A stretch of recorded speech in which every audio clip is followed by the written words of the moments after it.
Let's fucking go! Go! Bump it, bump it, bump it, bump it, bump it, bump it, bump it, bump it.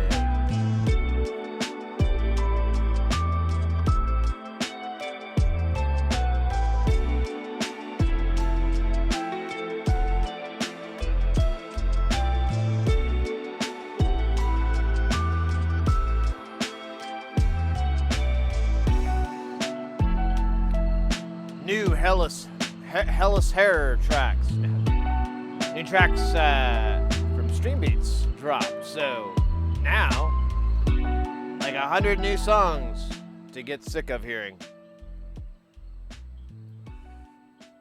All over again now.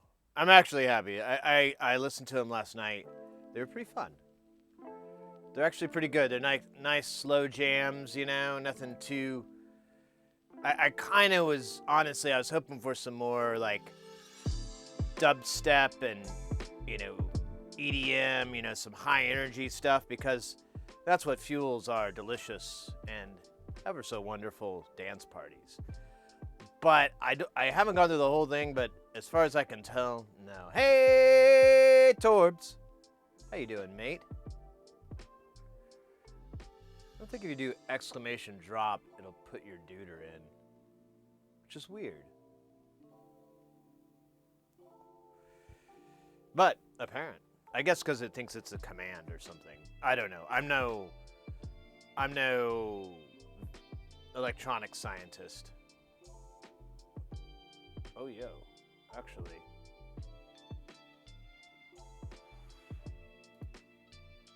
Let me make sure I got it right. Are we in...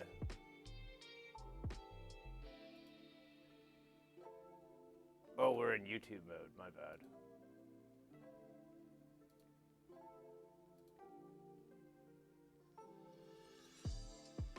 So I streamed on YouTube last night. stream some pinball, and I think I forgot to set the thing. So if you say something in chat now, your little duder should spawn. That explains it. Ugh. How do you get a squirrel to like you? Act like a nut. Oh, good. I thought it was going to be more sexual. It's going to involve some disgusting bestiality thing. That'd be... Nah. No, welcome in, guys. Yeah, I played some pinball last night, and I streamed it on YouTube. I wanted to kind of test to see how the computer would handle it without really streaming it or anything. I was going to stream on my bot account, and then I thought, you know what? I need more shit on YouTube. Fuck it. It's not going to hurt. So I streamed for about almost a little shy of 4 hours, like 3 hours and 40 minutes, 30 minutes, something like that. And went through and tested a bunch of different games, kind of got a sense of what runs fine and what doesn't. One thing I did discover, there's simply not enough bandwidth to run stream avatars and pinball at the same time. It just chokes. Or more accurately, these guys move, pause, move, pause. So, and I remember DJ Doey had a similar issue, and it had to do with the amount of PCI Express lanes that he had. I think he had like, on his board there was something wrong, so only half of them were working. And I probably have half as many as what he has, so because this computer's a little older. But whatever, it was fine. I had a really good time doing it, and it's kind of a nice, different setup than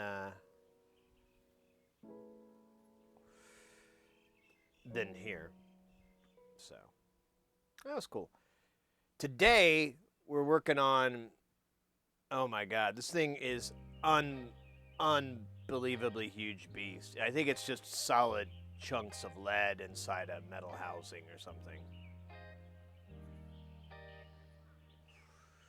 But this is the, we're going to be working on the Yamaha O2R from 1995, 97.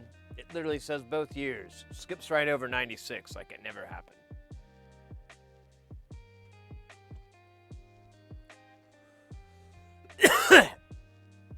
But we'll, the goal for today on this thing is to run through all the IOs, do checks on that. Wow, some weird rubbing. Go through all the inputs and outputs, check them. We're going to use this program to check them. What is that?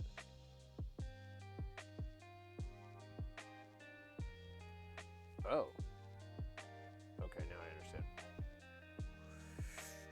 We're going to use this program behind me to check it. This is smart with 2 A's. Man, I spent a better part of yesterday trying to get it to work because my computer that I have it on and would work fine, I lost the power supply to. I don't know what happened.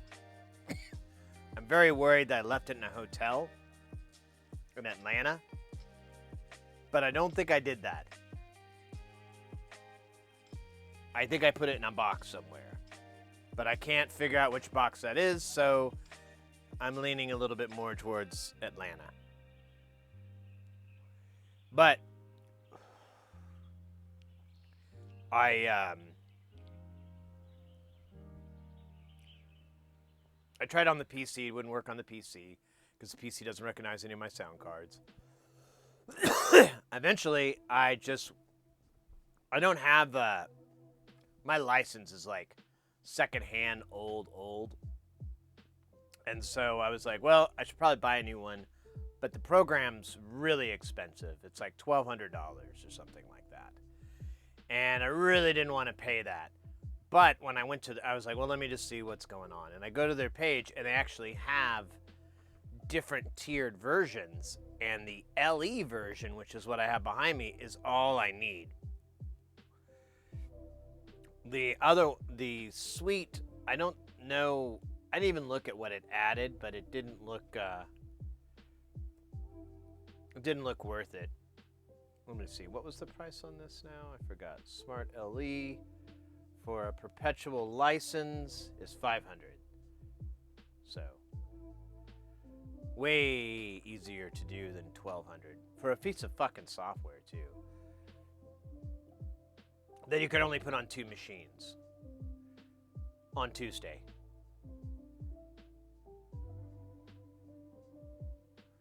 If you have friends whose names start with an L, last names. Ludicrous counts. So that's the kind of the thing for the day. This program is right now I just have it in the pretty waterfall deal, but we're going to run a signal through it, and it will do a comparison. I don't know. Basically, we'll show the difference between the two, and we can use that to check these inputs rather than our stupid ears, which are... Now we just use our dumbass eyes. Which in the scheme of things, my hearing is probably better than my eyesight.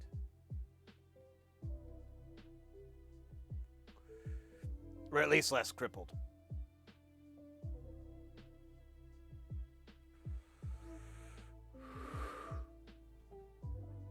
It was a good jazz cigarette.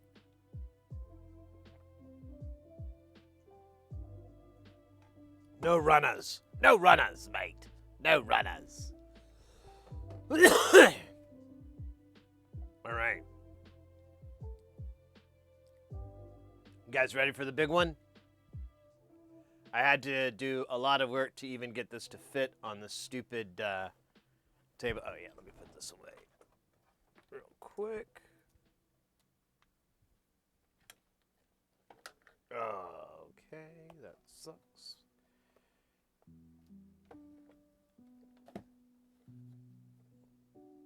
All right. Now, here is 64 plus pounds. See, I got this in the shot. I don't want that. Ooh, excuse me.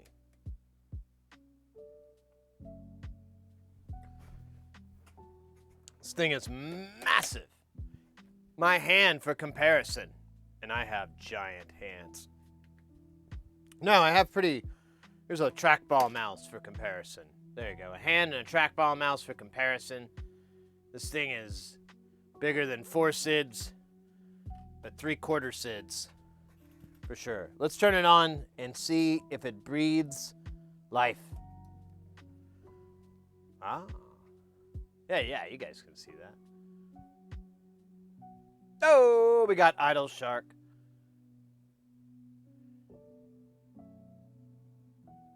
Big hands, big gloves. The guy trying to let this gnat knows who's boss. It's me. So, yeah, this thing still isn't detecting cards right, but I haven't worked on that yet. We're just gonna go through the IOs and test them. And I want to do a couple of, hopefully we can do it. I'm pretty confident we can. I want to do a couple of tricks I learned from, shit, I forgot his name all of a sudden. Dave Rat.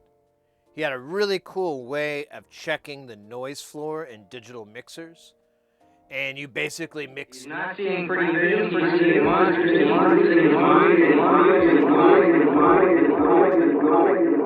you mix two signals together, and you mix two signals of pink noise together. You flip one 180 degrees out of phase. You push them up to the unity gain. You should not hear the noise. You shouldn't hear the pink noise anymore. You should only hear the noise in the channel. Hey, Kelton, good to see you. Look at this Beastmaster. I almost died picking it up. I definitely have put myself closer on the hernia scale. That's why I have an Audi. Yeah, I mean, it was a sick mixer. This thing is, I don't know. To be honest, I always wanted one of these when I was was getting into recording and everything like that. And that talk about never wanting to meet your heroes. This thing is, wow, pretty rough compared to honestly, like I wouldn't mind trying the 96 or some of the newer revisions of the O2R, but this is,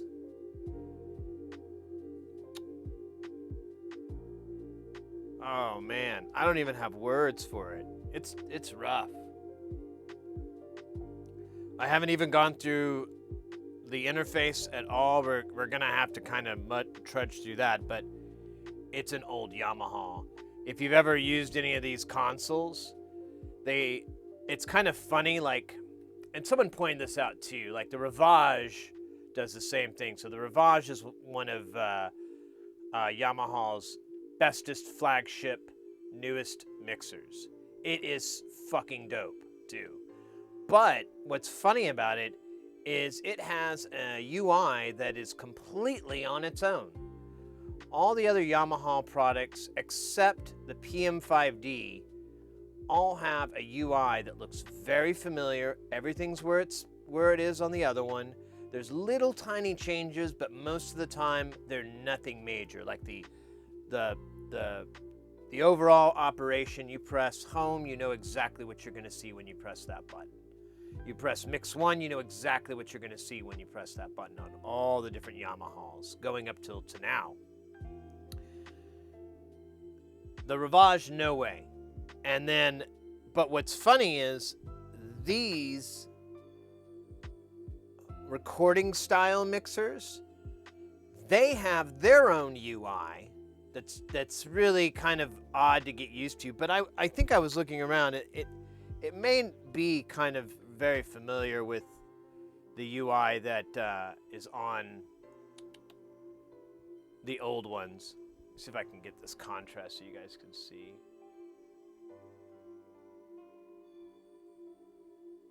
Ooh, it flickers.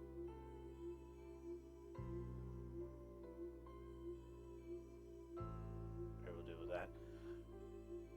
Oh, that's a bad flicker. Ugh. Alright, well, I'm just going to do it so I can see it.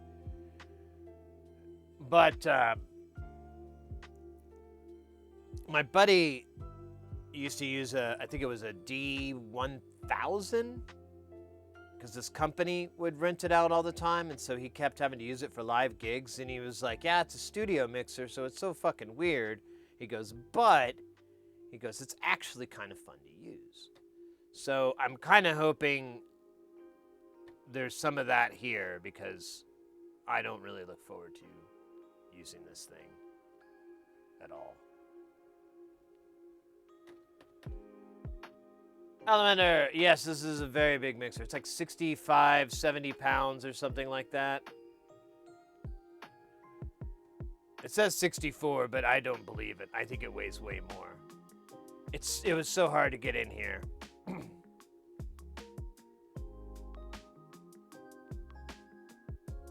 I do have the service manual for it as well. And if we get to, when I was perusing through it, I thought that it opened up like this. You know, it came up from here, and this part opened up, the fader side.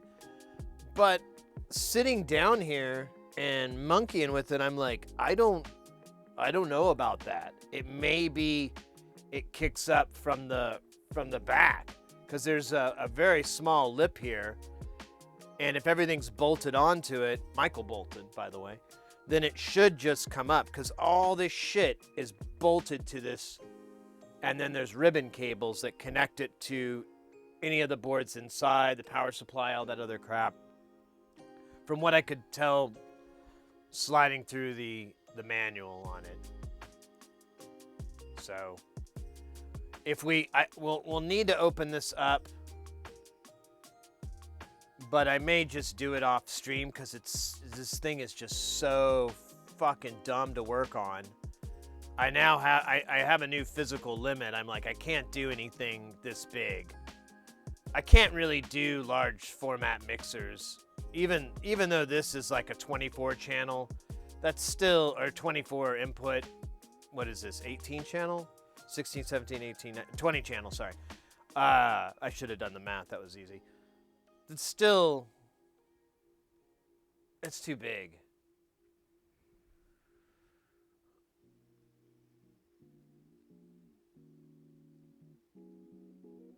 It uses single inline package op amps. SIPs. Oh, no way. Well, Kelton, we'll definitely get it open. I just don't know if we're going to get to it today. I need to clean what I believe are edge connectors on the inside for the cards.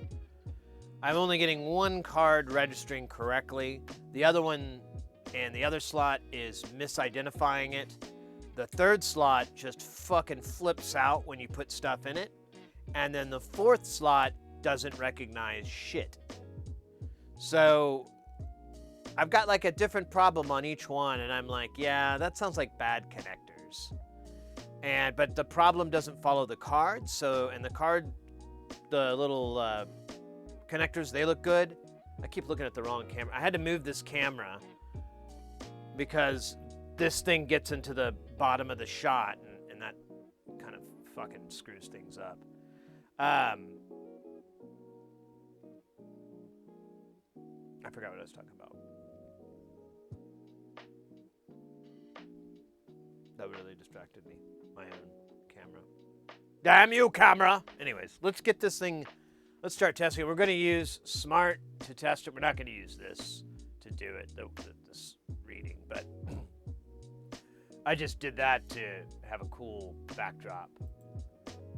Actually, oh yeah, this thing, there's like a weird graphical bug, but I don't want to restart it because it takes so long to set it up. I'm just going to try to work around this glitcherton. So we don't need split screen. We just need to do magnitude. You know, there's phase. I think this is a phase.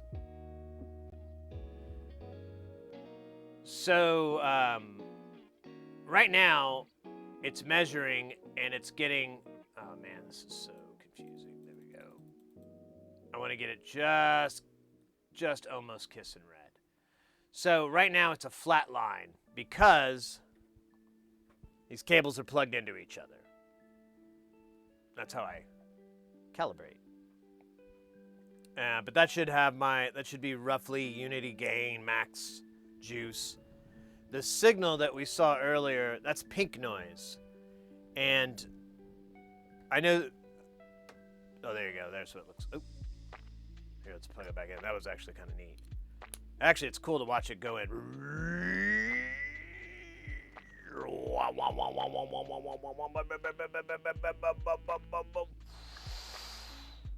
Takes a long time to measure it. I think I could speed it up, but this is sick as hell, so I'm cool with it. Yeah, the averaging is at like 6. But here, I'll disconnect it. Very cool, very freeze frame. Wait, maybe not.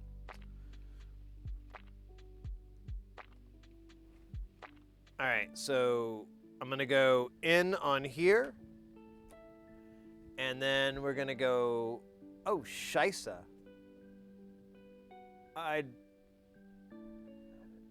I'll need to get a 1/4-inch adapter. Fuck. I think I have one. It's not going to be easy to get. So I'm going to come out of the left. We'll test the left output first with everybody, and then we'll do the right.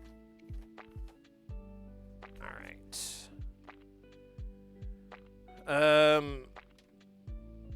I need to get out of this screen. Where's the home screen? DIO error, slot 4. That's not good. Yeah. Now it hates these cans. All right, I'm going to take this card out cuz it's giving me nothing but problems. I don't even know if it's working. Oh, it's going to be fun to take this thing out cuz it's so long. It is funny, actually. like a dick.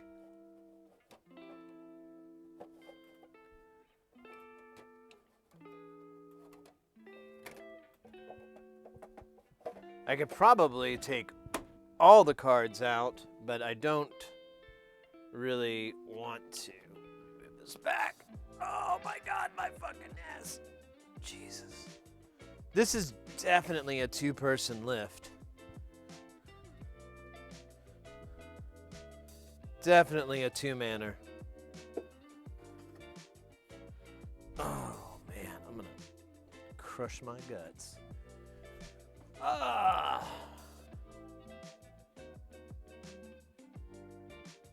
Adam Fighter, how you doing, mate? Welcome in.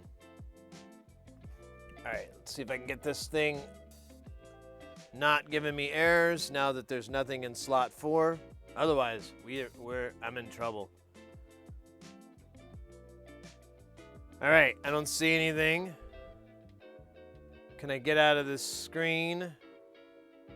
Oh, wait, here we go. View. Oh yeah, look at that.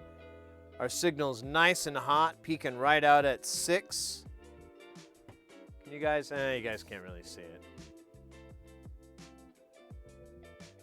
Part that sucks is that the screen flickers, but I don't know of an easy way to fix it. I have a hard way to fix it, and that'll take time. So it does have an attenuation.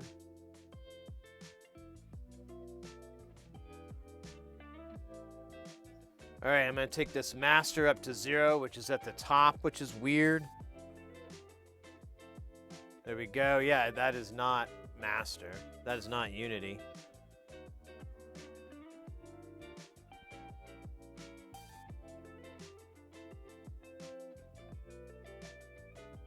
Okay. Yeah, so that's unity, but that's -6, which is giving me -6, but I'm at 0. I should be, I don't know, there may be some calibration off. It could be how it handles digital unity. There may be something goofy. All right. Is this right? Oh shit, we're way over inputting the, let's do it right here. So, you kind of just want to match up there.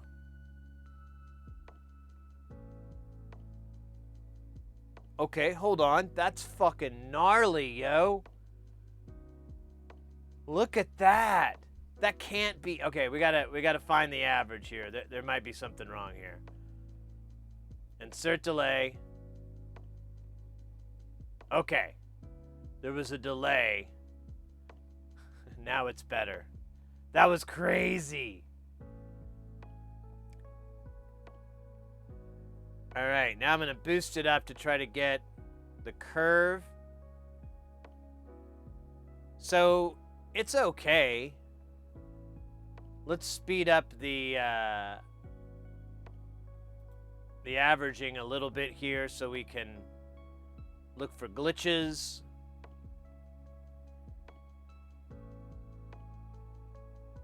Here, I'm going to get rid of me real quick. This actually looks pretty good. We've got some shit down here in the low frequencies where they don't get represented as well. It starts to curve off, but honestly, it's like a decibel. And then, yeah, you can see a little bit of a bell curve on that, but that's kind of... I wouldn't be surprised if we see that across the whole spectrum, like we see that on every channel. What was the time on that? Oh, how do I find the time now on this? This is like a new version. I don't... So it's saying 2.04 milliseconds. That's the amount of latency being introduced by this guy.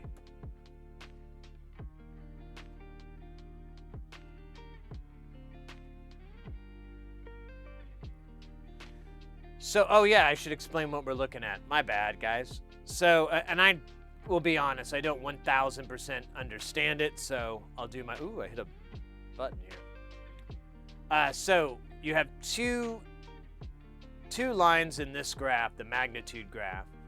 This line here is frequency. The green one is frequency representation. We can show the deviation from, you know, whatever you want to put it to, wherever you want unity to be, but you can see the deviation in there as it goes through the spectrum. And we're at like 2020, I believe. Now the top line is phase, and it's measuring the time difference of this arrival. When it's at the top, it's all hunky-dory. Now we can do, I think this is phase as well, I want to say. I don't know. This meter is a little new to me. They didn't have that in meter school.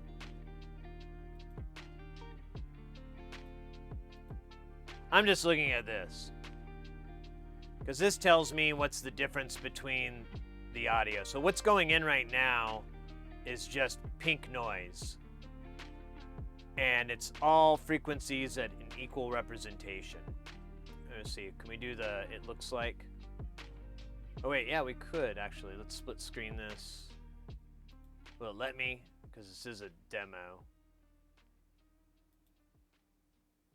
Oh, that's cool. Yeah, here we go. Here's, oh hey, here's a frequency phase chart zoomed in. That's nice. So let's do spectrograph. And we're gonna measure from here. So that's what it looks like. As you can see, it's pretty random pattern, but it's always consistent. Here, let me get rid of me. Oops, let me get rid of me. There we go. So it's a pretty random pattern, but it's still consistent. It sounds like static.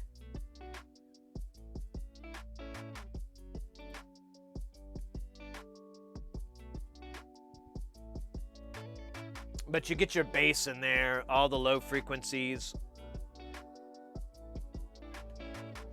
And they're all at an equal energy. So you're able to calibrate and measure mixers.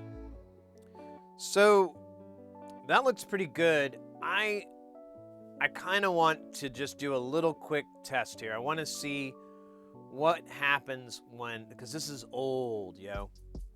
I kind of am curious what would happen if we were to enact the EQ.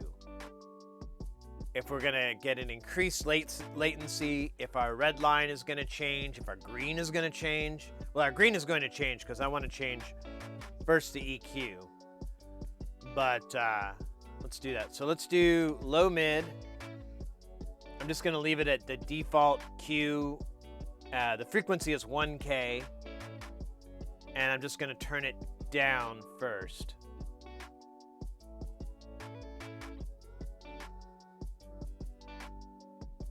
EQ's on. Am I on the wrong channel? I think I am. Hold up. Let me reset this. Yeah, I'm on the wrong channel.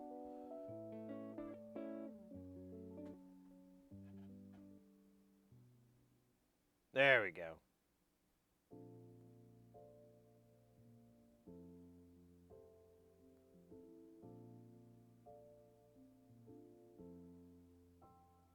That's pretty good, honestly.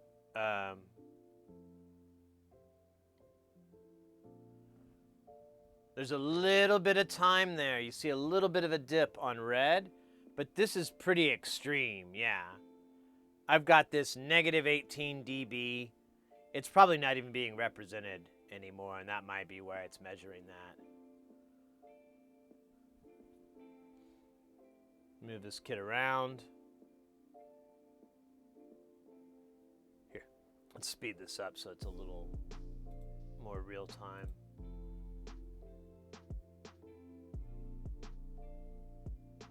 Now don't let the glitchiness throw you off. It's because the sound is so it's always gonna have some glitchy randomness to it. That's what the averaging is for, to lower that so you can get more of a true RMS. But yeah, look at that. It does seem to throw the timing out. Man, the range on this is fucking full on. I can go all the way down to 20 hertz. And then, yeah, 20K. That's pretty nice. So you get at least 2 EQs that are parametric that span the whole spectrum. What does the boost look like? Oh, that boost is massive.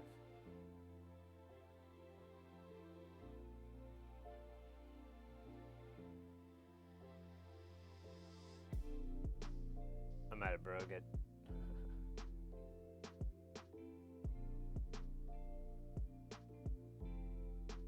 Oh, because I'm blowing out the input. You get some cool curves there. Let's add a shelf on top of this. Yeah, look at that. You can do your cool scoops for your drums. Linear phase EQ in 1996. That's pretty amazing.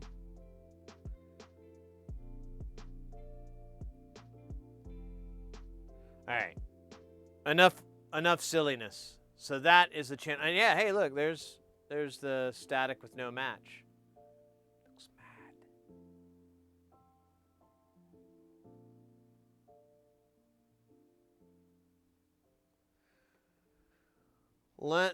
Let's go to, so I'll try to think of more interesting things to check here as we go down, but we need to check all these channels. I'm just going to put these rude boys all at unity.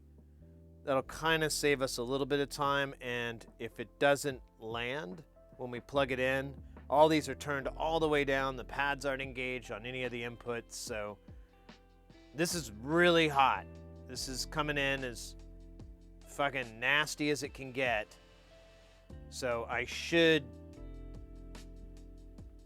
be good. Yeah, and then we got to do it again for the right side. And then for the auxes,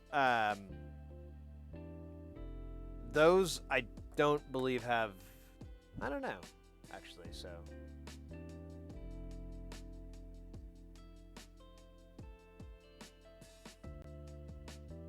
The top one, I think it's a phase scope. What does it say? Does it give me like a name?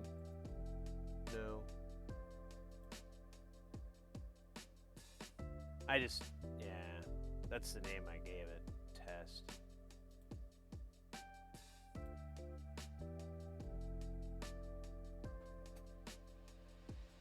Yeah, I don't know, this is new. It used to be just these two readouts.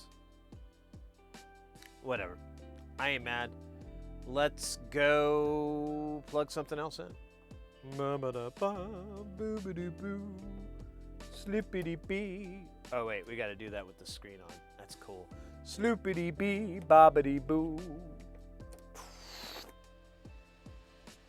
All right, we gotta turn that averaging down. Let's go back to 4. That 4 is pretty calming. Now that's interesting. I have a... Or did I change the master? Ah, fuck. Let me go back to this first input and re-zero the output because I think I turned it down.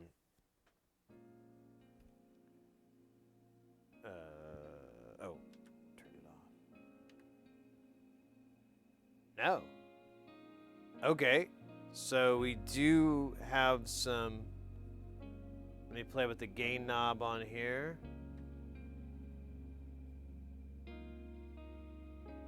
Okay, so input 1 is a little hotter than input 2. That's not good. That shouldn't be that way. Yeah.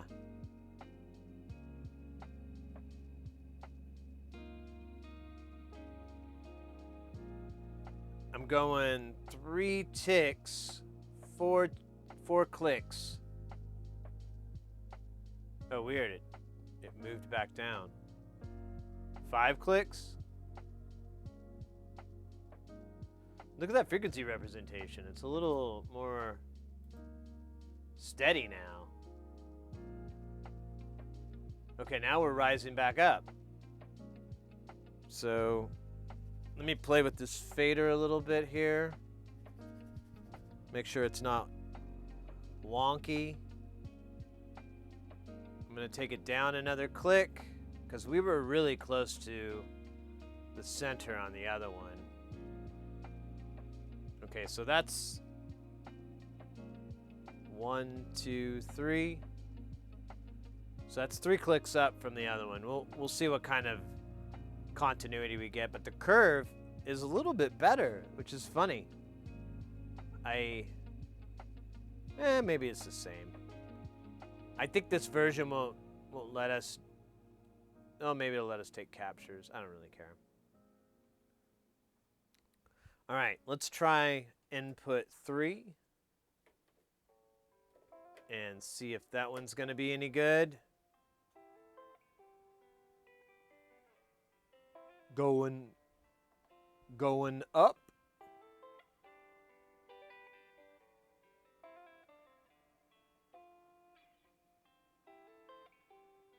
That one looks great, and that's at 0. So channel 2, maybe I should write this shit down. Let's make a new page. O2R, input 2, gain stage weak.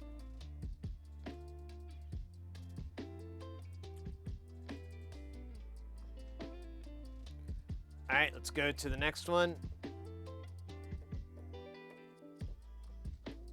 Well, maybe. It's like the reach around.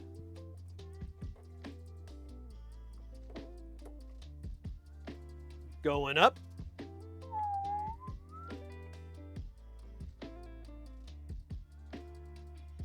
What is it, like all the even channels are weak? Are we gonna see something weird like that?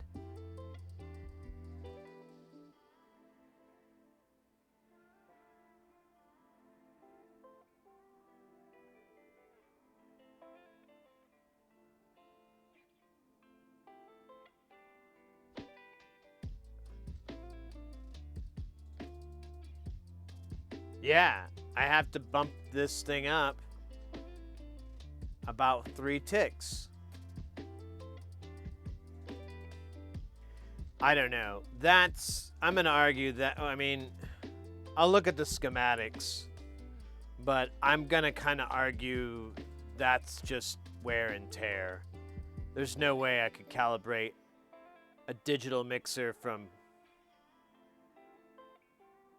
nearly 30 years ago to be 100%. That's a tall order.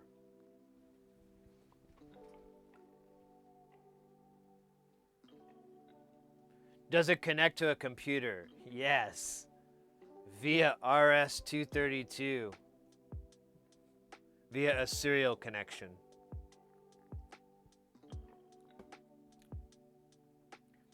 And it's just for techs.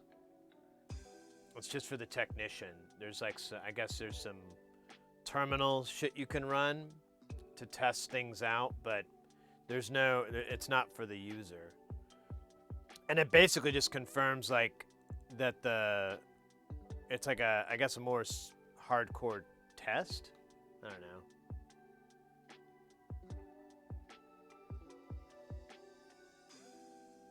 All right. So there we go. Let's see if we get the consistency. We've got like, I don't know, 16 channels, something like that. Let me look. Oh, you know what? We only have 8 more of these XLRs. Then we have to go to 1/4 inch. I forgot. Okay, well, at least consistency is not dead. Let me move this fader around just a little bit. Give it a little wiggle. Okay, that's at 0 on the fader. Oops, I hit the stupid AB button. That's a little better. Maybe it's the faders. These things are a nightmare. How beat to hell they are. Well, I'll show you guys later on after we run through these. I'll show you guys the diagnostics for them, but you can tell these guys are on their last fucking leg. And I don't know, I mean, there's no way on earth I'm gonna find replacements for this. But I don't know how users serviceable. Man, I gotta clean these fader tops. These things are disgusting.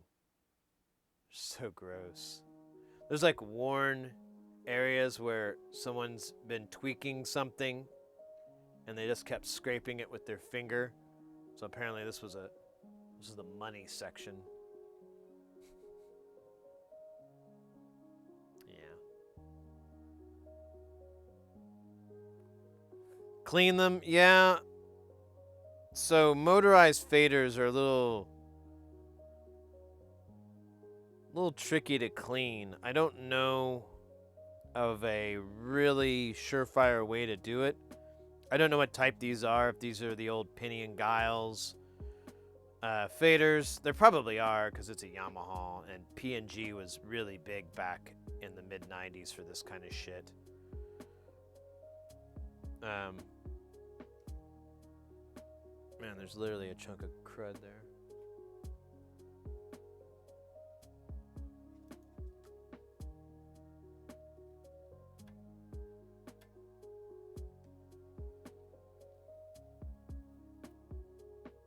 That's 90s, all right.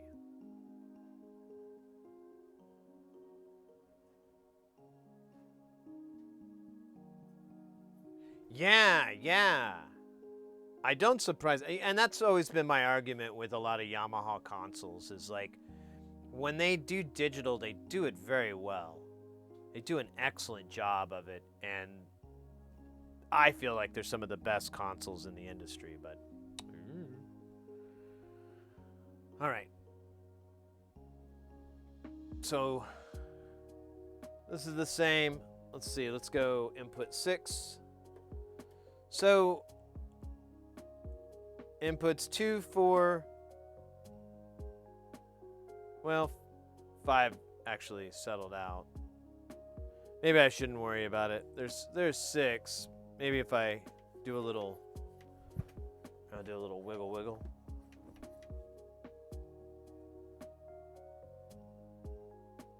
Gotta give it a moment. It's better, but if I give it, well, hold on there, buddy. Okay. I think it's these fucking faders. I don't think it's these input gains. Although that one input gain, it wasn't flashing peak. All these, I'm getting a light flash of peak. And that's my gauge. All right. Let's go to input 7.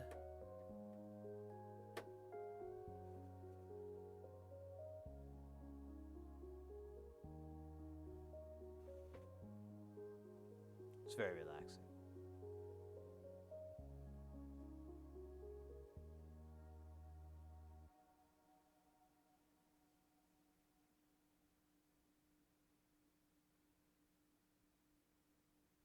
Yeah, for studio, yeah, I'd agree. I love them for live.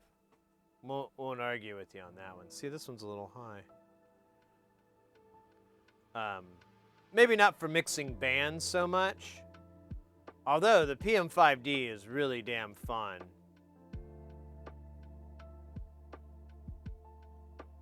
I enjoy mixing bands on that. I don't enjoy mixing bands on an M7 or an LS9 or any of that, but mixing a show, like just doing talking head stuff, people, I love it. It's great.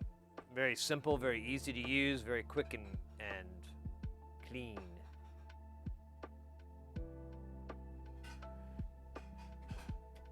But yeah, I don't feel like Yamaha really made it into the studio world. The O2Rs are fairly popular though. The O2R96 is nice. I know a few people that have them and they still like them, but they don't have this O2R. This thing is really, really old. All right, so that was all the XLR inputs on this rude boy. I need to get a XLR to 1/4 inch adapter. I hope I have one. I'm running low. I keep losing them. Why don't we have it do a fader test real quick. I'm trying to remember how you do it. It's right arrow and shit, I forgot now. Was it enter and right arrow? No, it's select, that's right. So let me reboot this rude boy. God, there's so much heat coming off of this thing.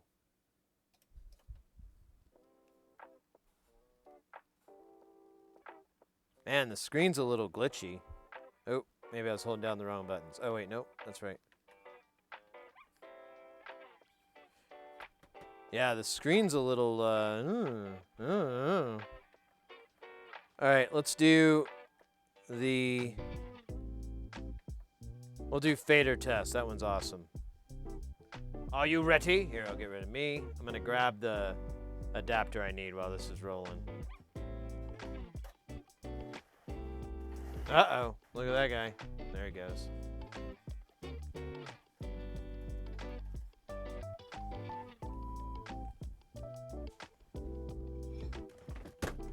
I know, it's pure amazement, right? Like, remember where you are so you can tell the future generations. Yo, I saw that thing do that stuff and it was pretty cool. Where is the cable I need?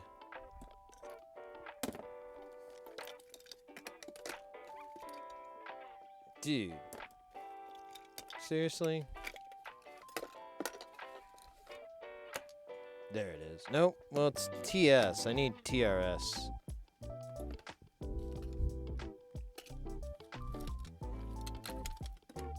I might have ran out of that.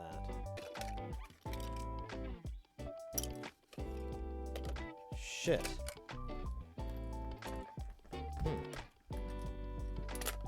Alright.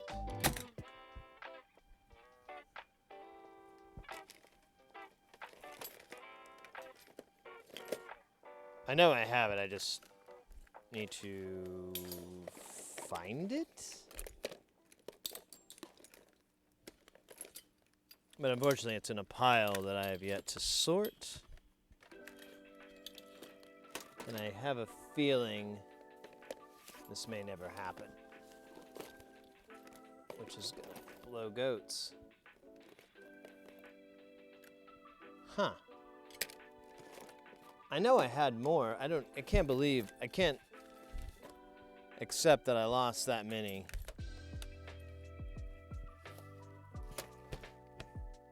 But I don't see them, so you should accept your stupidity. Well, what can we do instead? how can I remedy this? Find that fucking cable I lost. Oh, wait a minute. Oh, shit. almost had a bad one. I forgot. I'm using these TRSs for... Oh, wait, but this gender is wrong. Let me flip the gender around. I'll need that one later. Oh, yeah. Here we go. Problem solved. That's where it was.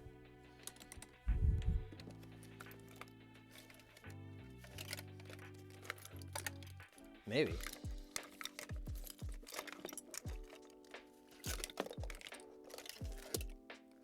What? Now I don't have a gender flipper for this guy?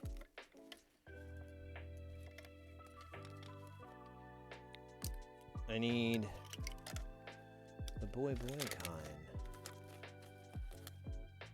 No, that's not it. Huh. I am seriously losing.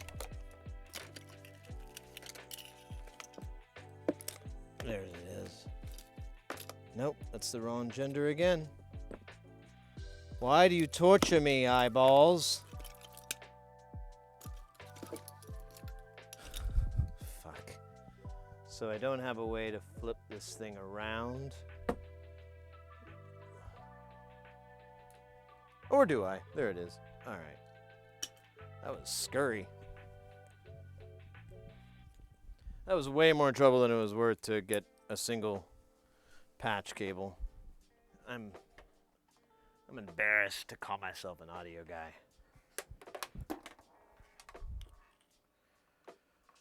Oh, Christ, that's right. I didn't need to do any of that. I will for the other thing, though, so.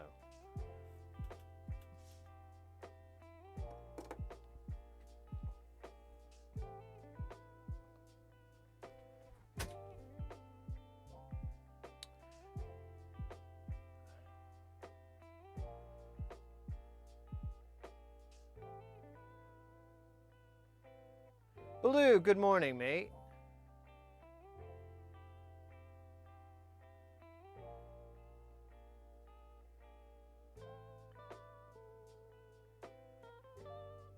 Mid build is set up. Oh, cool.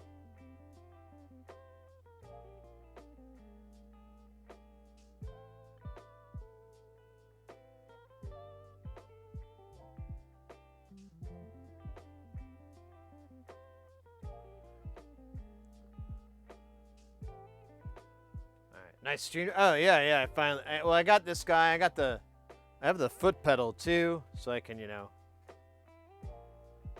I'm gonna give my other stream deck to my wife. I just gotta figure out a way to do the dance parties with the foot pedal, and I haven't had time to rehearse that, figure that out. So it actually passed all the faders, even though that one got stuck. Here, let's do Fader Age. You got to see that. You'd think it was Gatorade, but it's Fader Age. Fader Aging, that's what it's called.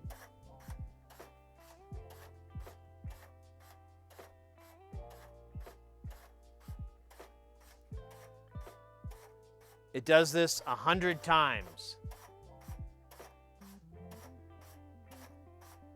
It's like watching tennis against two robots. Actually, 20 some odd robots. The idea is that it will age them. I don't know. There's like a scrap there. I want to. There we go. Got the hair out of the way. Ghost DJ. Well, that was the thing, too. These were like the first consoles back in the day with moving faders, so that was kind of cool.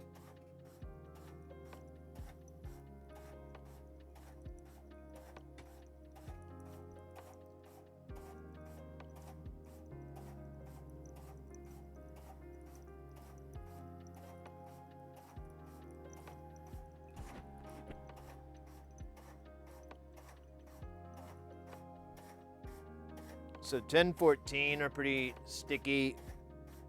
2 isn't so great.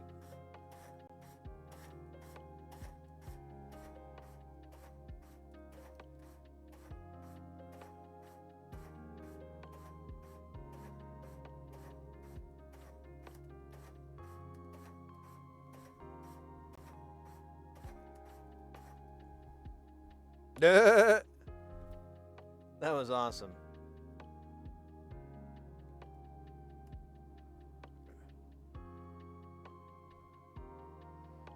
All right, that passed. So these are the diagnostics, but most of them are pretty boring and useless. There is, someone is asking about a computer. There is the communications test, which you can have an interface. I think that's to confirm. Actually, I don't remember. Oh shit, man. That guy didn't move back. Not cool, bro. Not cool. All right, so we're on input 9. I'm going to take input 9 all the way down, and I'm just going to slowly push it up like this. We've got this guy rolling. Let me speed up the averaging just a little bit. We'll do 4, a little quicker there, and then I'm going to slowly turn it up.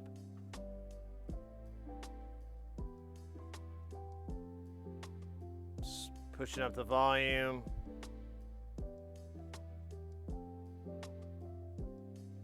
Boom. And again, that's a really nice. There's almost zero coloring on that. Honestly, I think it's probably as, other than that roll off on the very end when you get to like, so what does it measure at? So right here it says it's 0.56 dB. I don't know if you can see that, it's kind of grayed out, but it says 0.56, 0.55 dB, and then we get over here and it rolls down right at 11K, which isn't weird, and then keeps rolling and keeps rolling, and then it loses about 1/4 of a dB once we go from 11 to 20. Not too bad. And then here, let me increase the averaging on this because that bottom's gonna flop more. Yeah, here. Let me make it 6.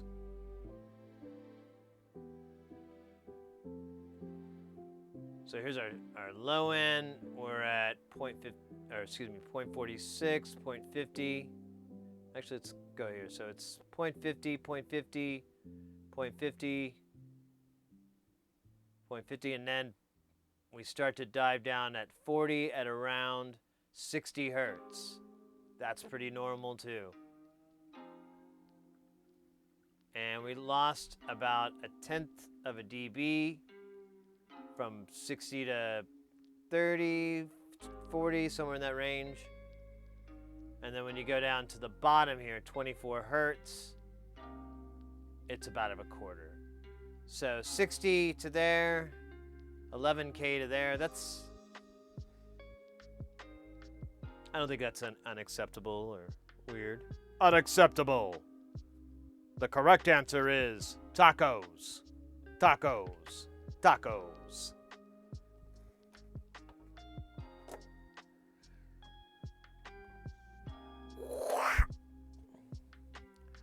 So this is QCing the mixer, just running each channel in. Because it's a digital console, the one benefit that we have here is we don't have to, over an analog console, is we just need to check the gain stagings and then the interface on one channel. Unlike an analog console where if we go into a channel, we then need to turn the shelf all the way up, turn the shelf all the way down, turn the, I was gonna say high shelf, then do the low shelf, and then depending what the MIDI cue is, and then record those and and do that, you know, because you can record these lines on there. I don't think this version's going to let me do it, and I don't want to fuck with it. I don't need it. I can use my eyes. But you would record all those different shapes, and then you would go down the board and go boom, yes, boom, whoa.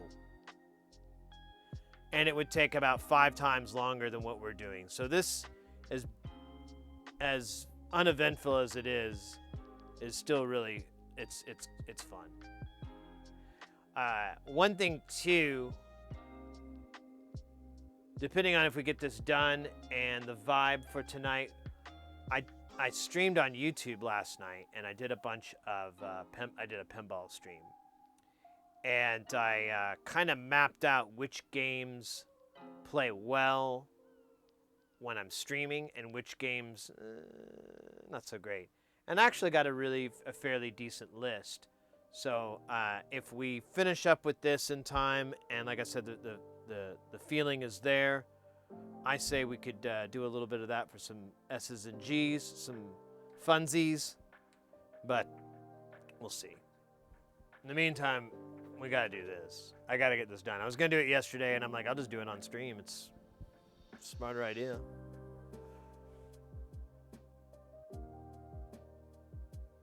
So it's doing analog to digital, digital to analog conversion. You're gonna have that slight beginning of roll off due to the filter. Ah, right. So you think that's just indicative of the filtering on the ADC and the DAX. That makes sense.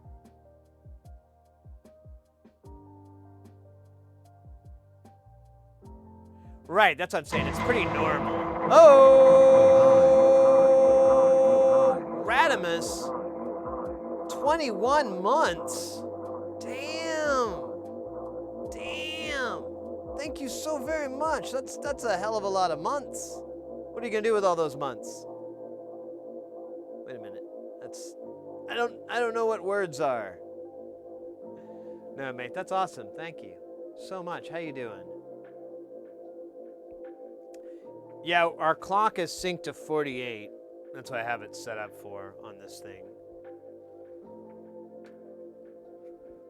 Or what do I do? Digital I/O. Yeah, clock is internal 48. I bought cables and everything to, if I can get these ADAT cards working, I can test them. I'm not going to do full duplex. I'm just going to go one direction and then swap the cables and do the other direction. But, because I don't want to buy 4 of these fucking cables, but.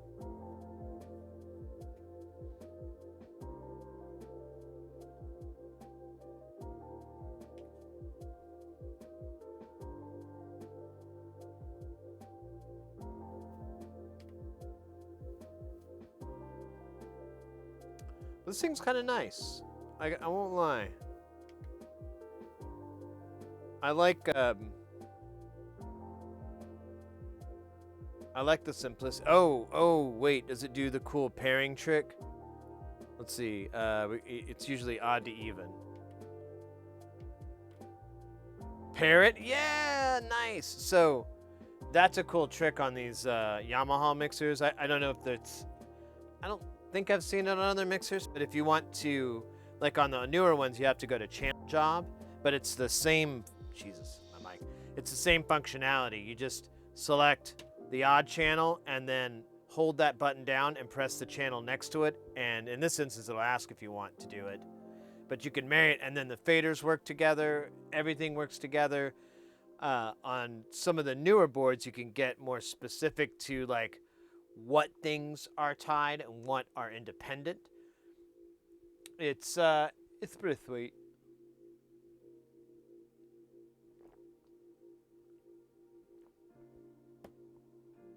Staying the hell away from Disney World. Yeah, right.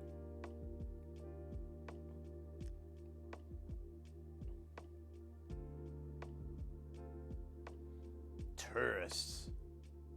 Freaking hate them. Whenever I travel, I try to be the most non-touristy person I can. I just hate tourists. Especially American tourists. I mean, granted, every culture has their like really painful deal, but oh man. Oh man, indeed. Dadel Papa LP coming in with that piping hot raid.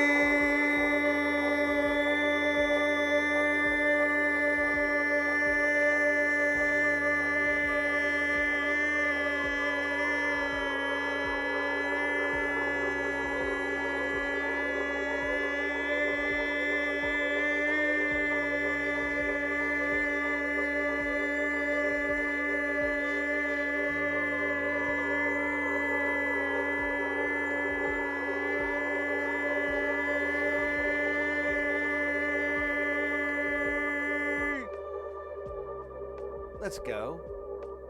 Let's go, let's go, let's go. How you doing? Thank you so much for the raid. Let me shout you out and shout out.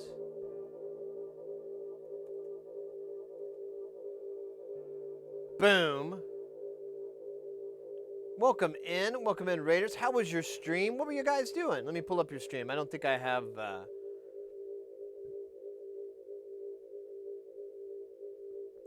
highlight SSG. What does it say? SSG Boeing 747. Oh, yo! Flight simulator. Truck simulator. Oh, let's go. Welcome in. Let me hit that follow. That's awesome. Thank you so much for the raid. God, guys, definitely go check out their channel. Hit that follow button if that's your kind of content.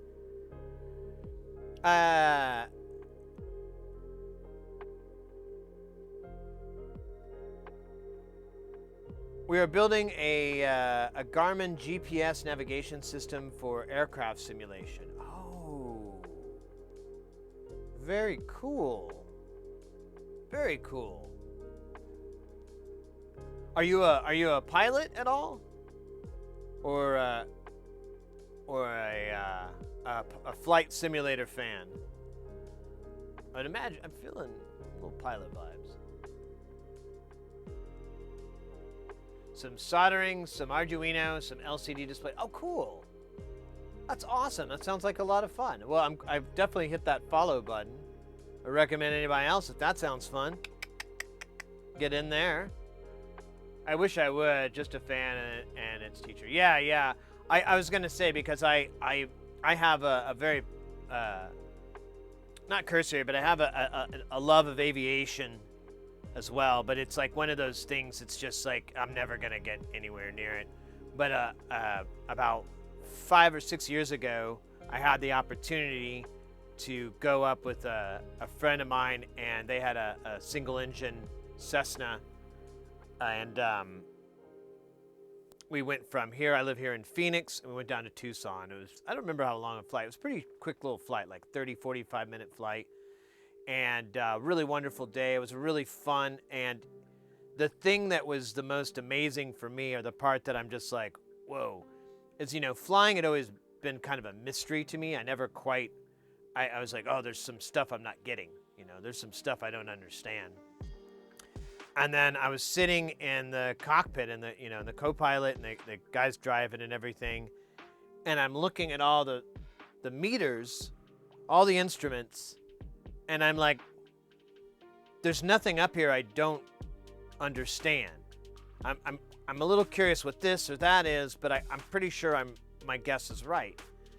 And it really just was a really eye-opening experience. Like, it's completely demystified, and I was like, I could fly a plane. I mean, it's not easy, but it's not as hard as I made it out to be. I think I grossly over-speculated the difficulty on it. And he, of course, let me fly a little bit, and I,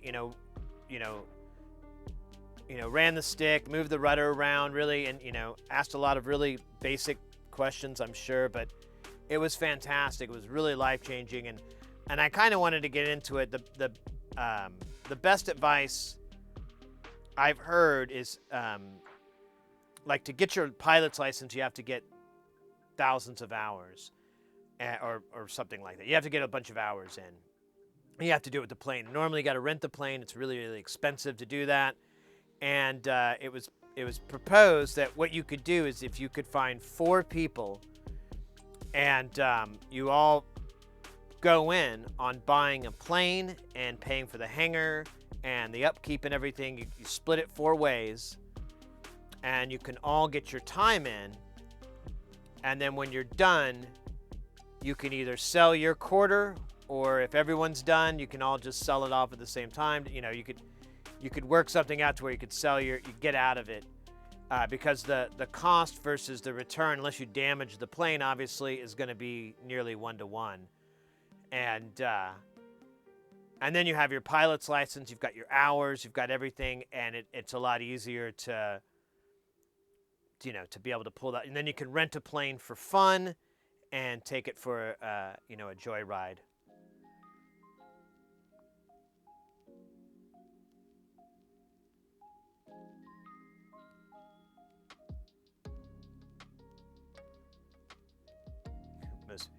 Oh yes, anyone can fly. It's just landing. That's the hard part.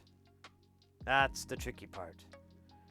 People jumping off of cliffs fly for several seconds, but they buff the landing and smash into bunches of pieces. That was kind of graphic. Anyways, welcome in, Raiders. Thank you so much for the raid. We're normally doing soldering and working on electronic stuff, and we're kind of doing that today, but it's a little less solder irony. In fact, I don't think we'll turn the iron on. Hopefully we won't have to. I don't really want to. It's not going to be easy. So I'm sorry. We've got this mixer that a buddy of mine asked if I could take a look at. It's old. It's from 1995, 97, somewhere in that realm. They made these, I think, up until 99. It's a recording style console. It was pretty cool at the time. Honestly, I'm very impressed on how well it's held up. I mean, this thing is remarkable. I went through, tested all these encoders. There's only a few that are a little sticky, but they're not broke. They're just, you got to put a little bit of your back into it. That's it. All the buttons work. Nothing scratchy. It's been kind of surprising. But again, that's Yamaha. This thing probably cost as much as a car did, so you probably got your money's worth.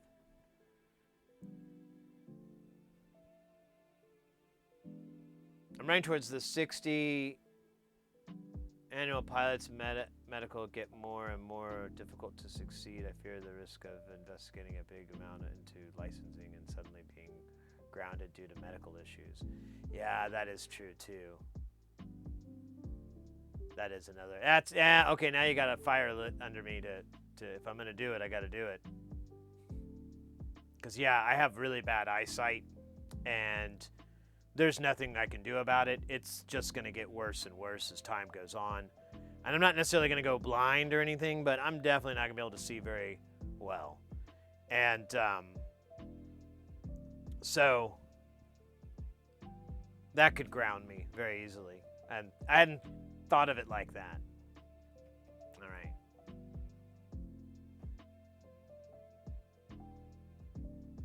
Hey, Fish, how you doing, mate? Anyways, yeah, we're going through this mixer. It's working fine. We're checking all the inputs. We're making sure they're good.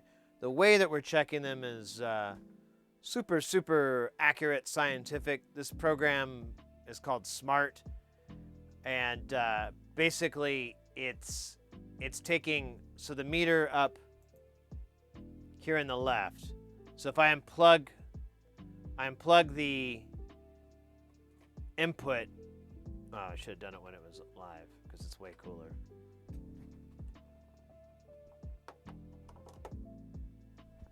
So I've got this jack here, and if we go to here, you'll see up in the top right corner you've got these two yellow bars. So they're actually meters, but the signal is constant, so it doesn't really care.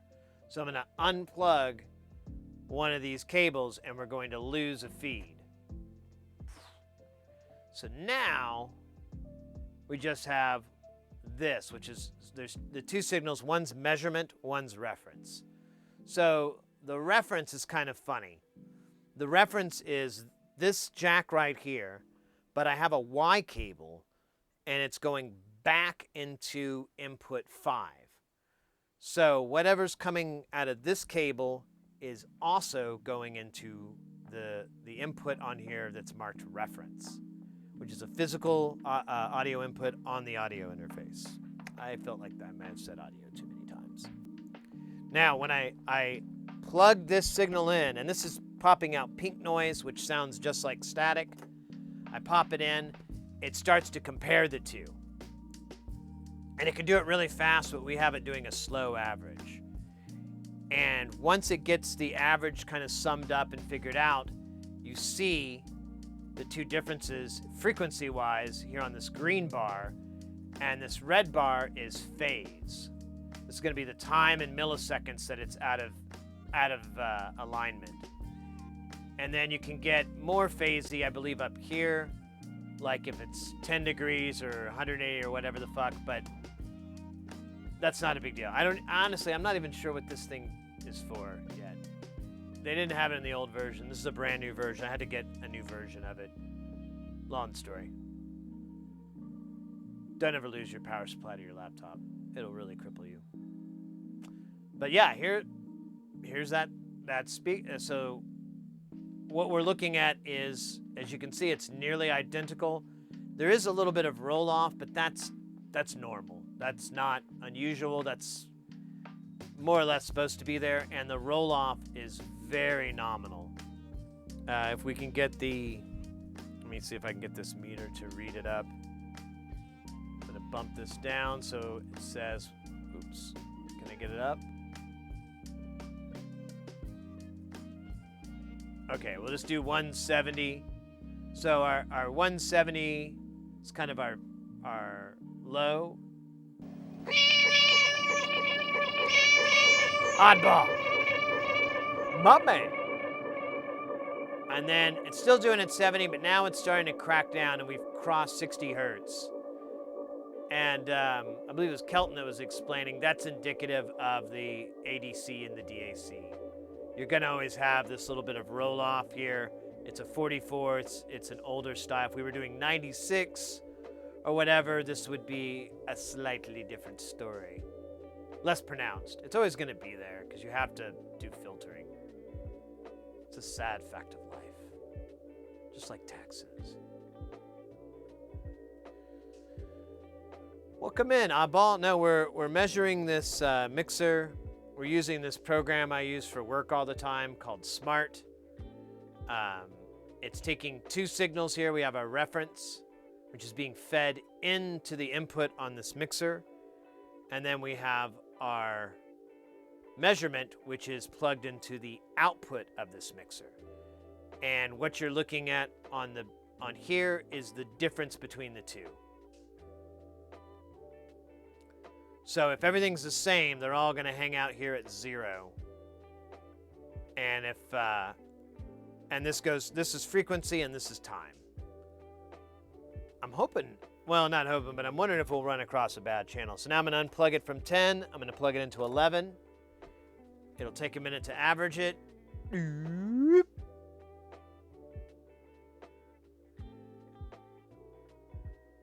this is a much faster, more consistent way to measure all this because you don't have to use your ears. And you're more accurate. If there's anything wrong with this, now the only difference is if we have something that's super intermittent, but I think the last stage I'm going to do is just, and I don't think we'll do it on stream because I'm going to just pop headphones in. I want to check the headphones, and I'm just going to go through all the inputs with like a 58 or something and just talk into that. Or wait, I can't do it with these. I might have to use a synth or something. I don't know. We'll figure it out. It's not that big of a deal. I could lower the averaging down because you'll see crazy spikes of scratchy, but that sounds boring. And we've got a lot to do today. No, we don't. This is all we got to do today. We got to get this mixer QC'd. Once this thing is QC'd, we may or may not open it up tonight. I don't know. I gotta look up again how you open this. I'm really not sure. I think it opens up the other way, which is not. I'd have to flip this thing 180 degrees. I don't want to do that.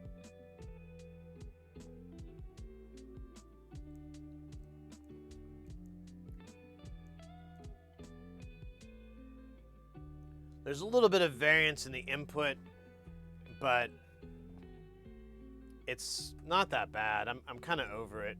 I was a little bit of a butthole about it earlier, but now I'm kind of over it.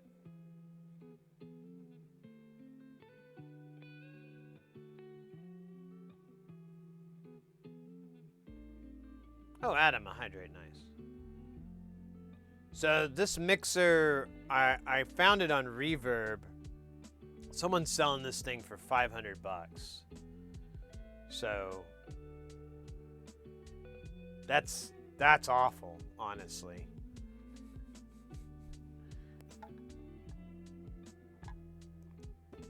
One thing I'm gonna do is I'm gonna take these faders off, probably these knobs too, and give them a soapy soak.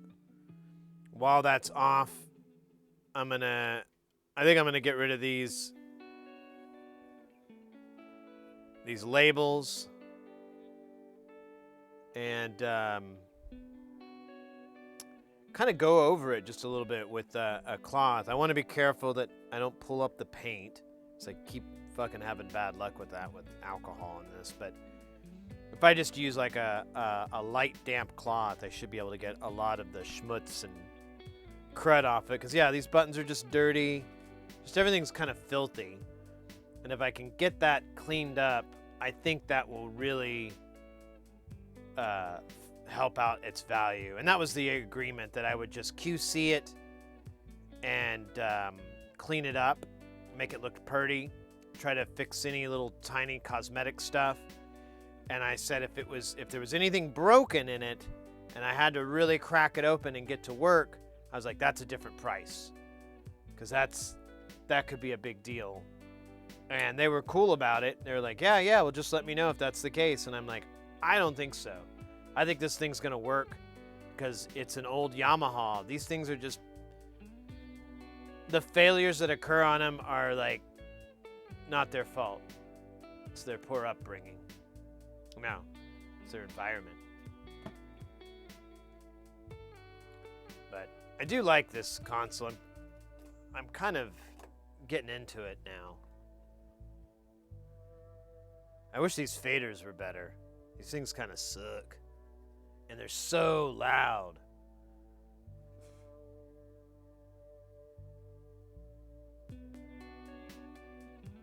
Oh, yeah. Now I could, I'm not going to go, I thought about that, Adam, about retro brighting the fader tops. I'm not going to do that.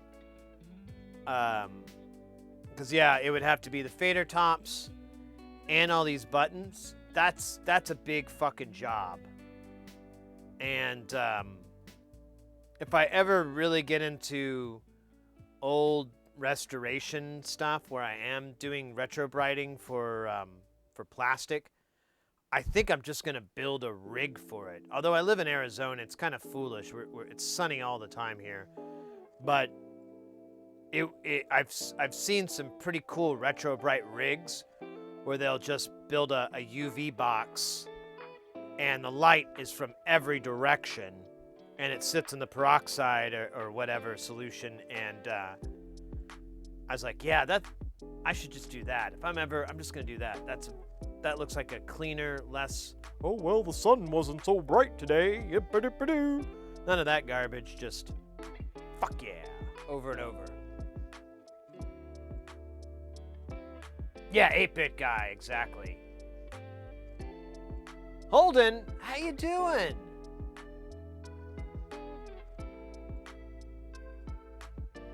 Right? Oddball, I always thought it was like the result of people smoking in the 80s and 90s.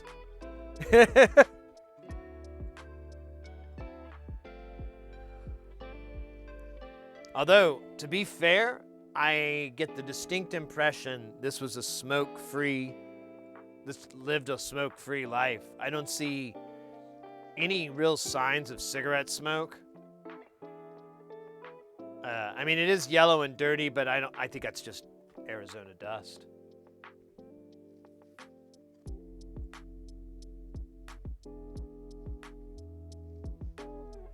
Any tube amps? No, we worked on one. We repaired one a couple weeks ago. It was a orange Terabase. It's one of their newer orange Class D amplifiers. It was pretty cool. I'm kind of looking around. I found that Orange makes some pretty sweet little amp systems, just practice amp systems, for not ungodly prices. So I may get me a little Orange system, just for my bass, maybe for the guitar for sure, because I found some really cool little guitar amps. But for the bass, I might get that too. I don't know. We'll see. I'm kind of happy. I'm kind of excited to get back into guitars. You know, we're getting ready in Jamtown. We're gonna have regular Jamtown next week, but the upcoming ones, I'm gonna get stuff ready. I want to start working on this metal album I have in my head, and I want to work on it with you guys. The idea is that we'll spend 2 days of regular Jamtown, maybe doing a little bit of sound designing, maybe trying to put something together for the metal, and then the other day or two tracking demos and putting together demo stuff. That way you guys don't get bored of listening to me try to nail a solo. Everything's just going to be like, good enough, good enough. I get the idea. And then I'll go back off stream and do a more detailed job so I can get it a little bit tighter. But if we can get the gist of a lot of stuff together, I think that'd be fun. And I think it'd be an interesting, like, kind of, I don't know, I thought it might be useful for some people to have a different take on a writing process. Maybe it's the same that everybody else uses, I don't know. But I thought it might be useful in that respect of having, you know, oh, that's how that guy does that?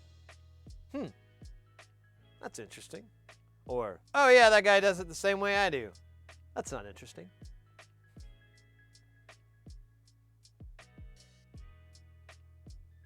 In Florida, the plastic in cars turns to a brittle, crumbled mess due to UV. Yeah, it's the same way it is in Arizona. In Arizona and Phoenix, they all get sunburned. And it's like any paint that isn't white, because if you put any colors in it, it's the metal and the color that reacts. But eventually it will start to like change, and it's a heat thing and a UV thing, and it'll look like a sunburn. It's called sunburnt.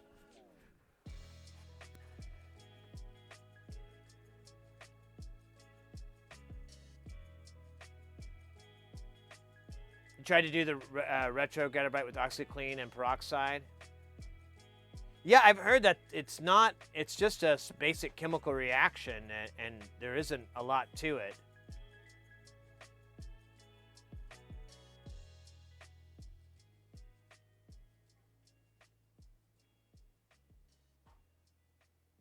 Do tubes sound better? A lot of people think so. Holding it, the tube argument can really be traced down, I think, to the tone war, or not tone wars, but just the you know, whenever you're a guitarist or a bassist or any, you know, you're in that realm, you're always kind of chasing tone, trying to get that tone that you want. And A lot of people prefer tube-based amplifiers because the saturation is really nice, and especially when you use the distortion. Tube-based distortion is greatly preferred because of how the saturation works and what comes out of it. But do they sound better? I don't know. I don't know. I think it's for different contexts for different things.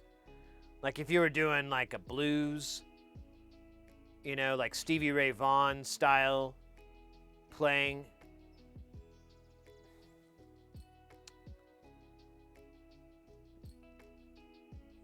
I don't know what he ran his amps through. But even so, I would ran it through his amp, but I don't know. It's really just application. I think if you want to really, if you want a pretty heavy duty sound, that's the way to go. A lot of people argue transistors based is good as well, and that you have like op amp, transistor, tube, and they're all used to either do a clean or a distortion. They can all kind of do either, and they all have their different properties that you end up getting at the end. So it's application. What flavor of metal? I don't know. I've had this, well, degen, but I've had this idea for like a metal album for like well over a decade. And I've been putting together in my head what I want it to be and not be and do and not do. And once I got the 5-string bass, that was kind of the last thing I needed to be able to do it. I do want to get this 6-string RG fixed up, but I don't need that right now to get started. I got my 8 and I'll be fine. But I've just always wanted to combine gent metal and hip hop. No, that's new metal, isn't it? No, gent metal and synths. And I don't know, and then the weird music I like to write, which is usually like kind of, I would say, over or self-indulgent. It's self-indulgent, blah, blah, blah. But I don't know, whatever. What is music?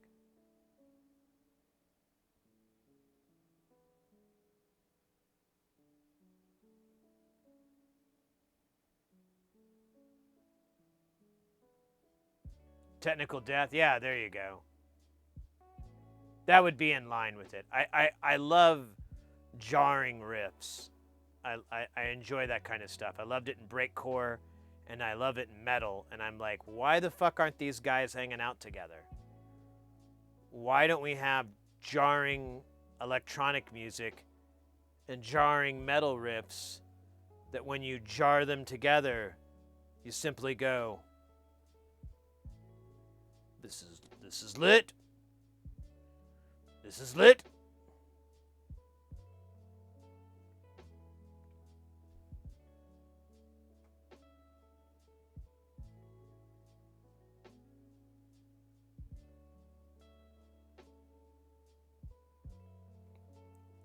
Acres 5, big difference between tube amp sound at loud volumes and solid state comes from the output transformers, which has resonance like a drum or a bell. Solid state doesn't have an output transformer. The output transformer and the speaker cabinet form a tuned circuit. Thank you. That's a much more specific answer than my That's much better. Thank you very much. All right, I did do that hydrate. I'm going to double hydrate.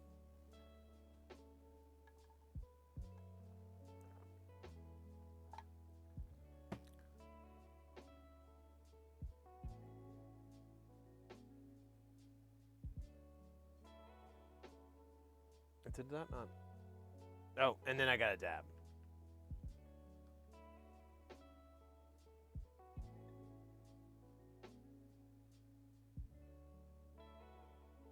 Right? Exactly. What's the best programming language?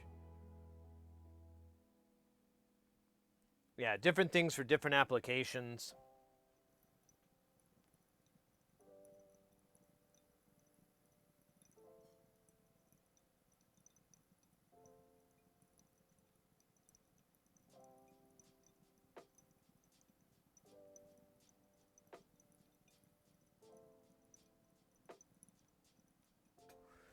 Yeah, I try to steer clear of best and worst when it's things like that because it's, what may be the best and worst for me may be a frickin' nightmare for you.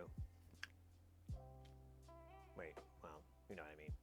You may have a totally different. Your mileage will vary. Motel 6, we leave the light on.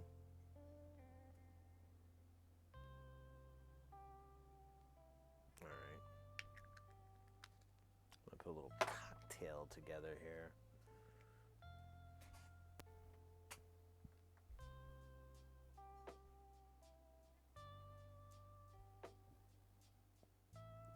Personally, for me, as an audio engineer, I like one-to-one.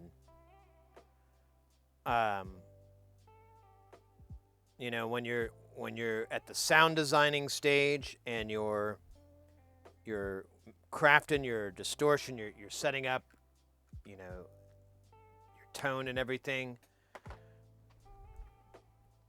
All I want is to capture it identical to the way that it came out of your amp. Like replicate that experience of being in front of that cabinet as best as I can.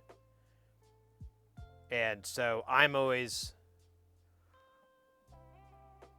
and this goes for live. For studio, it's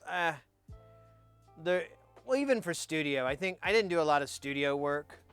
I've done a little bit, but not a great deal. And I feel like I have the same thing. I'm like, I don't really want to color the hell out of this. I really want this to, I want you to feel like you're in the room with the band. I want you to have that experience like that. If they want to put together a Dark Side of the Moon type album, I'm really game. But if it's just rock and roll, if it's just a band, just doing, the guitar or two, bass, drums, singer, I like that experience when it comes to a lot of rock music and so forth. I enjoy that vibe.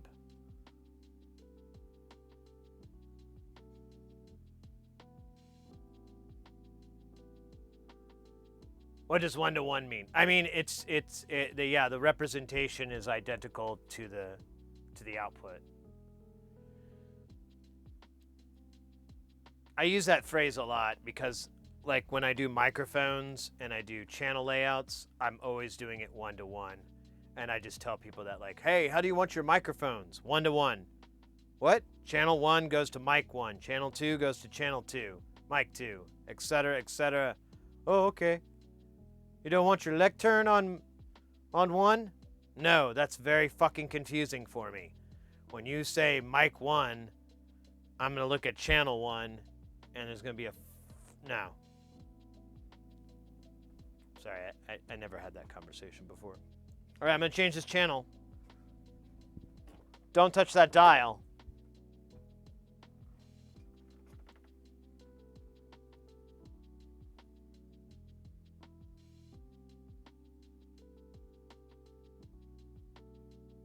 Punchier basses and spectrums, more parallel amplifier circuits means more current and low output impedance.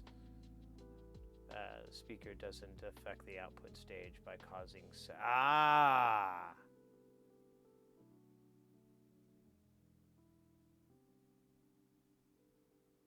I bought speakers just for that feeling.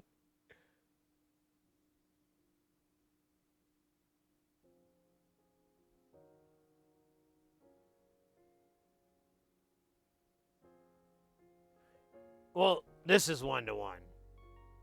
What's going in here and what's coming out is the same. There's a little bit of difference, but I'm cool.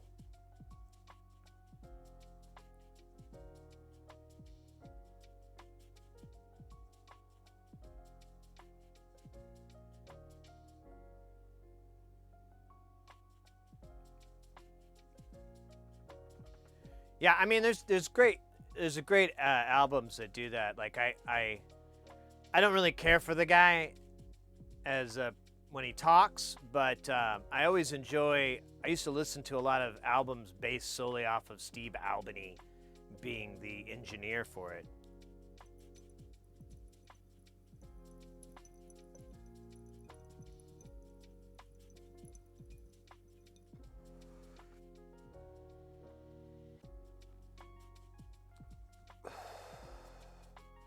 Um, Nirvana's In Utero. That was probably, I think, the first one I ever heard. But then I got into that's how I discovered PJ Harvey. Because he did an album with her that was pretty sick.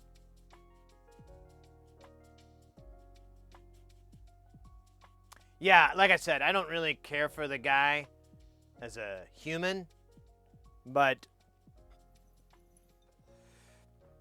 I love his approach to recording albums, at least around that time period.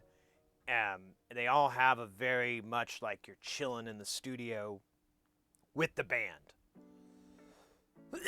like you're part of that process. I think that's really cool, and I wish more engineers would do stuff like that. But I think bands, when they get into the studio, they want one extreme or the other. They want a heavily produced beast, or they want something that sounds like a punk rock 7-inch. You know, that, and there's no in between. And I'm like, In between's cool, man. You should try it. I'm in between jobs. I'm in between school too, and housing. I'm in between a lot, you know. I'm having a hard time. You know, my wife's always on me. I says, wife, and she says, that's not my name. Puddin', I'll tell you again. And that don't rhyme at all.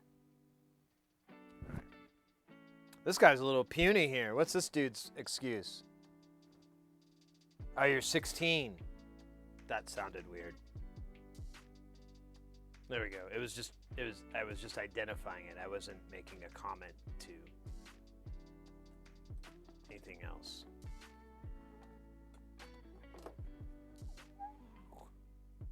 Oh wait, am I not on this side? I'm not on this side.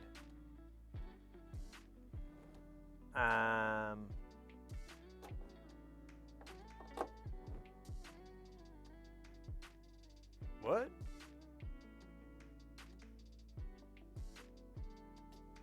Okay, I was on this side. Oh, but the signal's like half as loud because that's weird.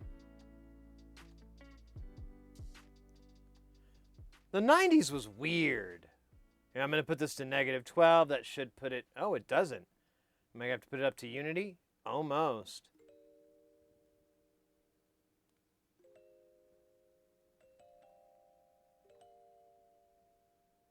Yeah, I think this is -3. Oh well, it works. That's all that matters. Let's go next.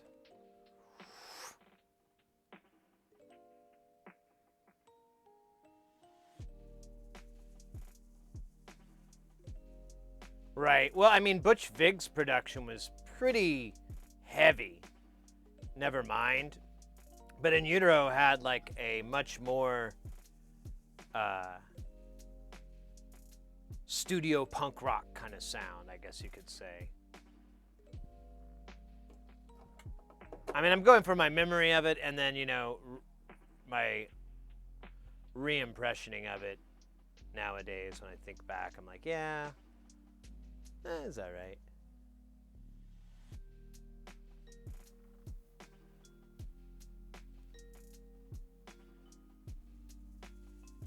Can I move the phase plot to, yeah, let's see. Oops. You're talking about, oh, So it won't let me do that.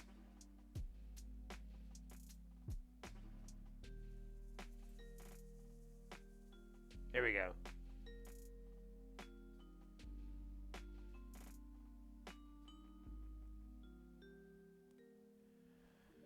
So now we've got phase and frequency.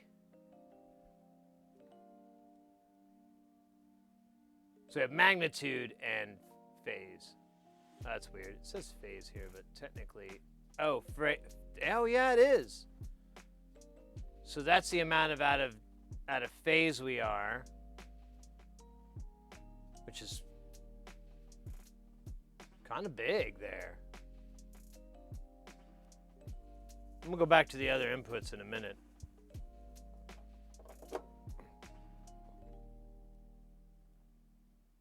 Is that one not gonna work?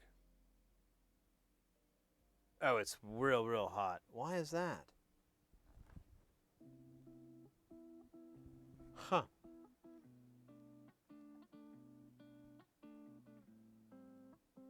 Oh, because the gain's cranked up on it. My bad. I thought everybody was dead.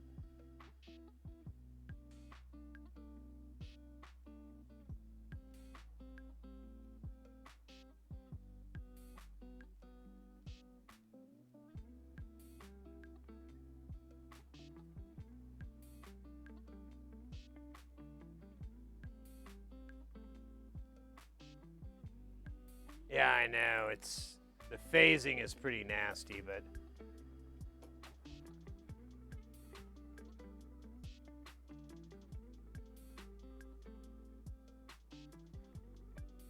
let's go back to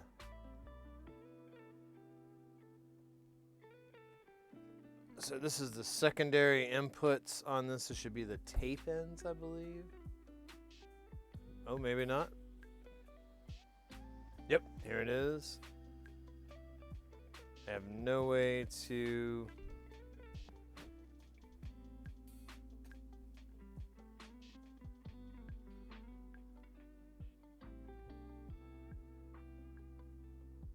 Right, here we go. I see a meter. Let me take this back down to... Let's go to negative 24. Oh, wait. Do we need to go 24 or negative 12? I think it was negative 12. Okay, that's interesting.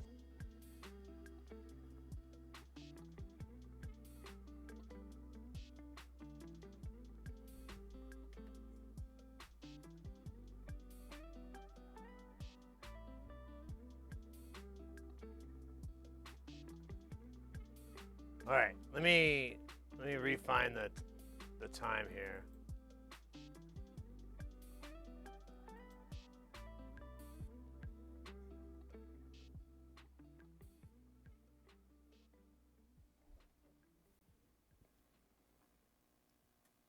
That ain't good.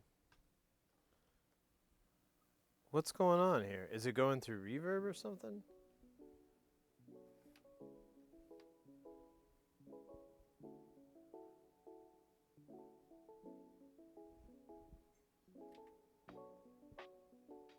There's no EQ.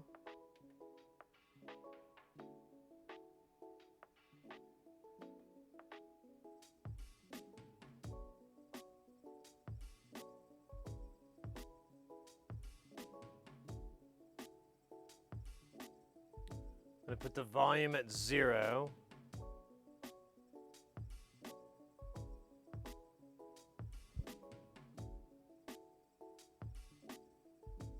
But it does not like what it's seeing.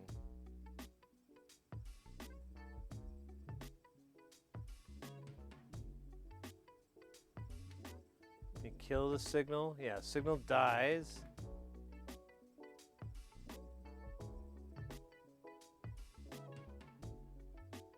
What the hell?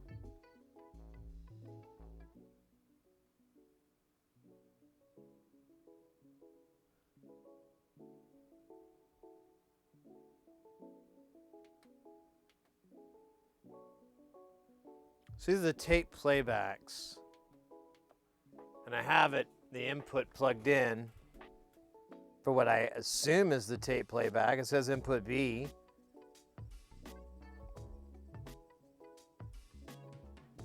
What if I'm wrong here? Let's see something here. No? No, I'm right. So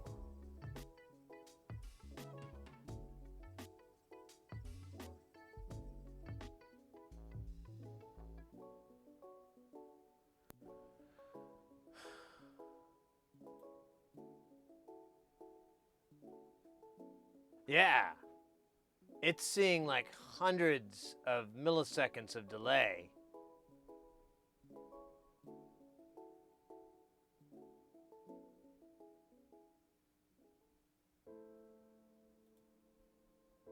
Which isn't the right number.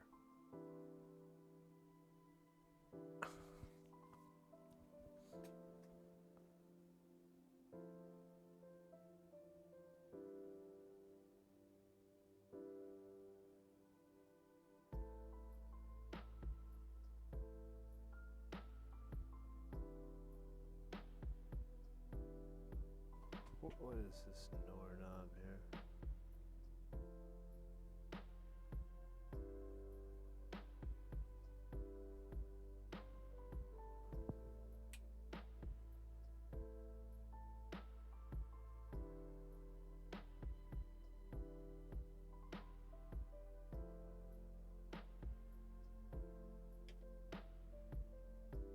I'm trying to see if there's a delay. So there is, so it does say there is delay on, but it says there's 0 delay, but that must be,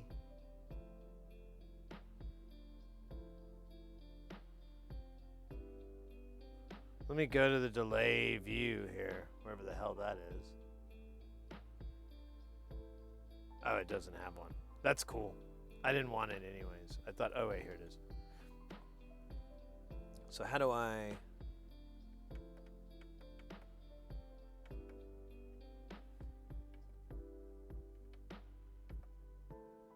Okay, I turned off a delay. I don't know. Oh yeah, I turned off tape 1's delay, tape 2, tape 3, tape 4, and there is sample delay on whatever the hell these are. Effects maybe. Turn them off. Still nothing. It's still acting like it's getting the signal really late. Yeah, now it says 3.56 milliseconds. But it's still not, that's not right.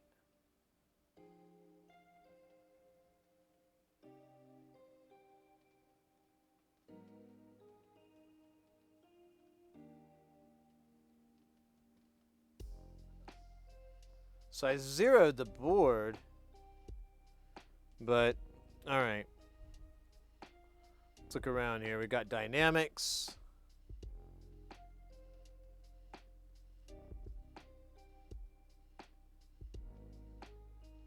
There is a compressor. Oh, dynamics are off.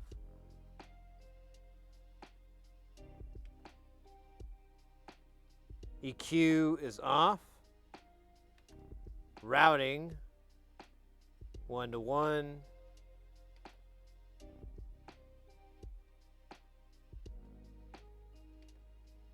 Delay is off.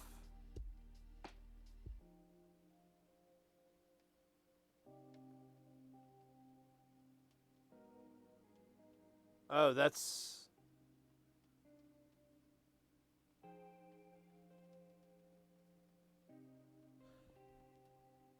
That doesn't make any sense. I'm seeing all 8 channels light up on tape. I think it's, yeah, it says tape 1 through 8. They're all getting signal even though I'm just coming into 1. That doesn't make any damn sense.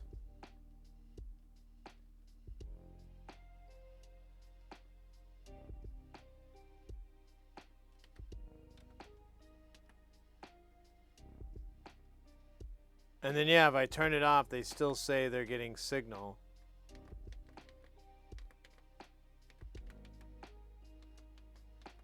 Yeah, this screen doesn't make any goddamn sense.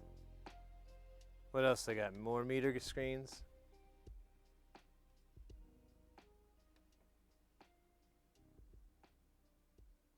Those are the mic inputs. This is the tape inputs, but I'm getting signal on every tape. Where was routing again? I'm not routed to...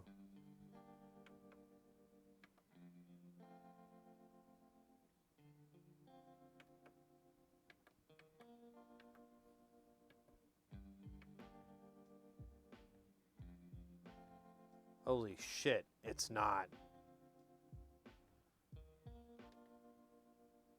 Oh wait, maybe not.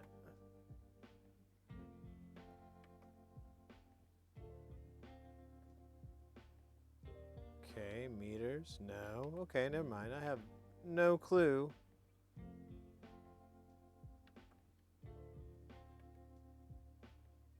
How this works.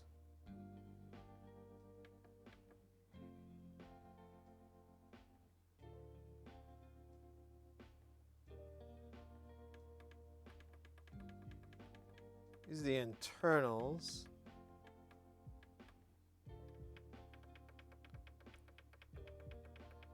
But they all look... There's nothing special about them. I don't...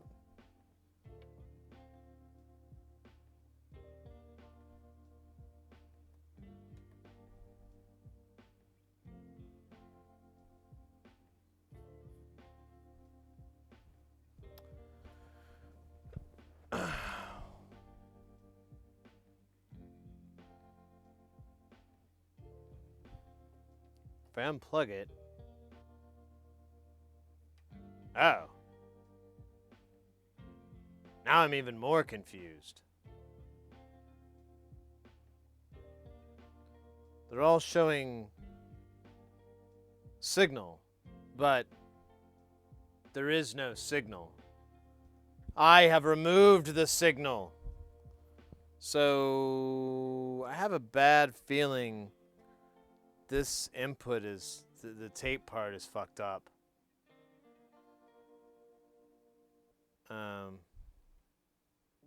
Wonder, it looks like it sounds horrible.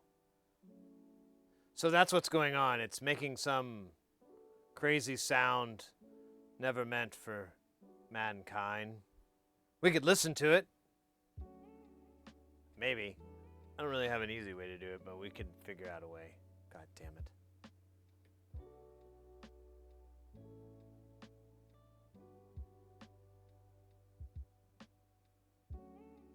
I couldn't have.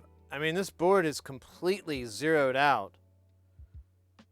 That wouldn't be... Oh wait, there are these switches here. No, they don't do anything. Except fill me full of joy. Yeah, it's just really weird. I'm getting signal on those. I wonder if it's the ADAT cards. But the ADAT card is not lit up. I don't think I ever set it up.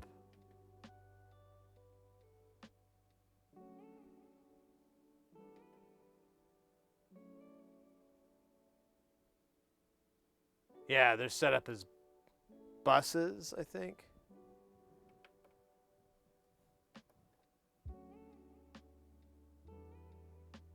Oh, wait a minute. No?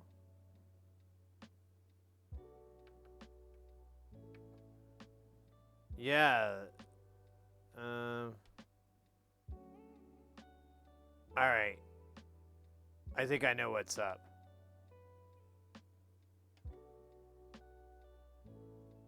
What we're looking at is the garbage of whatever's getting produced by one of these cards. if I pull these cards out, the tape should be good. I think these cards are the tape, not input B. I think I misunderstood how this thing worked. Let's find out. So I'm going to pull out a 1, a pizza pie,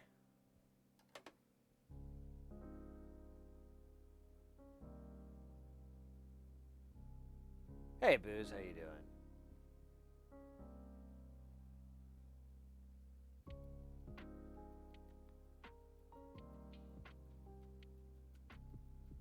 Oh, that's not what we were looking at. Booze. But I think it's producing a completely different noise from the cards because I don't think the cards are any good. Well, it's not the cards. I think it's the edge connectors for the cards. All right, let's turn it on, see if we proved our point.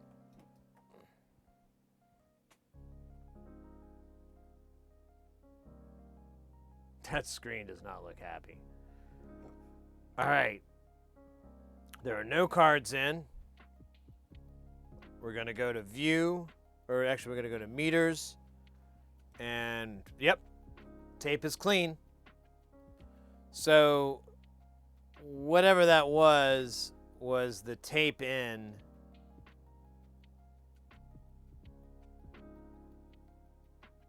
Being gross. So, but then I don't think I can use input B then. I think input B is just for that channel. So I'll have to test that once I get the other stuff ready. Let's see. So let me test this theory out. Oh. All right. Input B. Yep. Okay. So, ooh. You guys want to see something pretty? Look at that. All right, let me turn the volume down so it quits flipping out.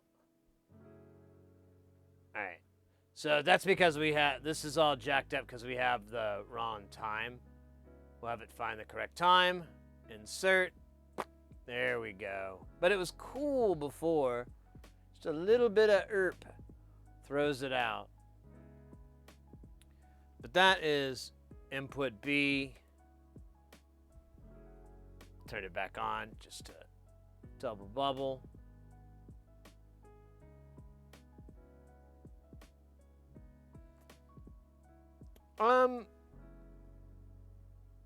So I'm pretty certain that inputs A and B, I mean, fuck it, let's just test B. There's only 8 of them.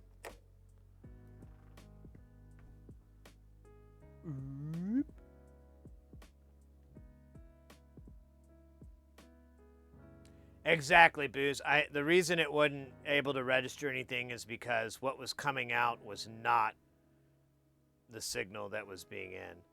Let me finish this real fast and I'll explain how this is set up. It's kind of neat. So this program behind me is called Smart, S-M-A-A-R-T. And since I've known about it, at least 3 or 4 companies have owned it. EAW used to own it. Rational Acoustic is the company that owns it now. They're not too bad, but man, they keep jacking up the price of that thing.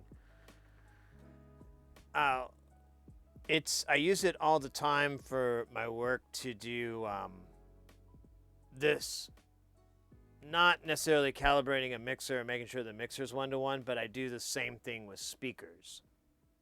So the way this is set up is there's 2 inputs here. One has an R, one has an M. I know it's really tiny. I can't make it bigger. That's what I tell all the women. I'm kidding, I'm married. One is reference, one is measurement. So what you try to do, so if I, So what you have here, I'll disconnect the signal here. So unplug this cable. This cable's unplugged. Hey. And I think we're at, yeah, it is 6. So it's unplugged. But if you look up here, you still have signal on reference. So this cable right here has the exact same signal that is being sent to this input. It's literally being wide. There is no craziness, there's no digital routing or anything. It's literally the wires are, every wire that's going into this mixer is also going into that measurement input. Or, I'm sorry, the reference input. The measurement input is right here, this jack over here. And that's coming out of the master out, which we have attenuated because this mixer is, I don't know, it's weird. The gain structure is weird. I'm coming in dumbass hot because I want to test that heat. So now when I plug in the signal here, you'll see it start to draw, and it's doing it really slowly because we have it on a slow average. You can make it really fast. We'll have it do fast mode. The problem with fast is you can get a lot of false positives. Here, let me unplug and replug. Yeah, like this. That's just getting one signal. Now we're getting the other signal. Oh, weird, the volumes. What the hell, did the pad get hit? What the heck? Oh, I plugged into insert, duh. There we go. So, you can see a lot of little glitching. So the averaging helps to smooth that out. We should do 4. What you're reading here is a comparison between the reference and the measurement. So it's measuring frequency deviation if the low or the high isn't nearly as high as represented correctly. And then it's also measuring phase, the amount of time it takes before that is. Maybe it's arriving in a different point in time, like in milliseconds or microseconds or whatever. And so those are all measured here, and you have a nice little phase scoop here that goes up to $1.80 on both sides. And that's what we're doing. I do the same thing with at my job all the time, except I'm doing it with speakers. I have a microphone, a calibration mic. It's pretty decent. And I aim it directly at the driver, depending on what kind of speaker it is. And the room and whatever. Actually, yeah, when I'm doing the speakers, I'm pretty close up. But when I'm doing the room, I'm back. But you'll go up to the speaker and you'll have the microphone fairly close so it's not getting any refraction or anything like that. And you'll do exactly what we're doing here. This is Pink Noise that's being played by Pink Noise Floyd. Missed opportunity. And, oh yeah, okay. And that's what's going to come out. Pink Noise sounds like static. It just sounds just like static. It's a little lower. But the highs are still there. It's all the frequencies represented at once. In fact, if you wanted to look at it... Oops. Did I get rid of the window? Oh, well. Here's what it looks like. You can see it's here, get rid of me. See, it's a fairly random pattern, but there's a consistency.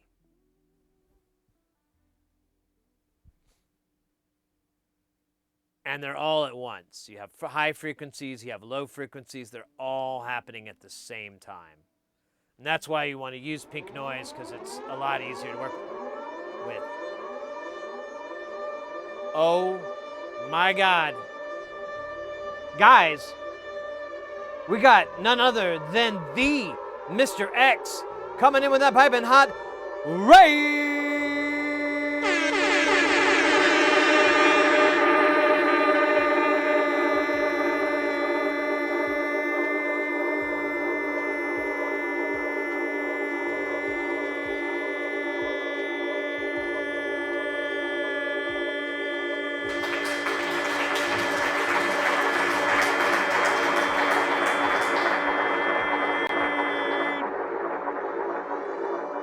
Let's go. Oh my goodness. Oh my God.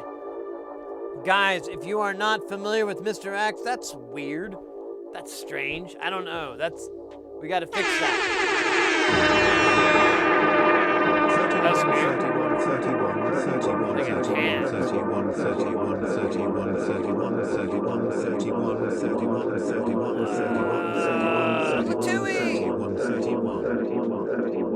Oh, so wonderful to see you. It's been a minute.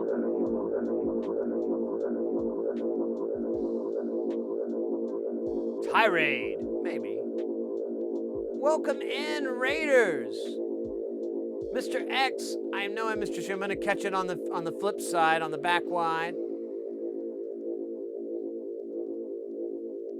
Who the hell is it? I don't know any. Now I'm confused. It was very easy. Very easy. Even better, Holgator rated me, and then we rated you. Holgator! Willkommen!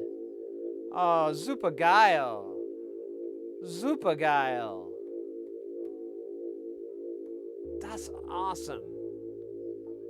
Well, welcome in, Raiders. Welcome in, Mr. X. Welcome in, everybody. It's so wonderful to see you, cats. How you doing? Hope you're having a good, what is this? This is a Saturday. Some of you, it's Sunday. You guys came in, we're working on this mixer here. We got this old beast from 1996, 7, somewhere in there.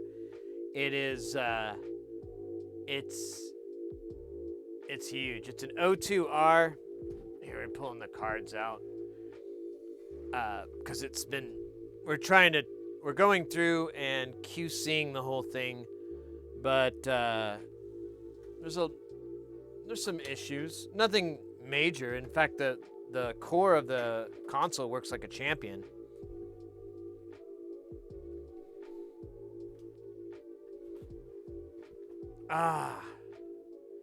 But we've had some weird issues with the cards, so, you know, gotta do something there.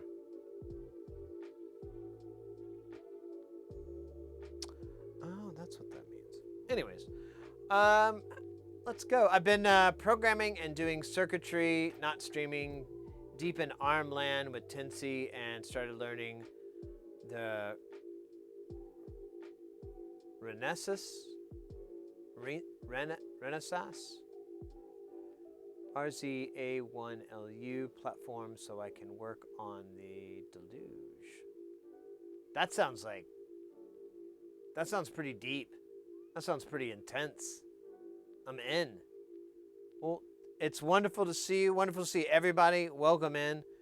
We're like I said, we're working on this mixer. We're using this program here. I use it at work. I was just explaining how it works and how I use it and all that good stuff right before you guys showed up. So I'm not gonna do it again. Nah, I'm kidding.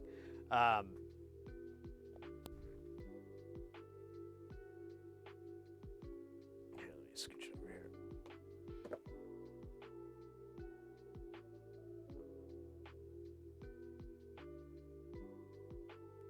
Yeah, I don't know what's up.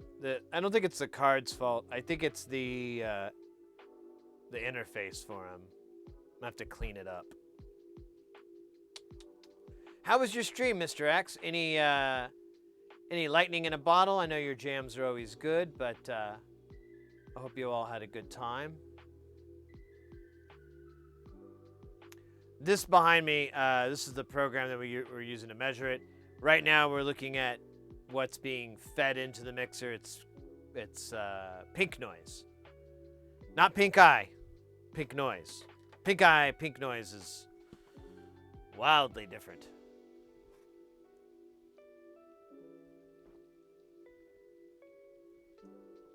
Man, I can't believe that. 31 months control. Control Alt Delete with the 31 months. That's insane. Yeah, you guys came in like pretty hot there. I'm still processing all the data. I'm like data, but a stupid moronic version of him. But I do the processing. Processing.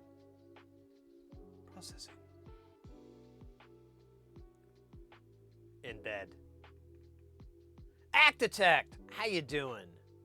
Good to see you as well. It is the mating call of the Pink Panther.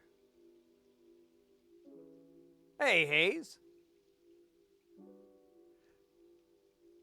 X did a great performance on the kazoo. Ah, man, the kazoo solos.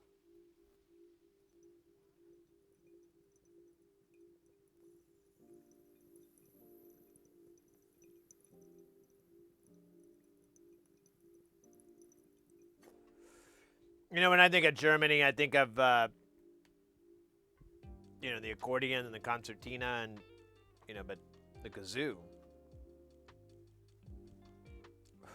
That's pretty wild. All right. So I don't know how well this is going to work, but God damn it, I'm willing to try.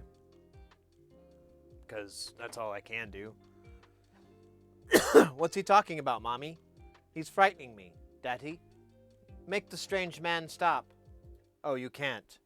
I will never stop. Until I get to the top. Wait a minute. Where's the top? I put the top over here somewhere. Oh, there it is.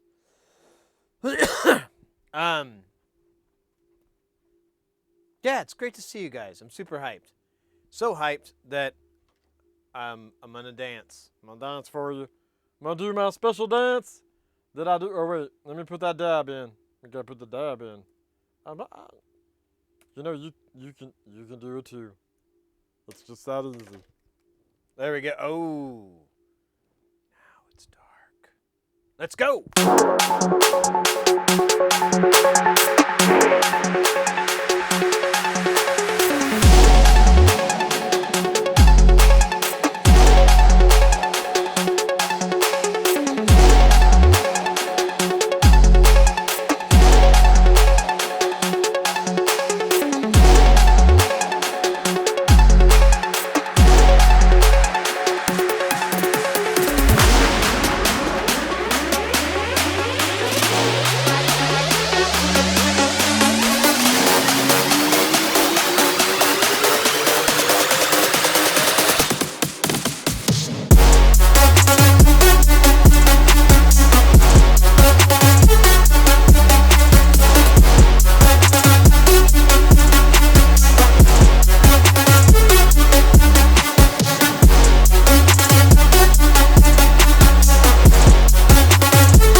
Oh, you gotta be kidding me.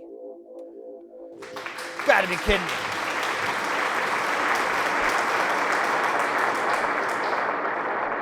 Let's go. Let's go. Ooh, that's good. Look at that heart rate. That heart rate hype. Doctor's gonna love it. Doctor's gonna be happy. Love to make my doctor happy. He's retiring soon. I don't know what I'm gonna do. That's why I like my dentist. My dentist is about my age. So by the time he's ready to get out, so am I. Wait, that sounded dark. It was meant in the dental world. I'm just gonna be like, just dump him out, Doc. Oh my goodness. Man, I think it was our first dance party for the day. That felt good. It was so good. I realized how dirty my glasses are. What a fun Saturday. Good Saturday afternoon. Good hype, good vibes, good everything. Got Mr. X and Posse in. We got a new follower too. That's right. That's what I was trying to read. I couldn't see because I'm blinded. Act Detect. Is that right? Am I reading that correctly? Act Detect, 7 months? Damn. Thank you so much. Respect. Respect. All right, now we can properly work on this console. Before I was like, oh no. And now we got the dance party. And a hydrate. There's a hydrate, a dance party.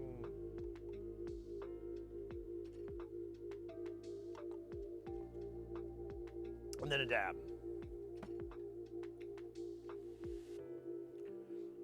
All right. That was good. That was good stuff. So, let me explain very quickly. Again, I apologize for anyone that's heard this before. I'm going to get good at explaining it very quickly. Like dumbass fast. So everyone knows. But this is a visual representation of what we're sending into the mixer. Now, we're not going to be... Let's see. Oh, wrong mouse. And it's asleep. So we're going to take this off. We're going to go to phase. So what we have up here is we have two inputs. One is reference, one is measure. Reference is being fed a signal that is also going to this cable. Now it's physically going there. There's a Y cable that splits the signal. There's no digital routing. There's nothing like that. There's a cable that goes bloop, and one comes into here. The other one goes to input 5 on the mixer, on the audio interface, out of output, whatever the fuck I made it. So the other half of that is this here, which is measurement. God, this thing is hot as fuck. And that is this top little duder up here. So there's two bars. The bottom one's reference, the top one's measurement. Let me give measurement a little bit of a bump so it's even there. There we go. And what we're seeing here on this screen is the difference between the two. Now we have to account for a time latency, so it pulls it up. It finds it's 2.04 milliseconds. That's consistent across the board. Nothing. It's never changed. So you'll put that in, and then it's measured in. If we were to take out the 2.4 milliseconds, it'll really jack up a bunch of our readings. Oops, can I do it?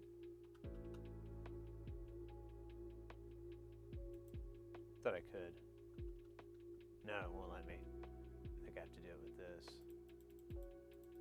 Yeah, here you go. So, as you take it out, your phase gets goofier because it's just looping.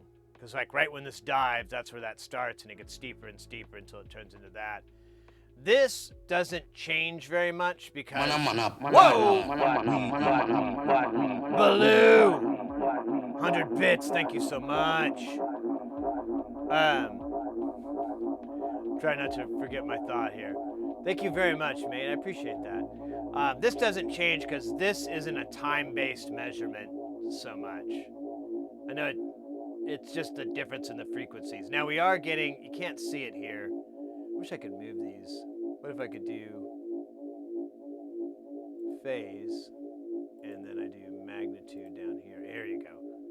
So you can see that the stair stepping is occurring from the time and the frequency. So we can make this more and more drastic as we get closer to it so that there's no time compensation.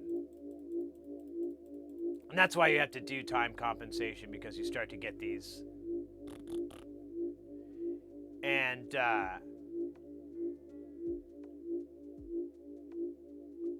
but this would only happen if we were to take the reference speaker, if we were to take a speaker and plug that in, and then plug the output of this mixer into another speaker, and they're the exact same speaker, same drive, everything's identical, everything's 1-to-1, everything's down the middle, and you place them right by each other. Let's pretend like there's no destructive interference between the two. It will sound really weird when you start to get in these, it'll have that like whooshy weirdness sound from the phasing being at a time, and it's kind of funny how this is represented in blocks. I don't have an explanation to that, but now if you want to time align the speakers, you could move it so that the difference, the amount of delay that this speaker or this mixer adds to it, you could do that by just moving the speaker backwards or forwards, and that's what we're doing here. We're going to find the delay, 2.04, insert it, boom, now it's all happy and pretty. Feels good. This console is a bloody beast. It's old, 1995, 97. I was in high school. I graduated high school when this thing was like selling like hotcakes. I don't even remember that entire time of my life. We have, everything seems to be working on this, knock on wood. We've gone through nearly all the, and actually I think we've gone through all the, oh, you know what, we have the other half of the stereos, and then I want to check these aux outputs, but for the most part, everything that's hardware on this seems to be working like a champ. These faders are, and I'm definitely going to clean them up as part of the gig, but because this is not mine, this is a client. They asked me if I would QC this thing, make sure everything works, and if it didn't, fix it if I can. And I was like, yeah, sure, man. And then I tried to lift it, and I was like, oh man, this was a bad idea. I'm gonna hurt myself lifting this fucking thing, because it says it weighs 65 pounds. I don't believe that. I think it weighs way more than that. It's bizarre. So, and it's getting really, really hot over here. Like there's radiant heat coming off of this thing. So, yeah, I got that going for me. But all in all, this thing is amazing that it stood the test of time so well. All these encoders seem to work. The faders work. They get a little sticky. They get a little stuck, but it's nothing too. It's not it won't kill you, especially if you're doing it for recording purposes. The biggest issue right now is that the expansion card slots don't really seem to work very well, if at all. And I think it's an edge connector inside, and I think it's just dirty, and we got to clean it. But we have to crack this thing open, and I thought it clamshelled this way, but it looks like it clamshells this way, and I'm like, oh man, I should have read the manual before I got on stream. That's all 90s cocaine, I know, right? What's crazy, like, there's a spot here, yeah, you can see it. So that's not a piece of tape, neither is this. That is from someone twiddling it and their fingers hitting the same spot over and over and scraping the paint away. That's kind of cool. I can't fix it, but I don't really want to. Man, these buttons are nasty though. I think I'm just gonna try to clean this with an external brush and stuff, because I do not want to take this board apart. I'll take these fader tops off. I'll take these, these come right off, so I'll take all these guys off. All these guys, all the knobs and fader tops, I'll take off. I'll let them soak in some warm, sexy, soapy hot water. Put some candles around it. Put some, you know, maybe some Enya. Enya's really relaxing. Yeah, I'll put some Enya on, like a little Bluetooth speaker next to the bucket of hot water, soaps and suds, with these guys in it.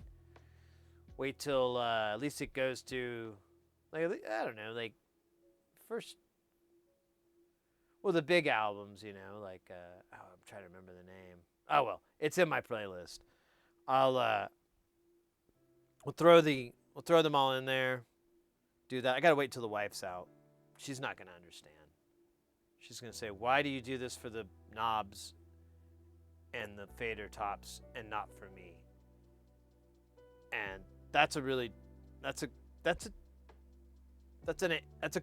conversation I don't want to have. All right, let's just put it that way. That's a conversation I am not interested in having.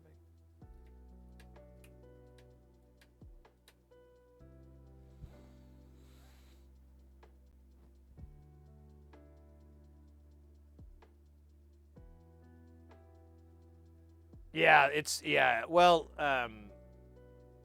Kelton was bringing up that there's like single inline package chips in here. I can't believe they were still using SIPs back then, and they're op amps too. Apparently, I'm like, ooh.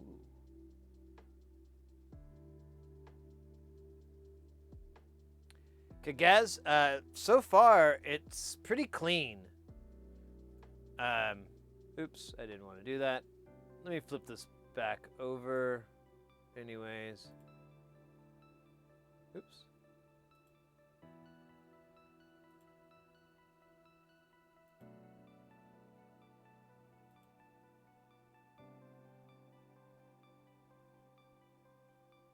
Did I? No, it says it's there. Oh, because I'm still zoomed in. I don't know how to zoom back out. I didn't figure that part out. Oh, there we go.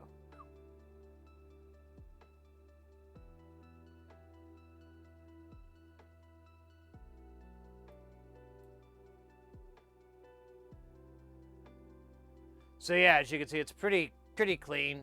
It's not perfect, but honestly, it's perfectly normal. So I'm down with it.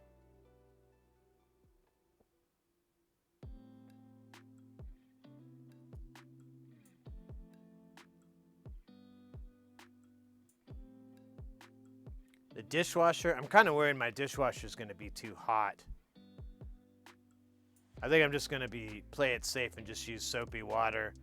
That, honestly, in the past, that usually cleans it up. You just let it soak and then, you know, give a little scrubbing with a brush or something in there.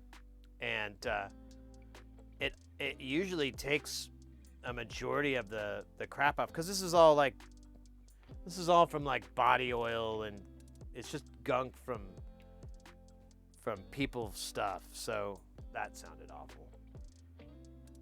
So it should come off pretty easily. It's not like it's oil. X32, I haven't tried to compare the two. That would be interesting to see. Yeah, I don't need to use an ultrasonic cleaner. I don't have one either.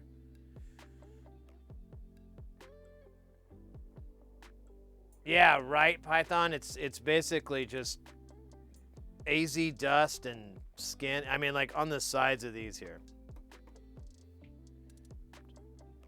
Here, maybe this is a better shot. Yeah, there you go. You can see. There's just like this. Ugh.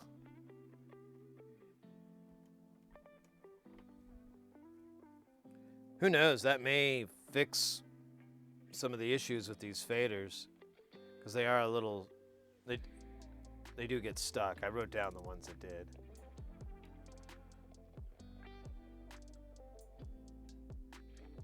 Yeah, exactly, Biznot. Just get at him with the old toothbrush.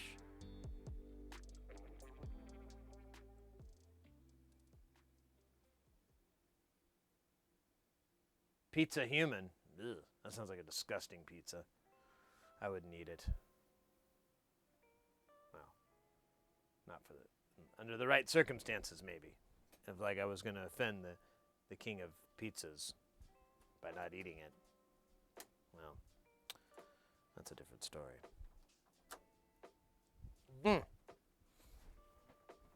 Oh, hey, watch it there. That's not on.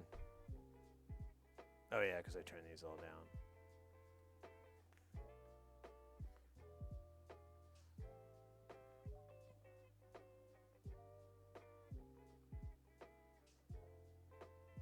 Turn this guy up. Yeah, it's so weird. I gotta get it to -3. I don't understand how these inputs on the stereo are weighted. It doesn't make sense. It's probably just beyond my. It's a normal. I don't know. I think I'm just an idiot. It's my own ignorance. All right, that looks pretty good. It looked pretty good, yeah? Pretty too.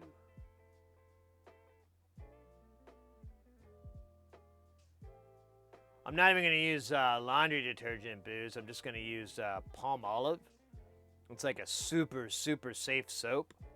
I use it in gardening. I always keep it for gardening and stuff because it's like a safe way to get rid of bugs and stuff. You can put it in the water. And yeah, it's like as safe as you can get away with as far as a soap goes.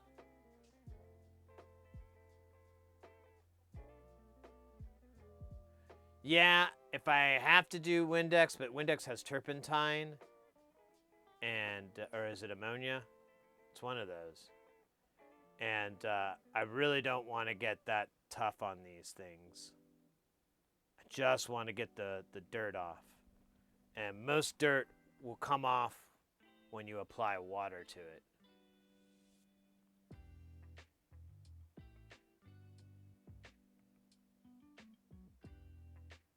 Yeah, I love. That's usually what I have. Like I have a little deal of palm olive just for utility. It's not for dishwashing. I had to hide it.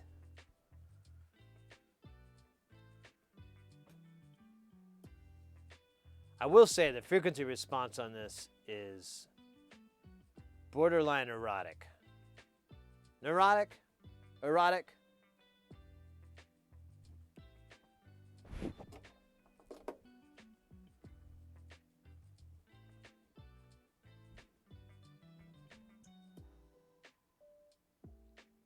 Baking soda and water, that's not a bad idea.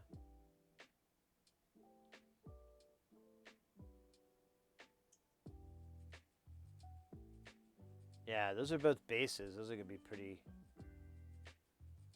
decent.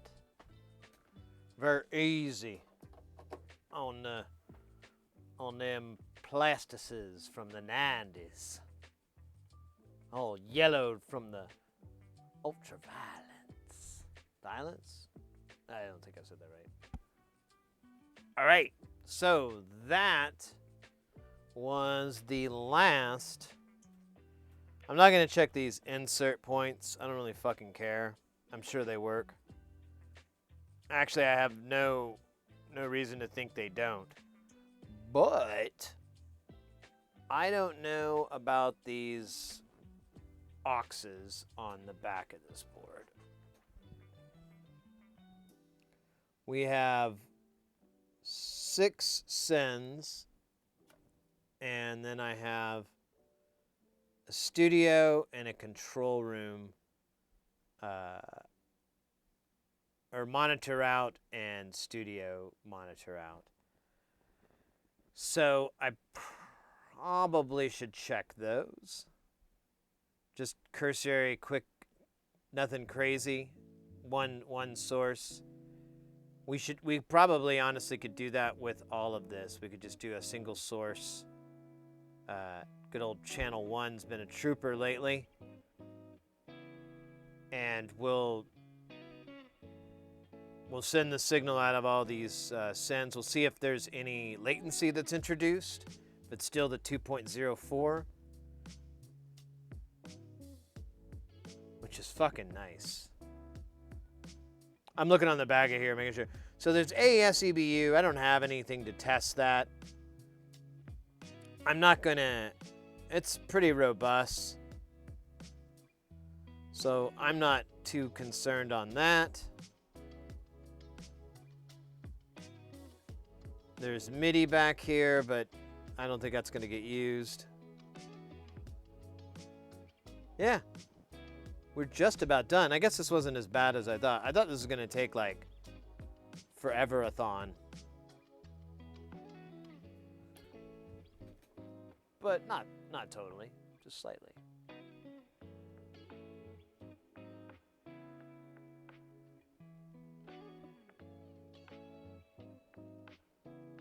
Knobs and transfer printed.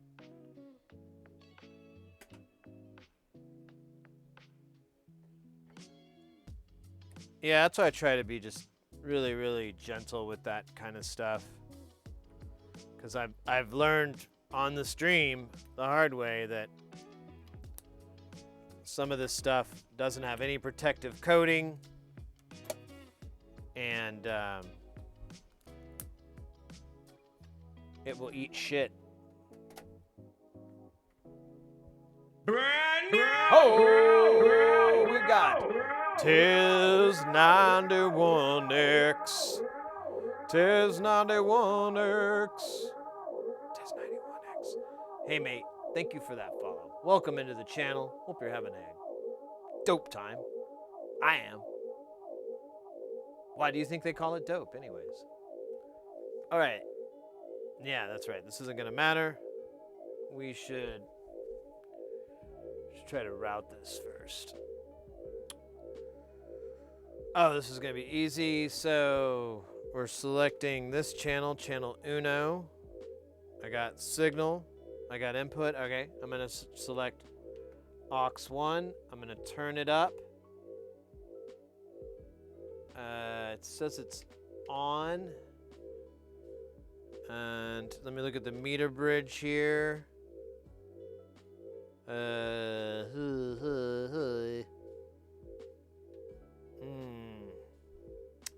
What's this?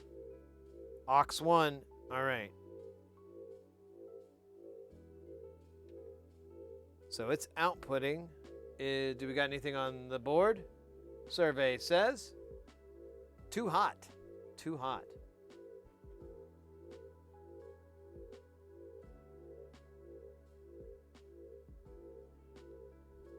Look at that. Same amount of latency, no different on the auxes. That's fantastic news.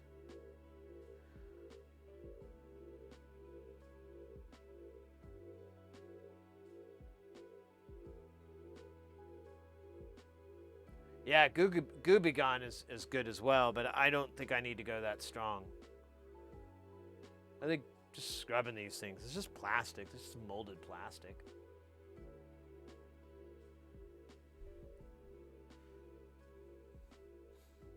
All right, I'm gonna program this to just all be the same levels. Let's see, what's this? Oh shit, how do I look at that? View, do I have a way to view the auxes? Oh yeah, how do you do that? Oh, here it is. Oh, scheisse. Oh, I like this. All right, faders on sends. Oh wait, I want it for all of them though, so. I'm out of frame here. Let me pull this up a little bit so you can see. So I went to sends on faders for this. Like you when you get to the here, let me get rid of me. When you click on this, now you have aux sends. So if you were mixing a band, let's say you've got your drummer on one, you've got your guitarist on another, you could basically mix for the drummer. Like, oh, I need vocals and I need my kick. And I need to hear the bass player. I really don't need the guitar. Okay, just put it down really, really low. And both guitars. Okay, cool. And then you go to the guitarist and they're like, oh, yo, I need to hear me. I need to hear the bassist. And I just need to hear the kick. I don't want to hear the vocalist. Okay. And you go along like that and you build these mixes that way. And now I got to clear this out. And that's one of the the really neat things that digital mixers that offered. Let me put this back to what it was.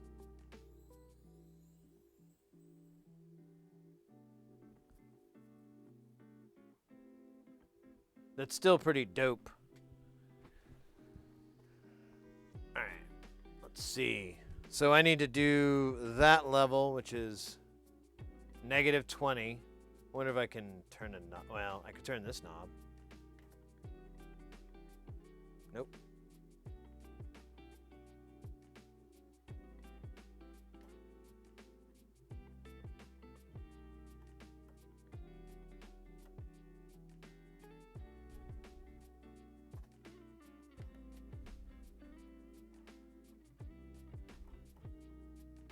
Oh, you can't see the little fader moving.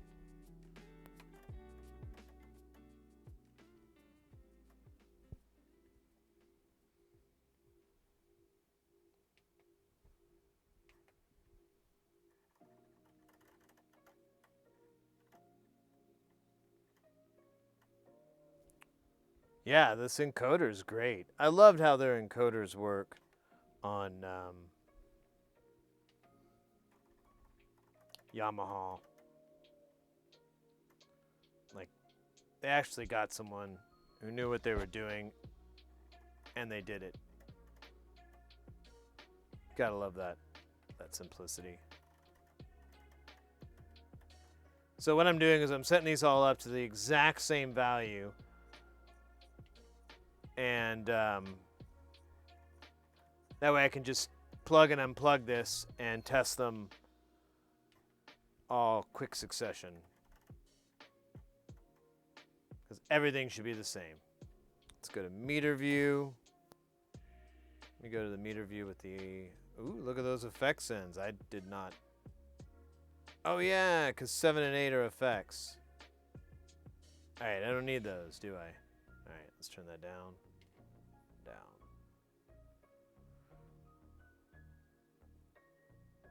Meters. Yeah, there we go. There's our 6 auxes. They're coming out at like -20. But it's 1-to-1. It's weird. I don't know why there's like a level difference, but I'm just gonna get over it. It's not the biggest deal in the world. All right, so there's that. I'm gonna go to the other input here, or the output, I mean. Here's output 2, should be identical. Pretty damn close. Output 3. Pretty darn close. Output 4.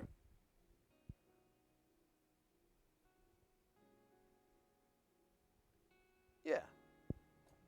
It takes a minute for everything to settle down. Here's 5. 5 looks great. God, 5.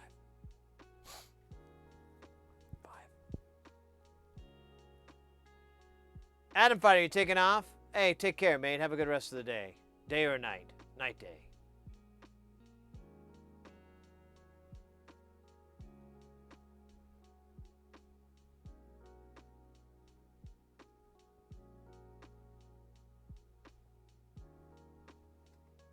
Eating. It's good stuff. All right. There we go. That is all 6 of those aux outs. The other 2 are internally routed effects. I don't fucking care about those. I'm sure they work. Now we do have the control room and the studio out. These should already be up. This is... Oh, here's control room. Oh, it's not working at all. Oh, wait, I gotta turn this up. Yep.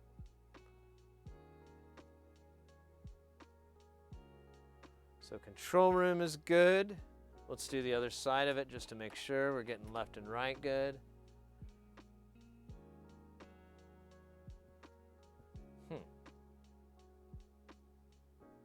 Let me jump back real quick here because it just went slightly under the bar. I can't remember if the other one did too.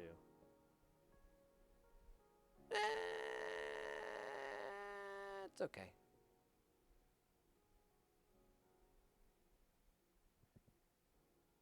Oh, I know, yeah.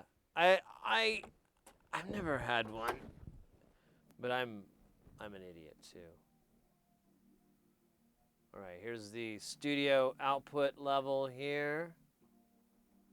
Let me get it where it just kisses that line. Ah, there you go. Let's do the other part.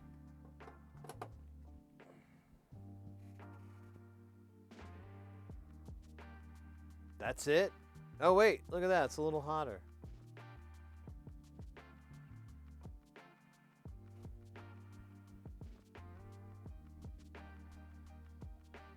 I can't fix that. And well, I could. I don't know if I really want to bother with it though.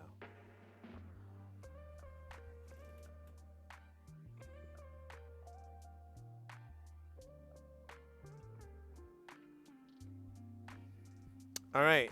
I think we've got two choices and I already know the answer, so why even bother asking? It's like a waste of my time.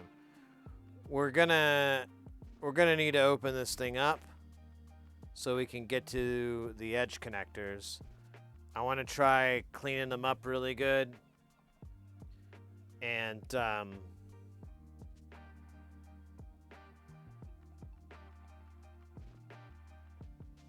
trying to think if there's wait a minute. Well, actually I don't really care. That would have showed up in the measurement.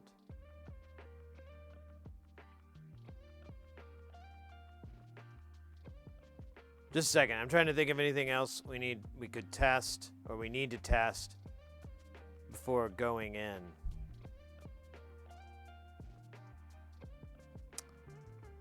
I think we're good though.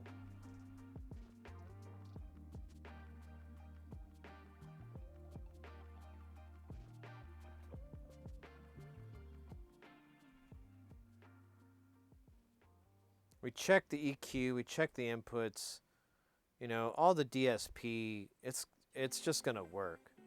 I mean, it's a 1 or a 0. It's not gonna, work half the time. We saw results from the from the effects. We saw really everything.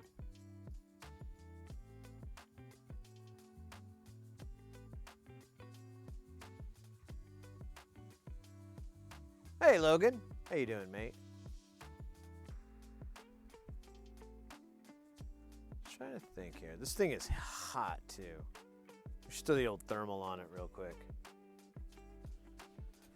Give it some of that thermal, man. Yeah, man. Make it look like the Predator, man. Coming out of the trees. Killing Arnold.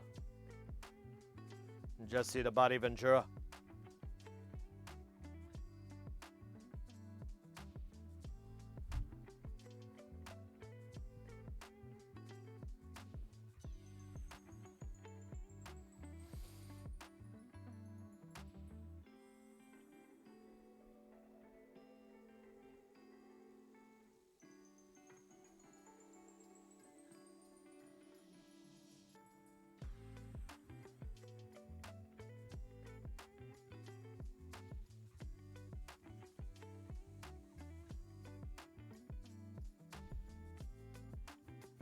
Let's go to this spot. This is where it's all hot.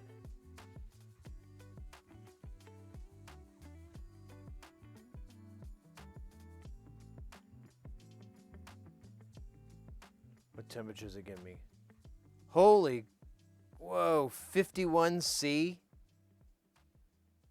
That's what those bright spots are coming out, and that's not a light reflection or anything. Damn, how hot is this screen? Oh, the screen's not hot. Oh wait, I'm at the vents back here. Oh shit. Yeah, I'm getting like 52, 50C. Wow.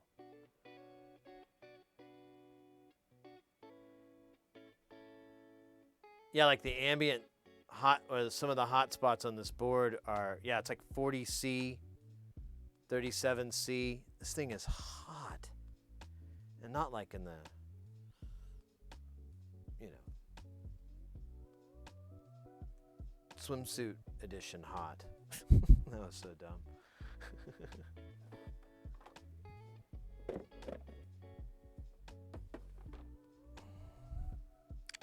Nice. Let me look at the, let's pull the manual up here, the service manual, and try to figure out how plausible is it to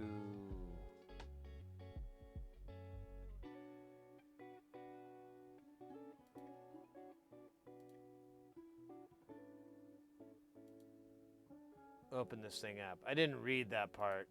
Let me see if I can find the service manual easily again. OR2 service manual.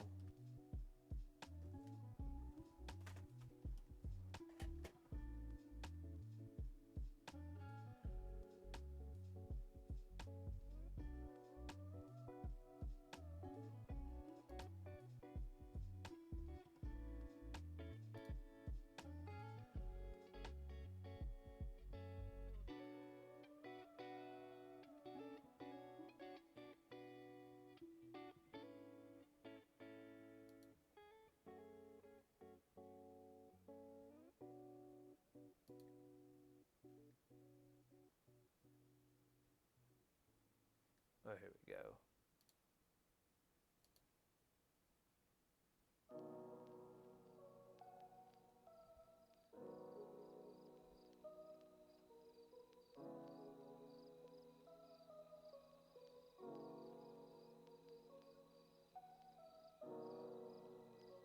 Oh, nice, Hayes.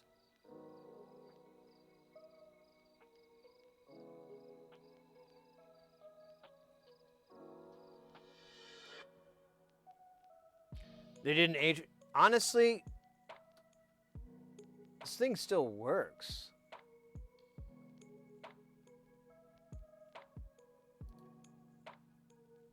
I'm pretty impressed.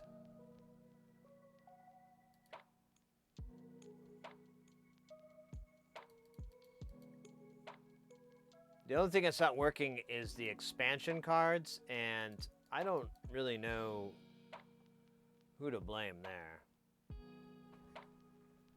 All right, let's put this.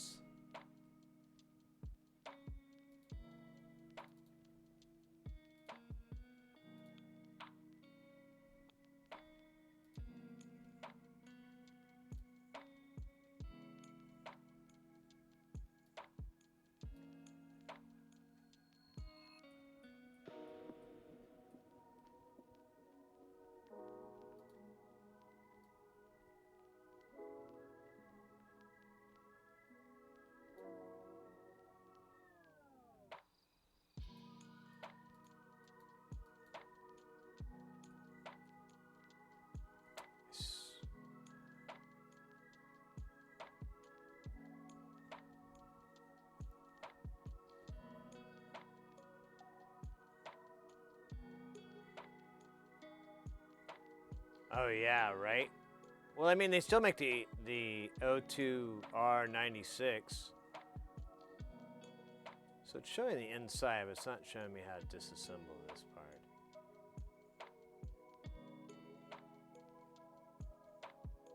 I thought it did. Here we go. Oh, I was wrong or right. So it opens, wait a minute.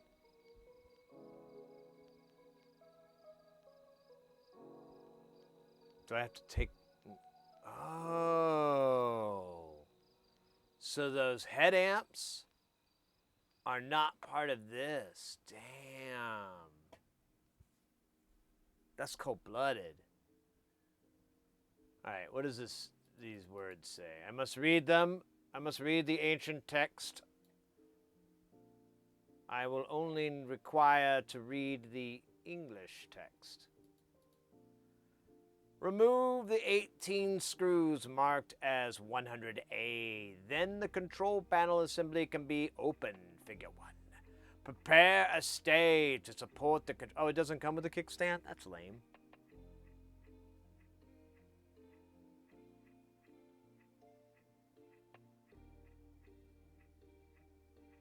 The DC circuit, the AD circuit, DA122, DA22222.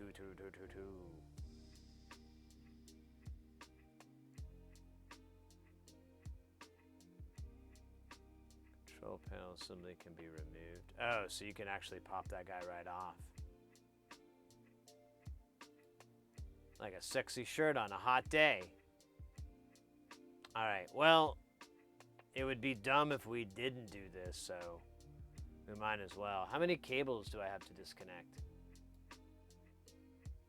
Well, it looks like 1, 2, 3, 4. I could handle 4. Look at that. It looks like there's a kickstand built in there. Has like a little hook. The fuck?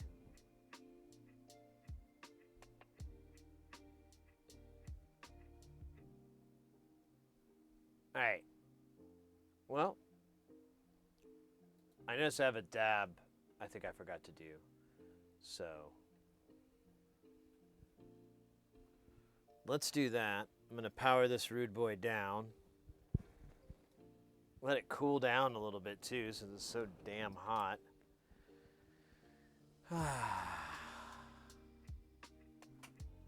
And we'll have a dab.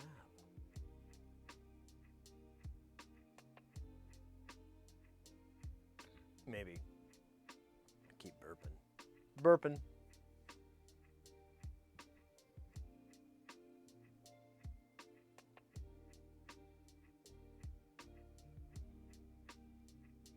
I know, Python, and it's worse. Like the we had a tape deck we took apart. I have the video, and it's like my only chance at ever assembling that thing together. And it was a cassette tape deck from like the late 70s, and I swear, every piece of that, like the power supply, the tape assembly, the front dial, the interface, all that stuff, were all made by completely separate engineers who had never spoken and who will never meet or ever interact with their cohort at all. It was so weird how you would like segue into things like the screw size, everything would change. Oh, instead of these being threaded, this is gonna be like it was just weird. Like, oh, here's some nuts you got to put on. It was just so weird. I was like, I shouldn't have kept opening it. I should have just stopped and went like, this is a bad idea. But man, I couldn't stop myself. Yeah, nowadays they put like 27 screws in. I got my screwdriver, right? Well, I did. Thought I brought it in here. Maybe I left it on the coffee table? Yeah, I might have. I'll go grab it in a second. I'm going to take a quick break here. Let the fans of wisdom cool us. Watch this quasi-matrix dime store knockoff.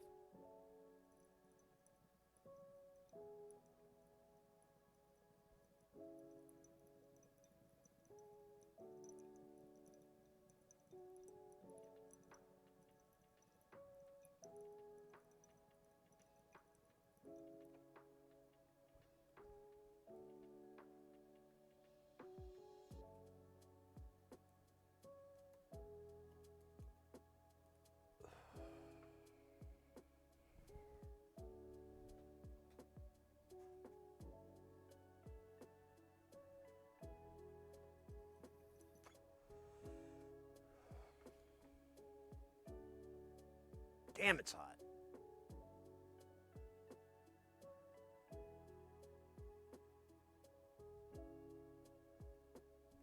All right. Let me grab my screwdriver that I believe I left in the.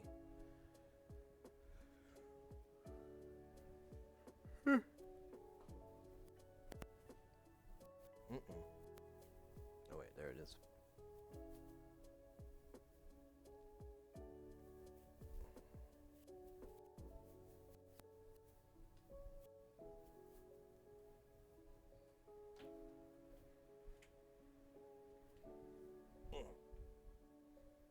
Yeah, it's like 10 degrees warmer in here.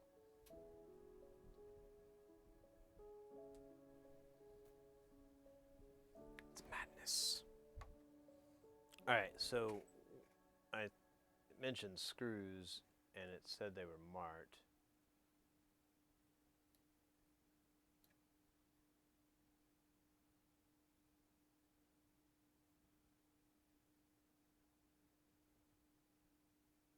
That's weird. It just shows 4 or. Yeah, I don't understand what screws it's talking about. I'm just gonna go wild and have a good time. There, kick this up a little bit.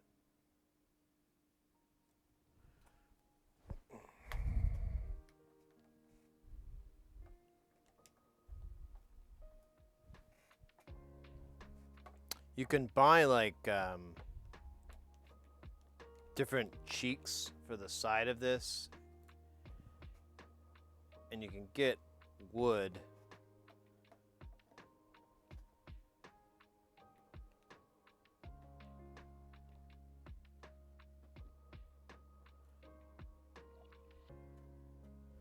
I think if I was up for the crazy restoration, I would go that route. So we're at 1, 2, 3, 4, 5, 6, 7. Yeah, that's probably gonna come out to 18.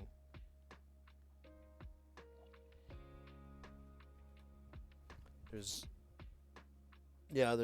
2 under here. I think we have to get. Yeah. Which is weird. Oh wait. No, it's right here. Could be those? I don't know. That manual is not very helpful. There are some inconsistencies.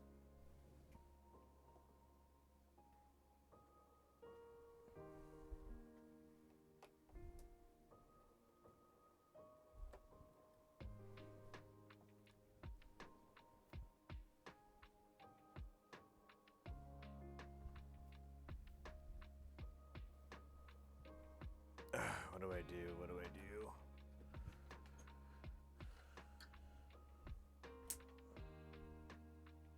Do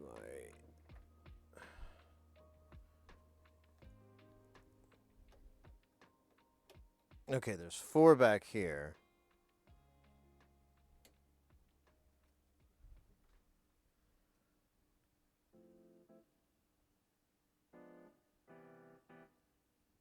Oh, wait, it does tell me, but it's in a goofy code. So that's 1, 2, 3, 4, 5.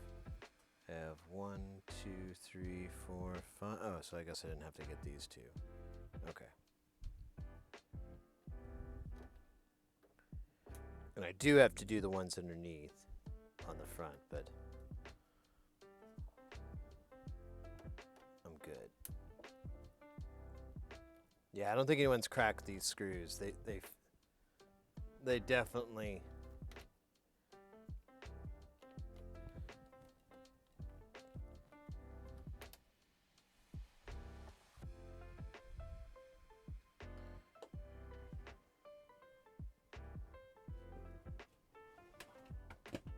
I do not want to lose my mat. Oh shit. Shit. Oh man.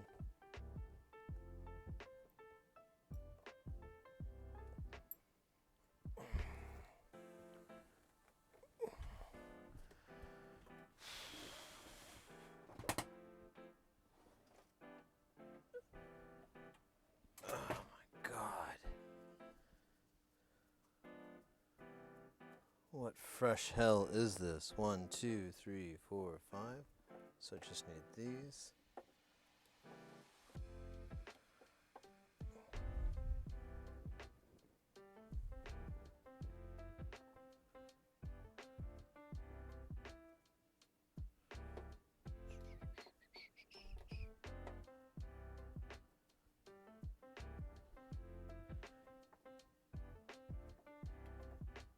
Yeah, so last night I had a little experiment. I streamed on YouTube and I just played some pinball. I kind of wanted to test. Actually, the whole point was to test, kind of stress test my computer to see how well that would work and all that. And I did discover like a couple things. Like it works, but I can't run stream avatars. It's just it's too taxing. They just chug around. They don't really move very quickly. It's not very fun.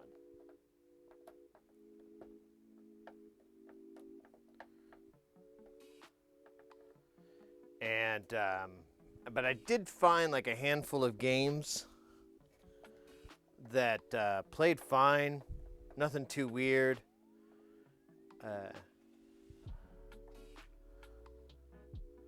So I don't know. I might have found a solution though, because it wasn't too bad streaming on YouTube. Granted, I didn't have much different music, but honestly, I kind of tried to get the game music from the pinball game audible, because a lot of it was pretty fun, and I feel like it's part of the whole experience. All right, let's see. Yeah, this is gonna lift up, right? Did I not do a screw? So I guess I do have to do these. See, I didn't think I did, because the picture says I didn't. But here I am doing them. So take that picture. Take it right in the butt.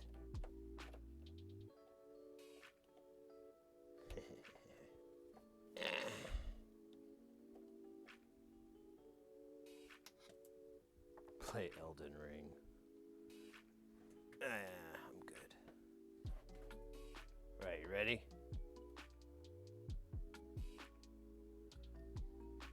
Alright, so it does have a hinge.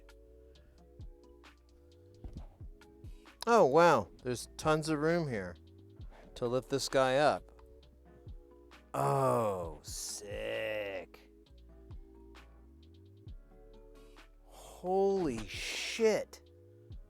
What the actual fuck? Single-sided boards? Sips? I knew to expect sips, but single-sided boards.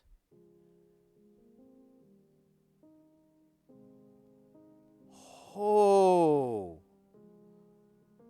Whoa.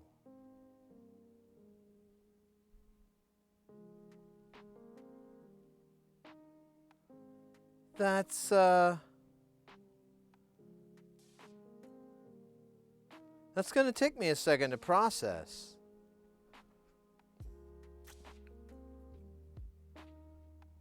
I don't know if I can put, yeah, I can't really. So, yeah. Wow. That's, yeah.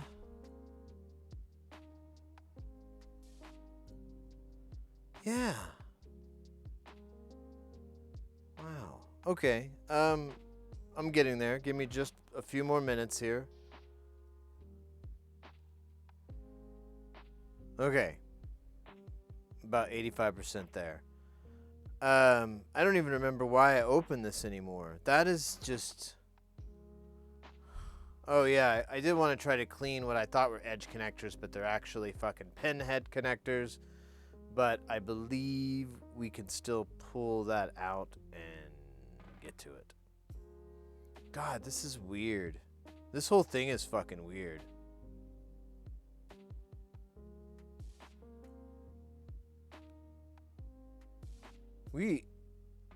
Wow.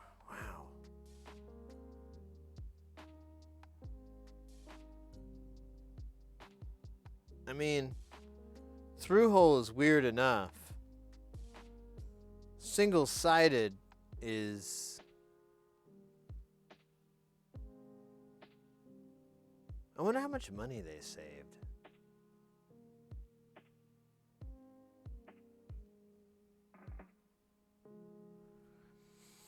All right. Well, let's do a little guess and point and see. So, for starters, and obviously, this is the preamps. They're these individual cards. They're transistor based, looks like. I don't see any solid state in there. I just see transistors.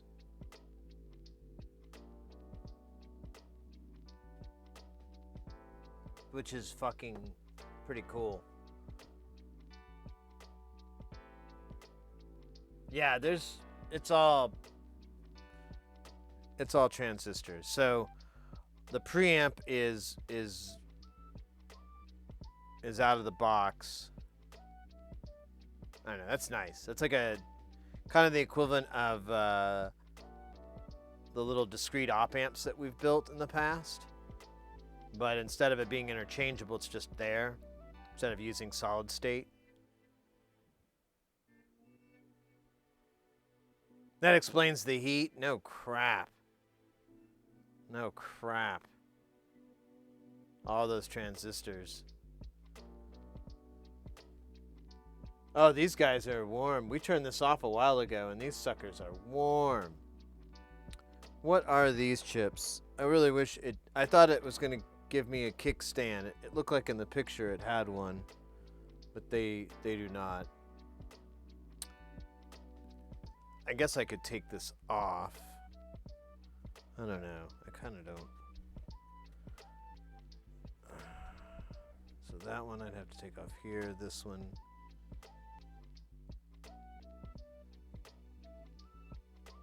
That one there. Well, I'm gonna have to get to it, but I'll just get over it. Let's see what this chip says.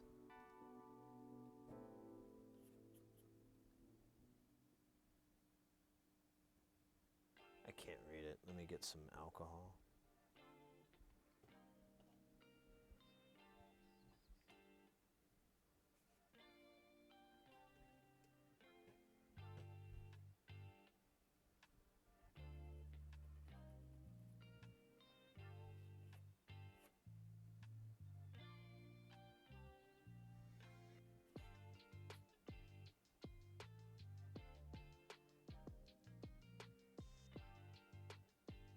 Asahi. What? Am I reading that right?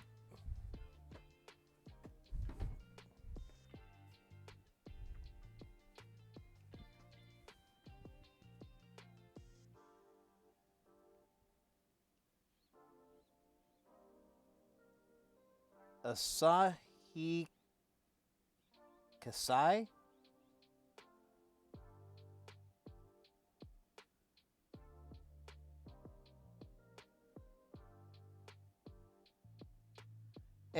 Asahikaseai.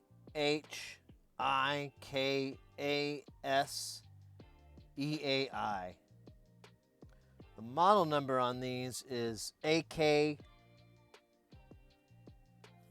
5390.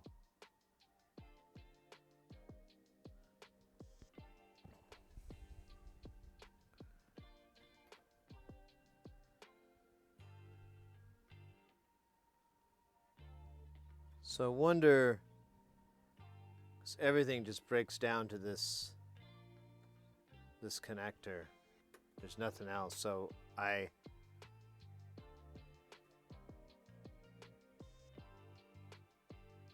well, I don't know. Man, this thing is insane.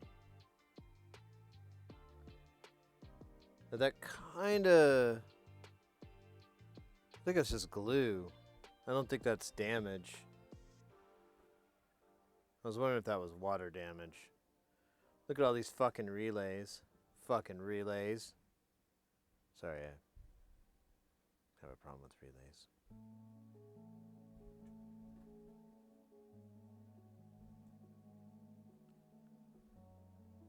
Yeah, I might be able to pull this card out.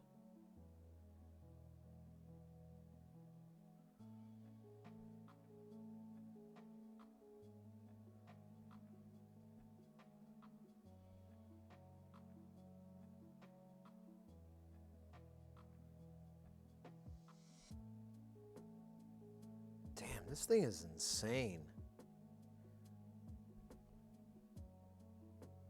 Oh, I think we found part of the weight.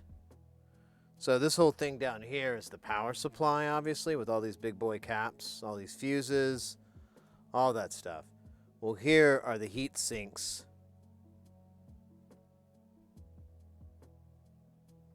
for, I'm assuming, the regulators.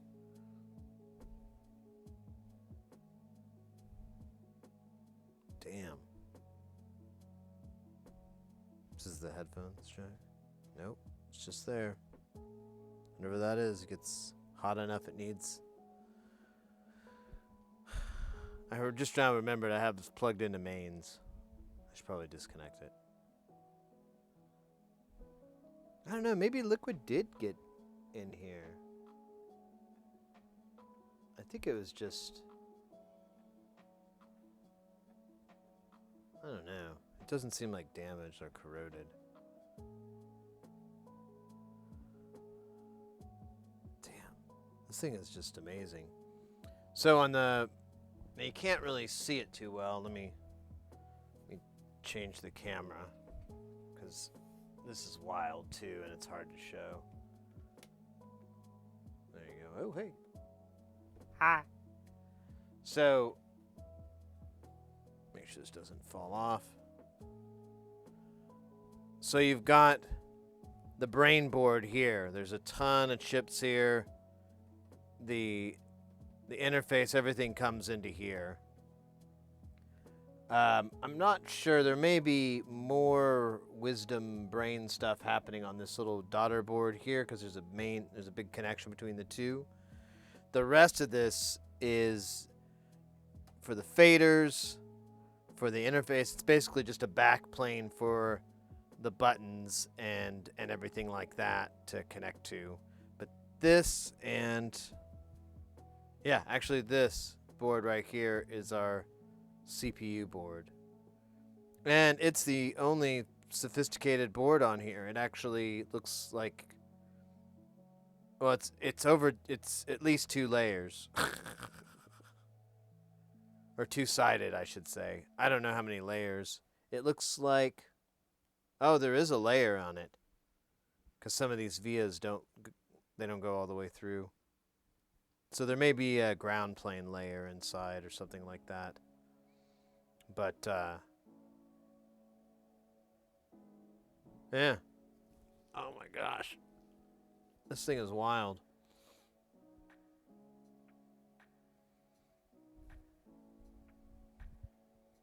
What a big ass... why would you do this?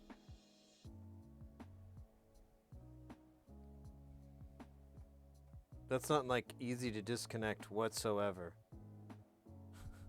Oh, wait, there is a little disconnector there. But that's still not easy to do. That's funny. So it just ties off of that. Alright. Oh, there is a little hinge. Does this just keep going, or... oh, wait, I see where it cups off. Okay, so if I would have kept going, it would have fallen. Cool, but... anyways. Let me read chat. I think I fucked up.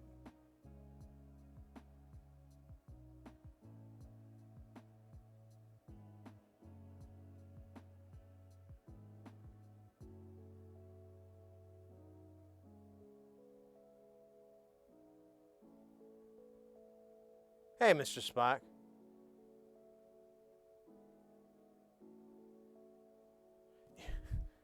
I don't know. I don't, it's okay.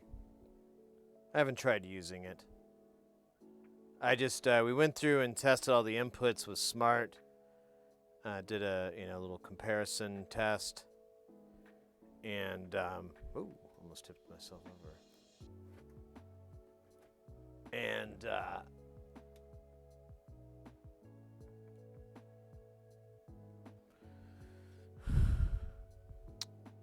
I keep trying to remember why. Oh yeah, I gotta clean those cards, but fuck.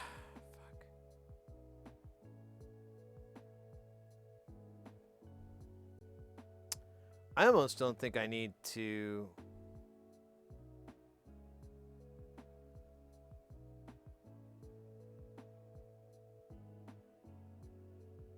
Trying to think of the best way to check those card slots. Because I don't really want to take this thing apart very much. Like popping the top off is cool, but if I disconnect it, then it's a whole other world.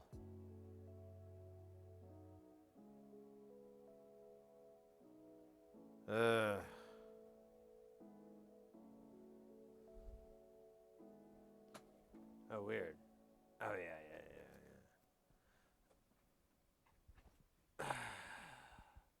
Let me ruminate on this for a bit.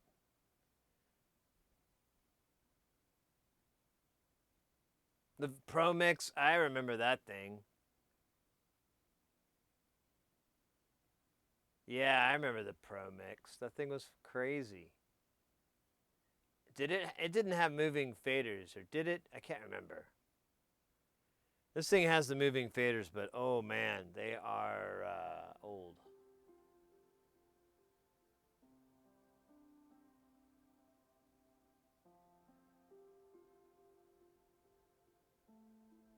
It's an 80 board, yeah. I'm kind of curious what that board is underneath. I guess I could just look at the damn manual. It will tell me what everything is.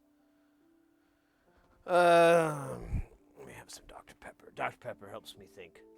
I just banged my shin. And my camera just dipped. Oh, camera.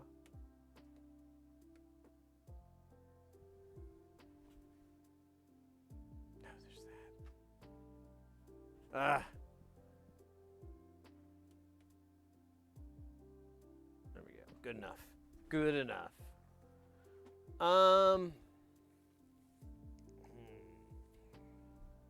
How deep do I want to get into this?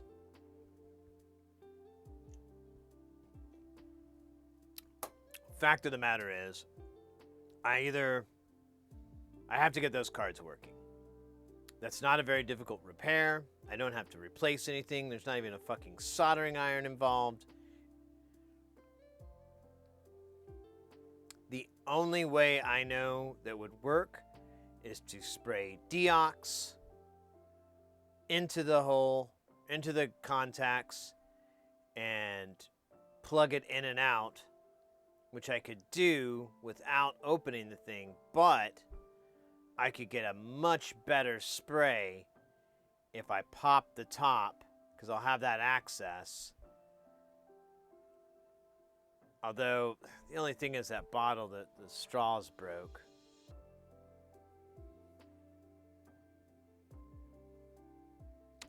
But I don't know if I get it to work for a second, I'll be good. I just need to get those contact points. I could put alcohol in it too. I mean, that ain't gonna hurt nobody. That's easy to apply. So, okay, what I'm hearing myself saying is that I have to take the top of this off and I need to disconnect it and put it on the floor and hope that it doesn't fall over or murder any children. Again. Speaking of murder, let me unplug this from mains. It's now safe. Oh, man.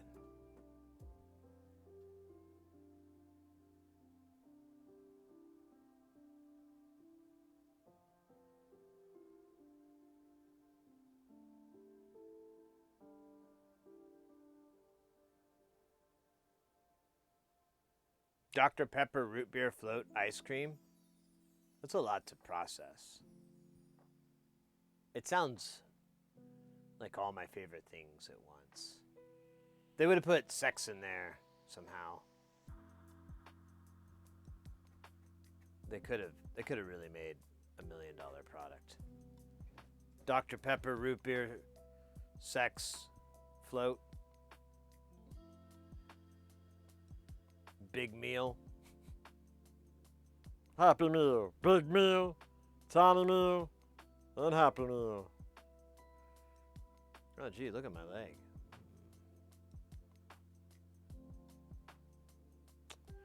Yeah, usually don't have the camera up this high, but I gave it a toke and now it's high.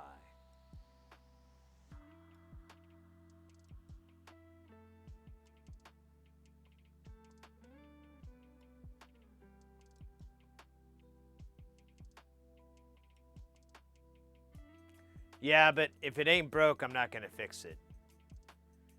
This is not a restoration job for me to have for decades. This is getting this working so that it can be sold. That's the intent. That's the owner's intent. That's how much they paid me for it, working on this.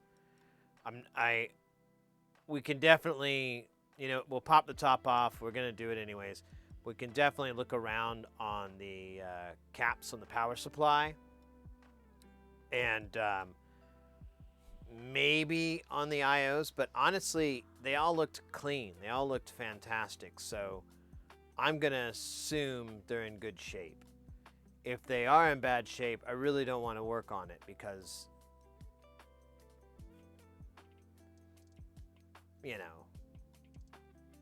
I'm gonna have to fix it. Oh, I don't really want to do it. Not for $100. This thing is so heavy. Every time I lift it, it's like a $10. It's like $10 of what I'm getting paid. It's taken out of my soul.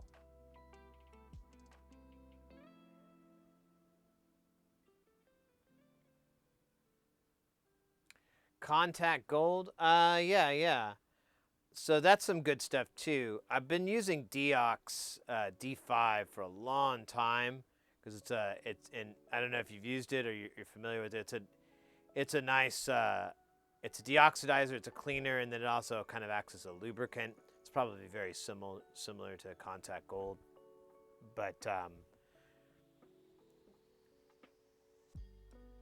yeah, I think that was the end of that story. It was a great story. Two people found love in that.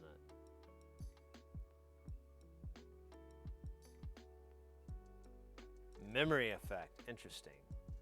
Well, I could give it a shot. I mean, I just don't want to... I've learned in the past you can make faders worse when you try to clean them. And I don't know what these faders are. I don't know anything.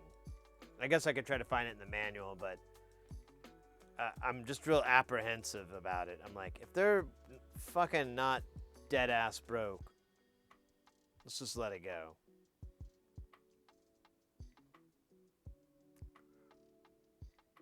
How can I put a good analogy on this? We're really just trying to move the car off the lot. We're not necessarily trying to make sure that the car gets another 250 million miles on it. We already know what expectation versus reality is for a 30-year-old digital console. But anyways, I'm being mean. I'm sorry, console. You're good. You're cool. Let's go to smart. It's just reading nonsense, but looks neat.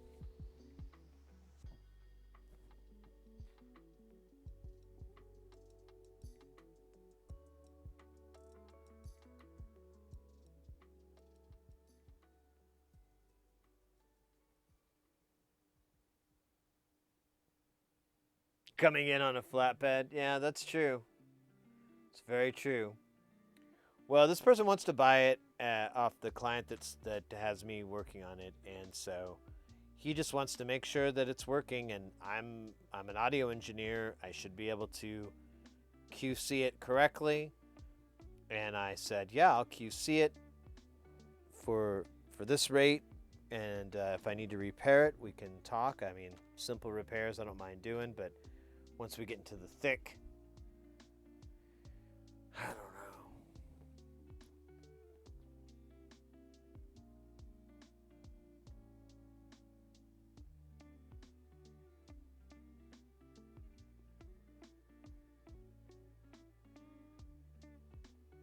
Carbon layer. Oh, yeah.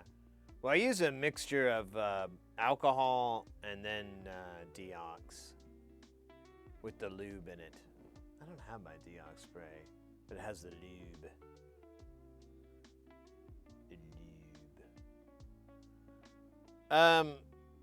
Speaking of lube, I gotta go to the restroom. That didn't segue very well at all. I feel pretty gross now. Nonetheless, I gotta go to the restroom really quick. We'll come back and we'll pop the top off of this rude boy. We'll try cleaning up those card slots some more. We'll pop the top back on. We'll close it up. We'll pop the cards in. I doubt they're going to be identified correctly. I think it's still going to go, hey, this is a burger. And at that point, I'm going to have to be like, I don't know, man.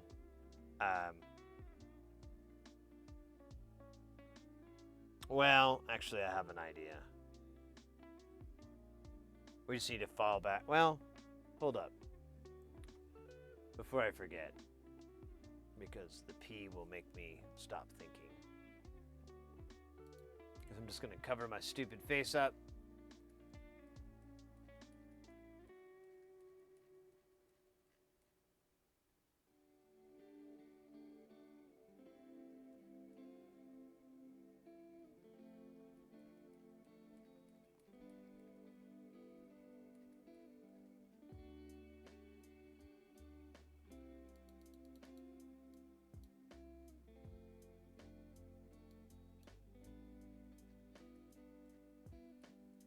Gotta get some schematics. So this is all gonna be parts. Oh, here we go. Well, that's board layouts. Do I got schematics?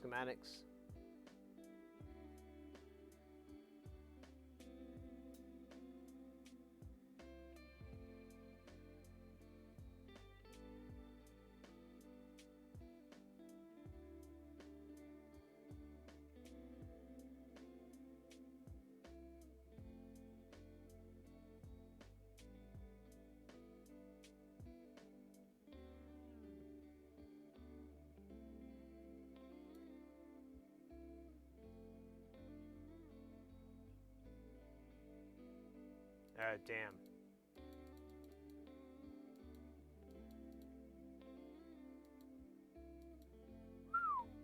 We've hit the mother load.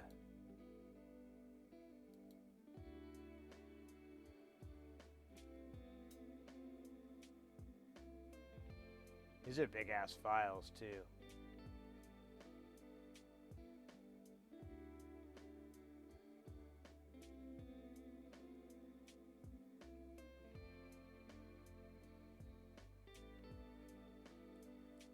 Alright, let me see if I can find the expansion cards.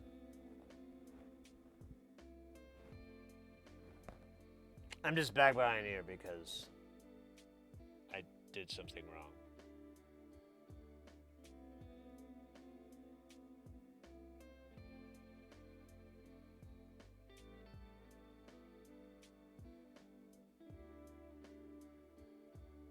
So there is a separate DSP board. Looks a little wild. Wait, what does this say? That's a DSP output board. What's the LCD? Wait, does this say expansion? Expansion RAM. Oh yeah, you can put more RAM in this thing. It's not maxed out. I have no idea what that really gives you. I never could find anything that said, hey, if you do that, people will think you're cool.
This is ridiculous.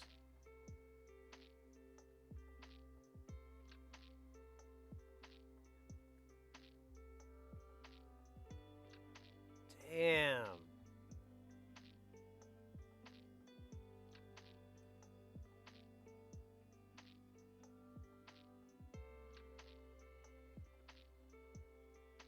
I still don't think I found the expansion cards yet. That's all I'm looking for. I was just kind of curious where they show up on this.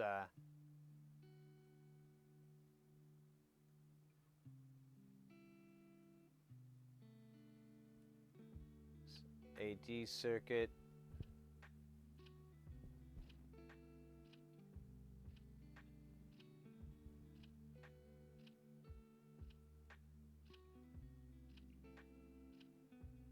DA.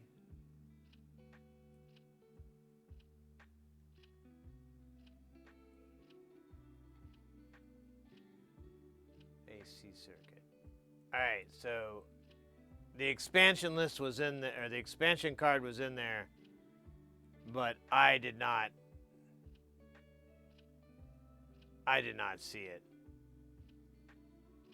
I probably need more details, like what the name of the board is and stuff. There was...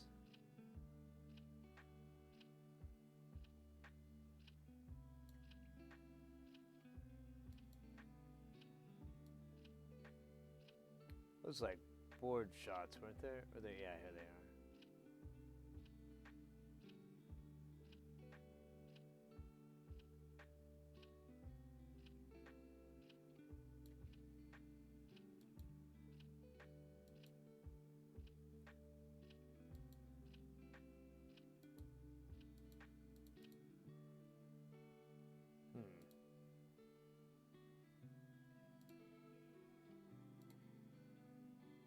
That's the readout. What's the name of the expansion board? PCB, bro. Sometimes you gotta get a little bro-y with these diagrams here. Yo, bro, where it at? Now, silence is testing you. Alright, here it is. Yo, don't worry, bro. I found it. You can go back to playing table tennis.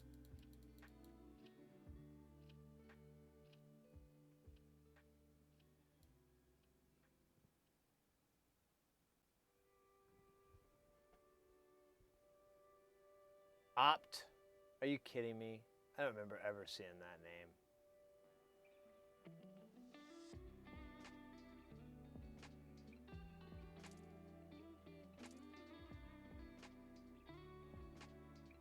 What does that say? To DC1CN. Okay. CN 101. Alright.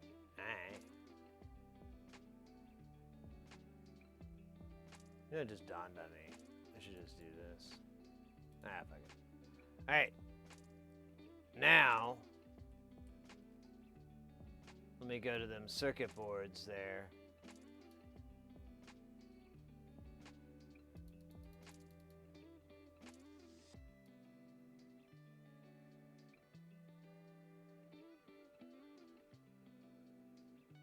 Oh, wait, here we go. Oh, shit. That was like the whole boards.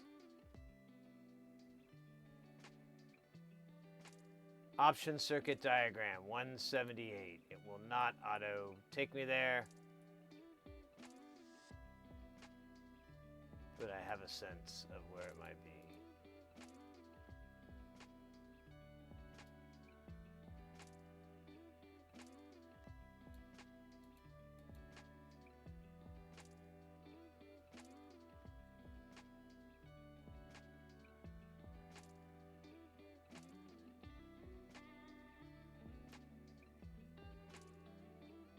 It says fader circuit, dick. Oh, here it is. Oh, shit. Damn. All right. So...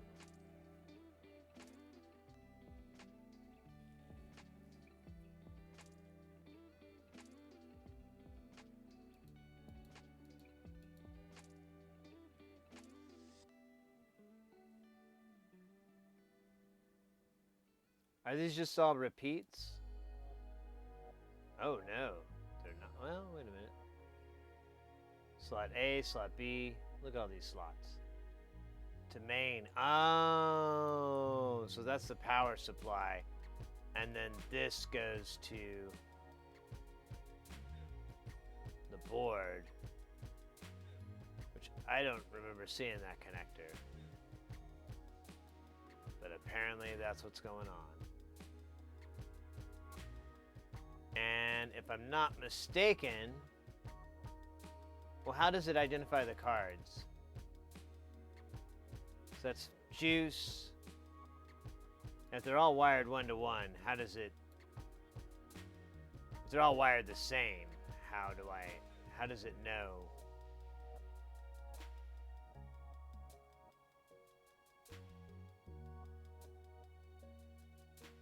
Huh. Yeah, not grasping that one there.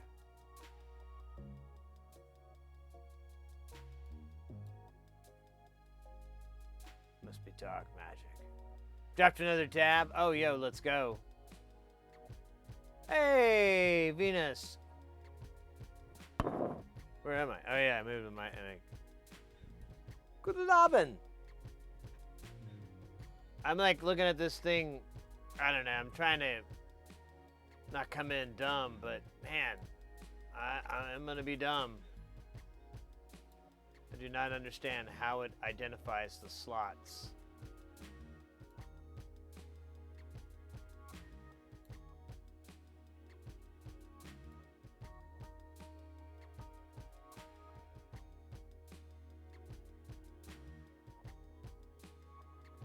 Look at all the power it provides. That's crazy.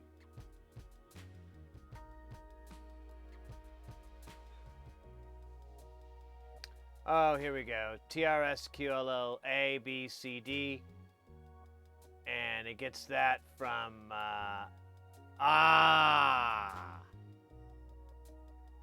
So, pen 1110 or channel 411 or whatever the fuck it is, on each one of these goes to a different one of these to identify it.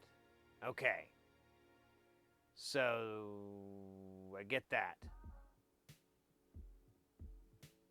I just don't remember seeing this big-ass connector here. Thing's bigger than me.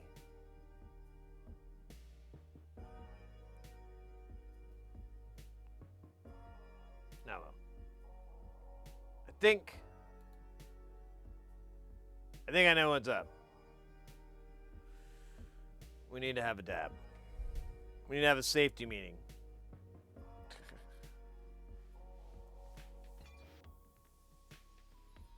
Nabend.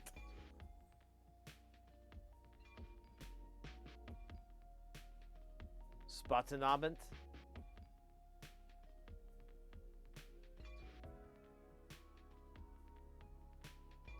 Massive lower. Now, welcome in. We're, oh man. Let me give my ears a little break here.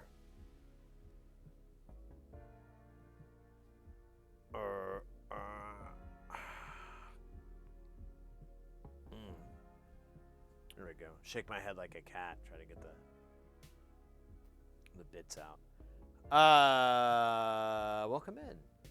We're doing, we're working on this crazy mixer from the mid-90s. It's a digital mixer.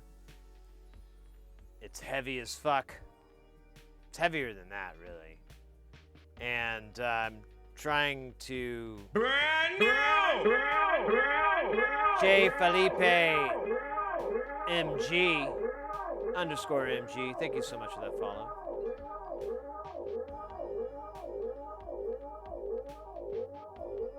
I like that jam.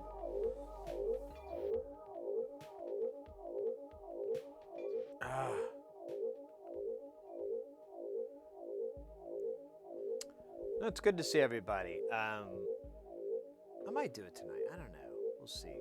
I think Mrs. Heresy has to work tomorrow, so it's usually how how I kind of gauge it. So last night I did a little tech test, and I streamed on YouTube, and I played just pinball, and I was playing it on the same computer because I really wanted to see how it would work out. And one thing I discovered is I couldn't do stream avatars and that at the same time. It's just too nasty. Frame drops a go-go. But, you know, whatever. Everything else seemed to work fine. Some games wouldn't run so hot, but we'll see. I thought it was kind of fun. Oddball was there for a bit, and Oddball thought it was funny because like the setup looks different because I wore a t-shirt. I had a boom mic, you know, well, not a boom mic, but I had a mic on a boom arm, and then I had my green screen folded up out of the way, so it was the back, you know, you could see the studio and everything, and I lit it up nice, and then I turned all these other lights off, and I just turned the lights on for my moneymaker, and it worked out pretty well. It looked all right. I mean, you can always, I believe. Let me make sure I'm not gonna lie to you, but I believe the stream should be on. Yeah.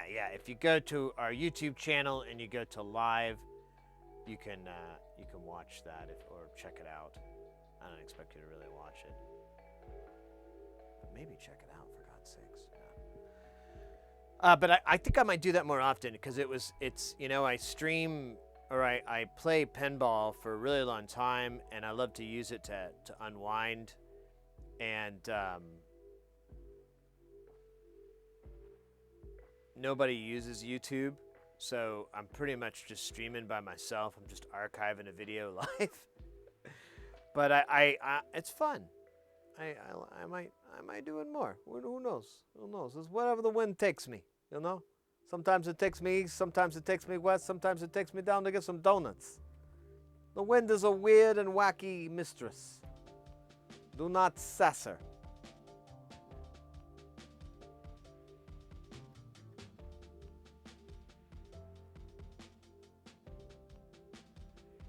No, it seemed to be, I mean, really, I was just testing the computer. I was like, once it gets out of my computer, it's, you know, the way that the data's encoded is identical. So if I send it to Twitch or I send it to YouTube, YouTube does have some latency, which is kind of annoying, but whatever.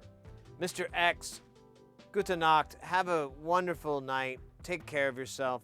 I'll see you soon. Thanks again for everything that you do when you do the do.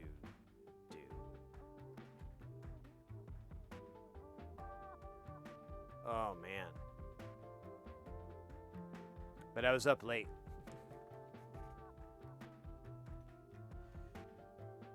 But it was fun. What tables did we end up playing? I was able to make a list, and I was just peeking at it a little bit earlier. Hold on.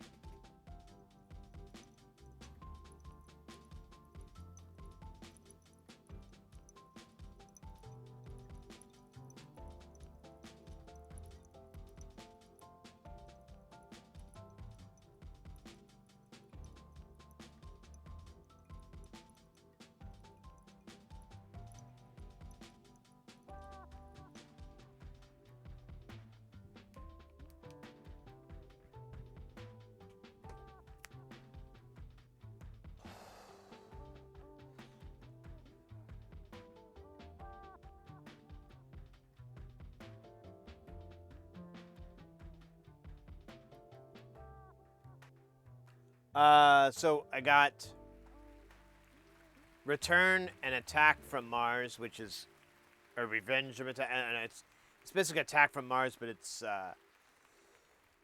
some things have been changed. It's kind of I like it a little bit better. Beavis and Butthead, that's a really fun pinball game. It has some really cool mechanics that I really like for a game like that. Bond 60, which is basically a pretty damn close recreation of the new James Bond game from Stern, the 60th edition. It's really fun. It plays pretty mean. It can be really rough. Like I think I kind of got a sense of it last night, but it'll launch the ball right down the middle really fast, and it's kind of scurry. What else do I got here? Go back to this.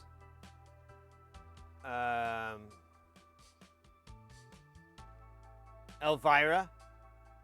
Although the audio is a little weird. Evel Knievel, Galaxy Quest, Ghostbusters, Indiana Jones, Star Trek The Next Generation, and Twilight Zone, and then last but not least, I was super psyched, The Matrix worked.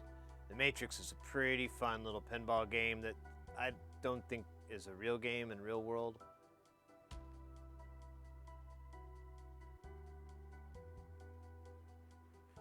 Yeah, now it's not based from the Tim Burton movie.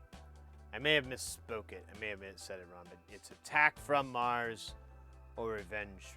Well, Revenge from Mars is actually a slightly different pinball game, but it's the same theme. It's really funny because all the dialogue and everything is just way over the top, so hammy. It's really funny.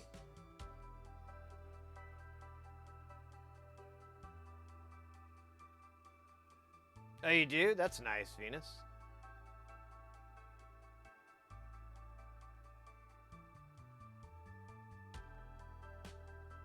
Ah.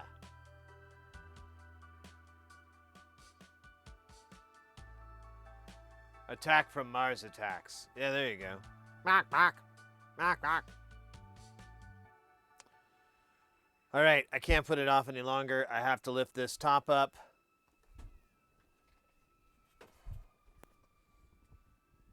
Oh, wait, this top. Never mind.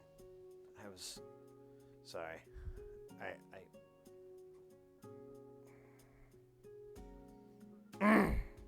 God, this thing is so heavy. Oh, bye-bye. Oh, wait, where's my Sherby? Sherby. Yes? Yes, sir. You will be instrumental in our ability to reconstruct. Very good, sir. Where's the thing come on here? Sir, shut up.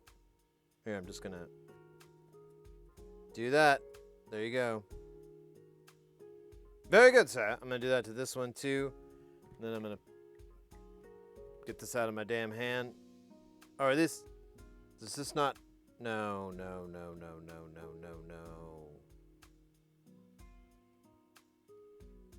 This comes off, right?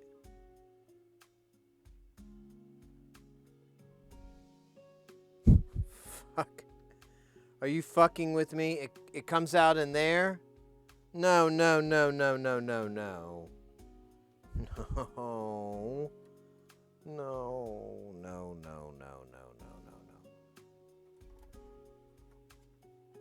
I'm just not strong enough.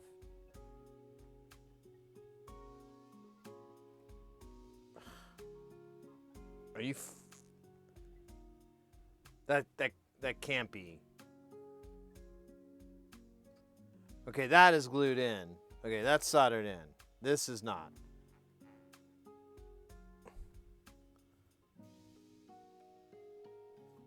How do you take this off then? Holy crap. Stand by.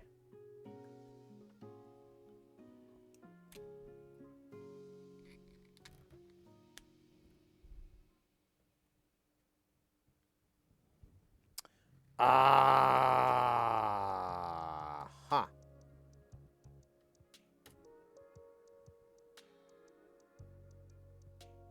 That's not going to work for me.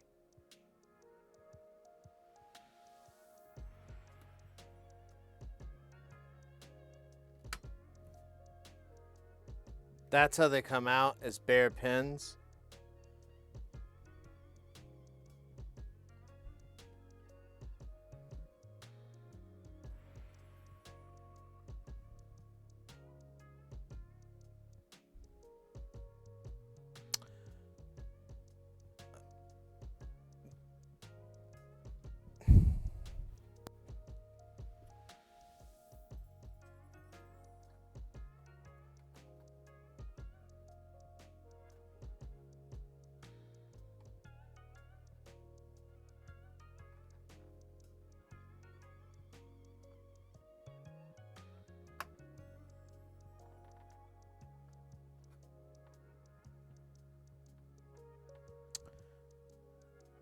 I am very mystified. I haven't encountered anything like this in my 6 months of doing this. So this has to come out this way. And yet, yeah, the only way that I can do it is to lift this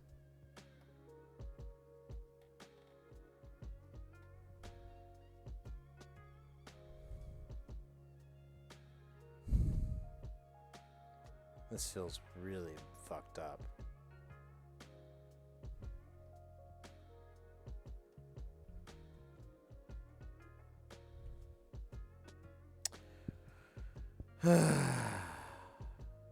Alright, I'll just have to be really careful. I'll tape it up. But I don't... They do have markings, but to prevent it from being an issue...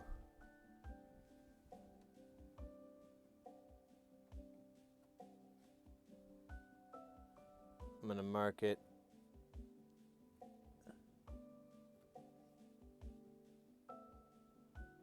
Which is the other one? This one here.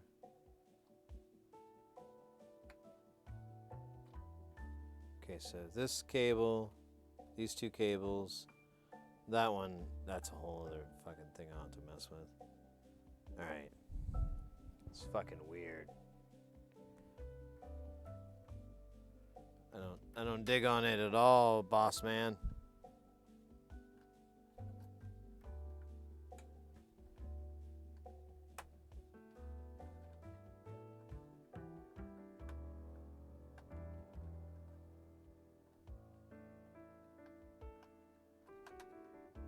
Might have to get the little screwdriver here to get a little bit of a wedge purchase. There we go. Please don't damage this. I really don't want to try to fix any of this shit. Looks like a fucking nightmare.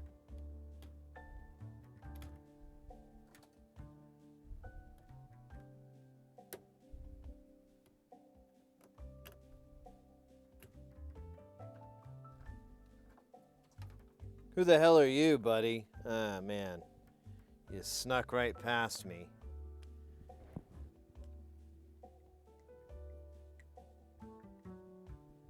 Snuck right past me. Those are posh minor track balls. Oh, yeah, well. They do my job. I have like an older one, but it quit working.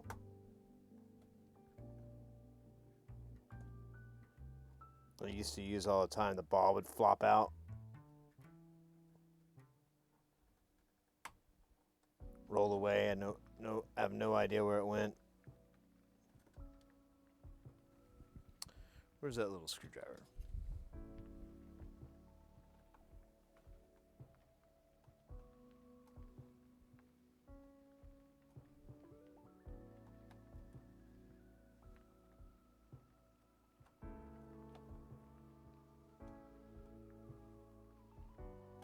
It looks like that should come out.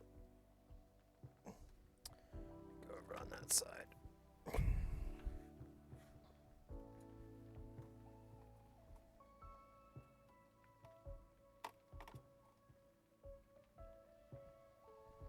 Okay. Got that, got that. Now we just have this abomination. Kind of looks like the easiest thing to do would be to just take it off the front of this panel.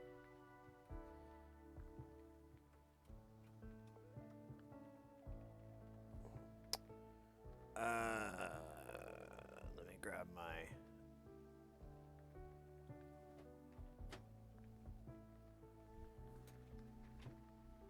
socket, rocket.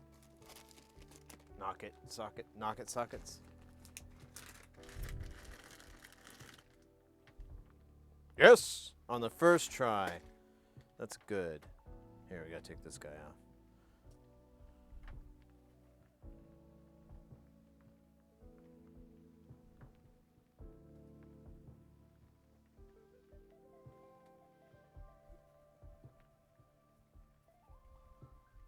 Yeah.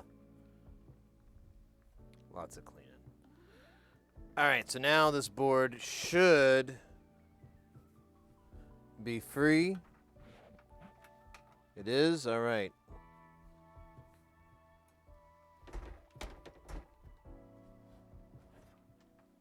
Holy cow.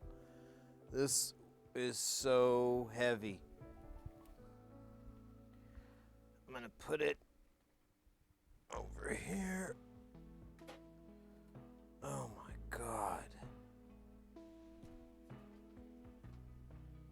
Oh, wow. Let's see if I can get the shot any tighter. Oh my God.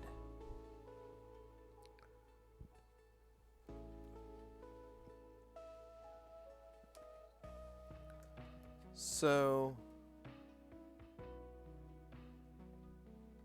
this is the power.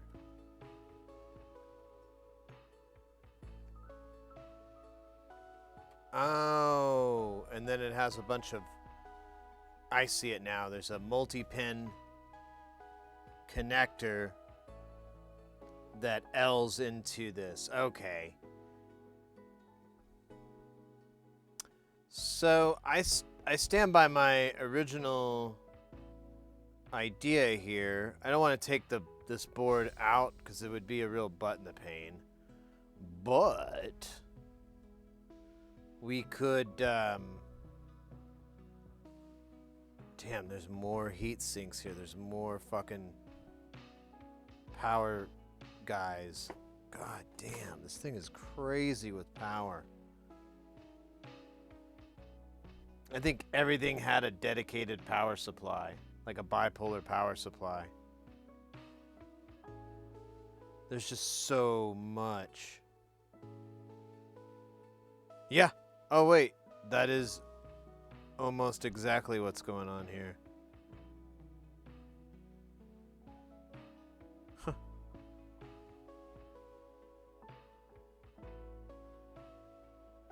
Yeah, these are the controls for... Oh, wow. That's crazy. Yeah, I still think it's these connectors. They're dirty. Although, I don't know how much I really got by taking the top off.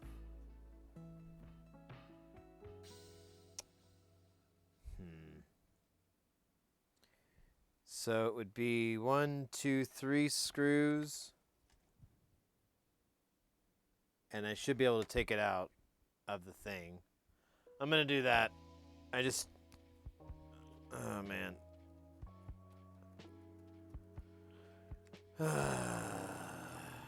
Trying to make this, like, stupid easy. And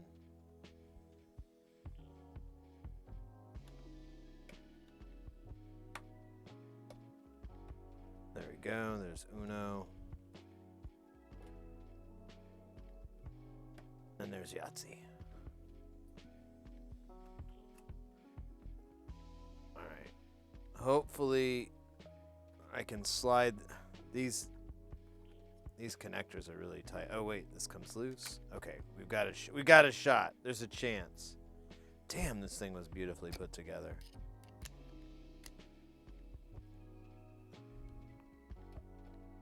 There's some really wonderful craftsmanship in here. This is definitely not like that tape deck where 19 fucking assholes worked on 19 different parts of it and never talked to each other.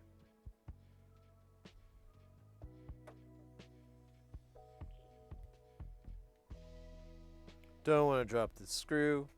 It'd be a pain in the ass to get back. Because this thing weighs so much. Could hurt my ass. Can't hurt that.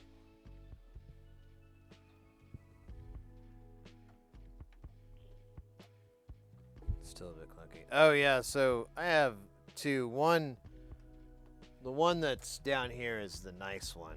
This one, I didn't want to spend $60 again, so I bought like a cheaper one. And it's okay, but it's still a bit of a pain. Okay, can you just slide out, please? Sir? Sir? Sir? Sir? Thank you, sir.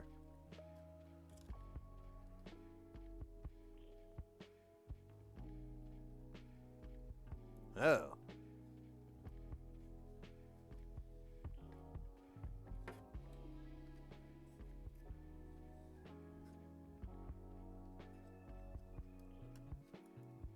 Wonder if someone did spill something in here.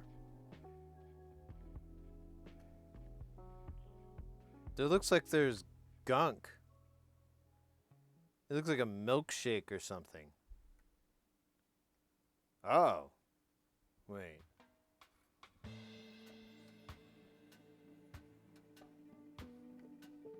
Yeah, and it's in the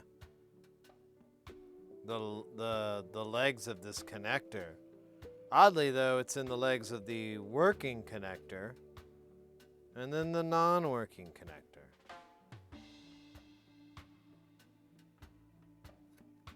But yeah, there's shit all over this. There's shit all over that. I think someone spilt like a milkshake or something in here.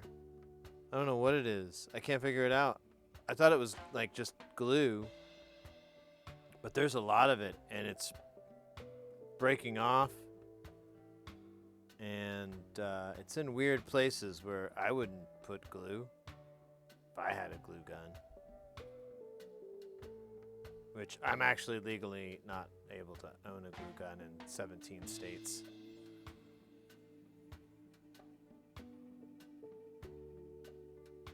Alright, well when I plug this back in, I'll make sure I clean this. Yeah, there's just this shit. Is it just that? Is it just this glue and it's dried out? I have no idea. But I've got the board that I think is the culprit. I'm gonna clean this guy up. I gotta get this off my table to do it. I really don't want to do it though. It's gonna hurt. Maybe I can tilt this on its side. Yeah, let's do that. That might be easier. On three. Un, deux, trois. Quoi? Monsieur? Quoi? Alright, I don't think this is a good idea. I'm gonna go on record that this was a bad idea.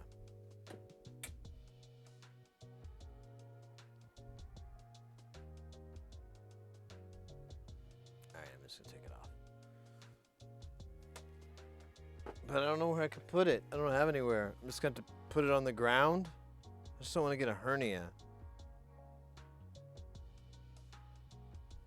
See, there's this shit too. But I think this is just foam. That melted from the heat and stuff.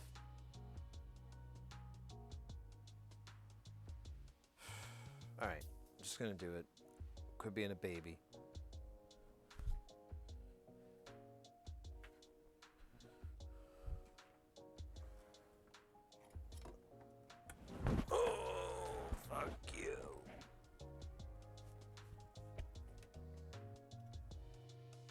Alright. It's an awkward location, but at least it's not going to kill anyone.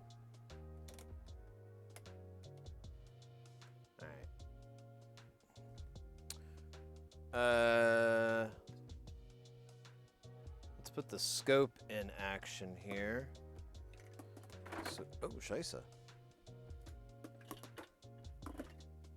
Actually, I guess I could have disconnected this guy. We don't need the fume extractor today, hopefully. There we go.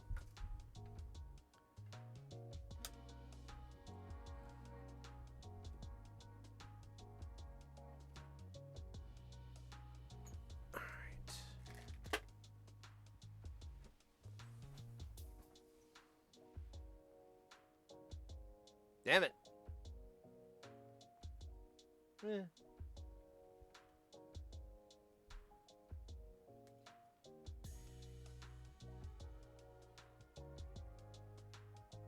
Yeah, there you go. There's that shit. I don't know what this stuff is.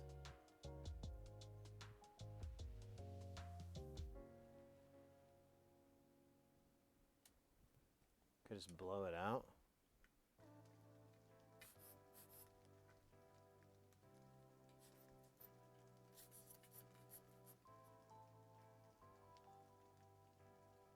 So there's some there. My tweezers. There's a good one. Say there.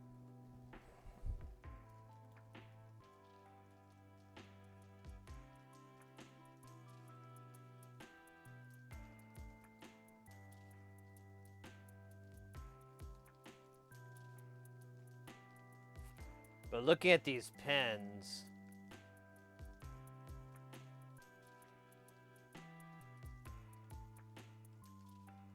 they don't look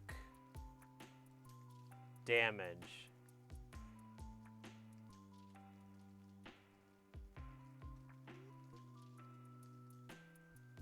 So this one wouldn't read at all. All right, let's keep moving. Just dumping all this white flaky crud out. It's milkshake-ish.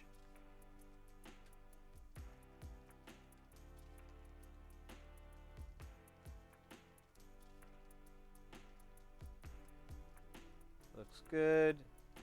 But this one doesn't read, or actually gives a bunch of errors when you plug stuff into it. But look at that, that's clean. There's nothing wrong with these connectors. We'll check the other side of it. Goop did fall there. Maybe that's the culprit. And I want to clean underneath these guys to see if that helps. But yeah, I mean, these look fine. Here's the one that worked the best. Yeah, it's got like a little, oh wait, is that crud?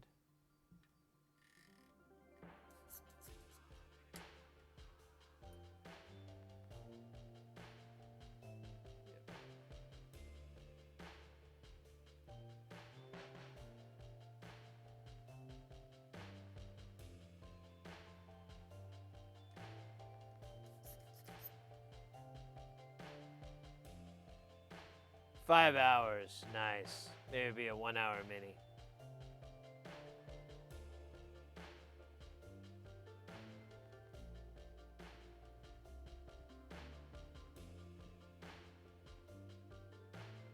We just need you guys to unload this truck and then you can go home. Copy that, sir. Roger that, Captain.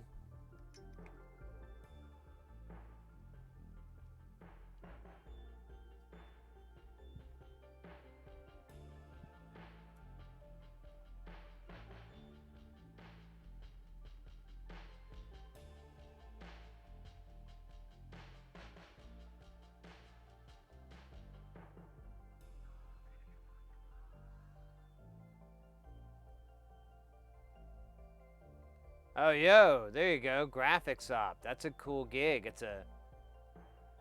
I mean, the only part that sucks is you gotta deal with clients a lot. But if you can put on a smiling face, it is fucking easy money to be, you know, a PowerPoint operator. Ooh. Ooh.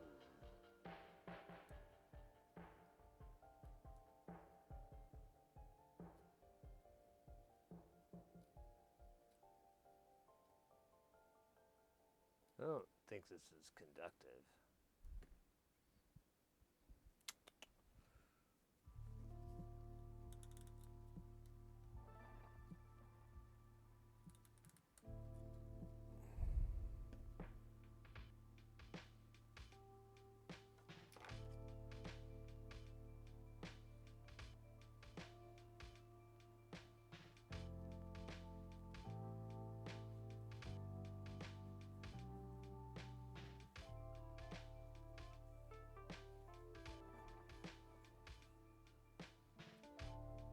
I'm gonna be gentle. I don't bend these, but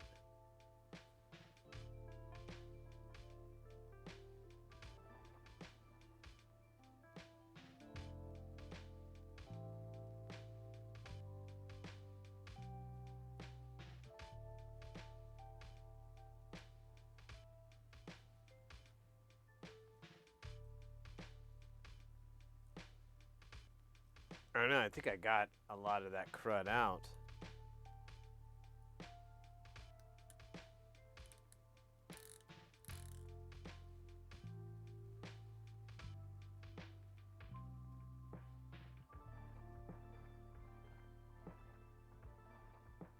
Yeah. Who knows? That might have been the identifier pins.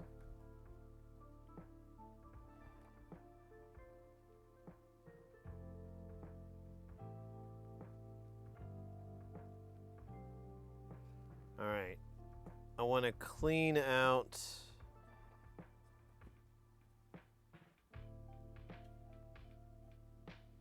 Here, let me push this thing down.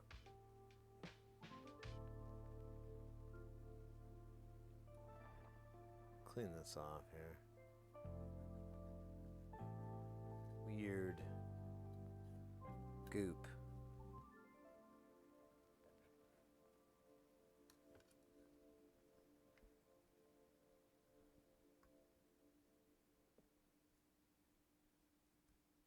Yeah, I don't know what this stuff is.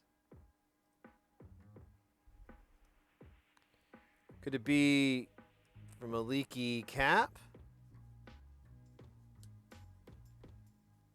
Because there's really, I don't think it's a, I should get a wipe. I don't think it's a drink that was spilled in it. Because there's nowhere for that to have come in. It's in a weird location, so I'm like, but it's definitely something dripped down the side of it.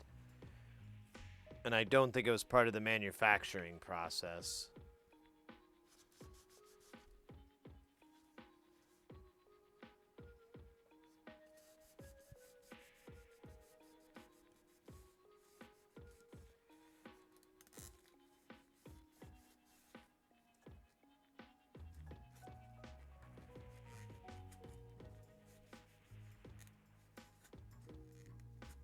Some of this stuff is not coming out as easily.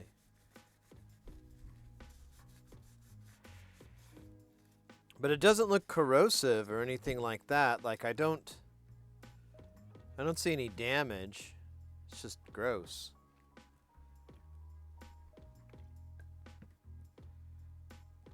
God damn it. I keep looking for my tools and I'm like, oh yeah, I moved them.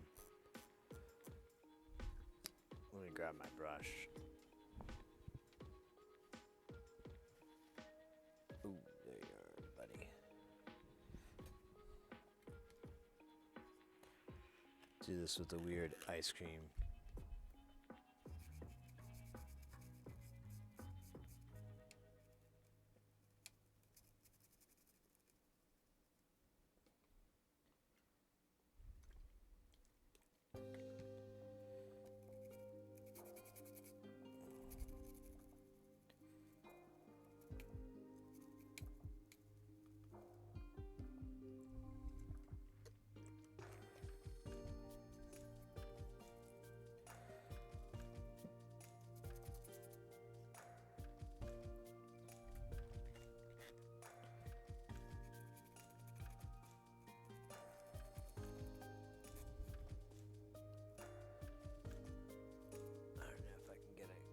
Zoom in, yeah.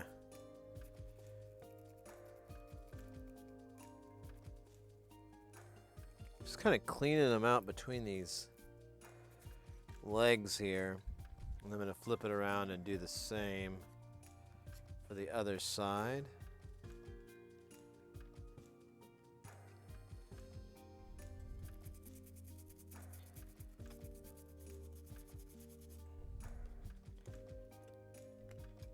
Yeah, there's just chunks of it coming out in the rinse.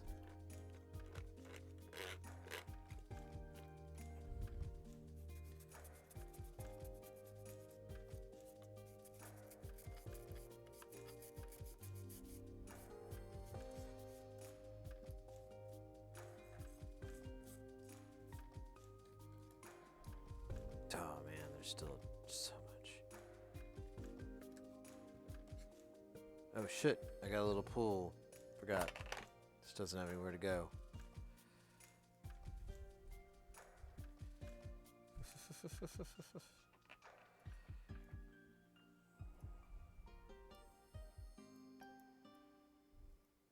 Break this shit up with my tweezers.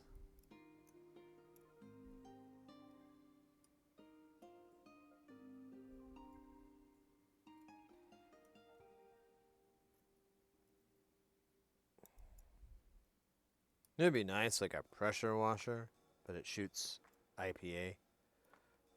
Imagine just get a regular pressure washer, load it up with IPA, and pray that it doesn't ignite. I'm kidding. Praying won't do anything about that. Okay. Almost got all this crud loosened out here. Let's see if we can get a view of it. Yeah.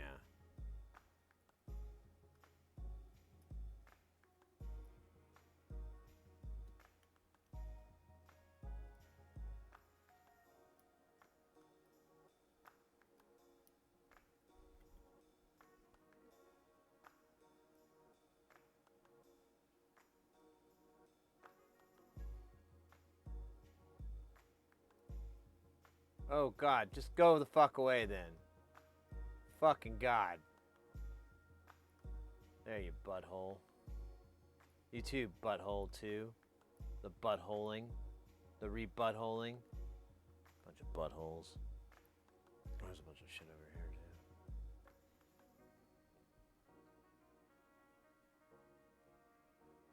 too. Dental pick, there you go.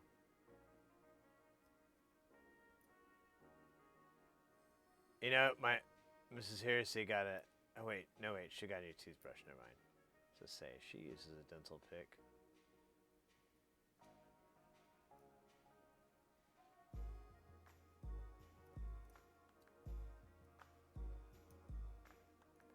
Probably be nice.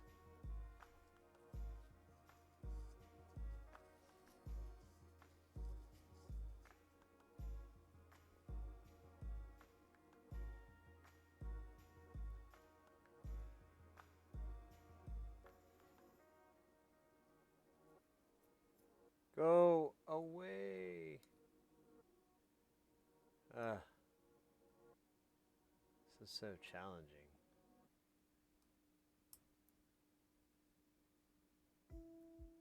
There you go, you dumb fuck. I guess you gotta be smarter than the tweezers.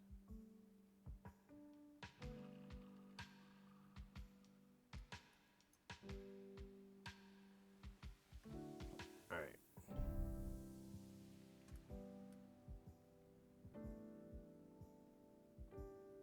Yeah, we just gotta clean this guy up. Still weird, this is the one that worked fine. This bottom one.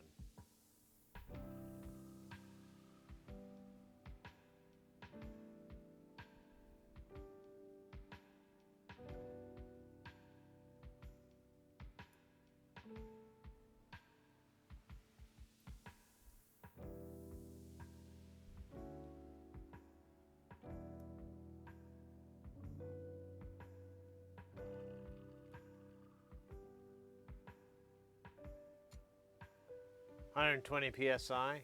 I love it.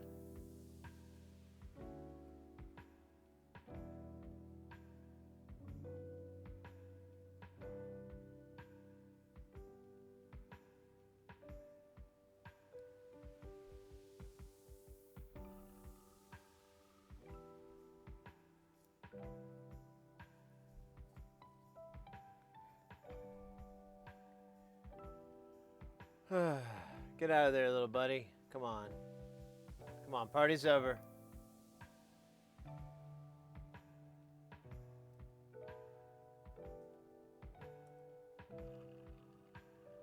Come on. Hop out. Alright. If you're gonna go to the other side, you need to stay over there. So I can pick you out. I'm gonna just hit you with the juice. Ready for the juice? Yeah, the juice is loose.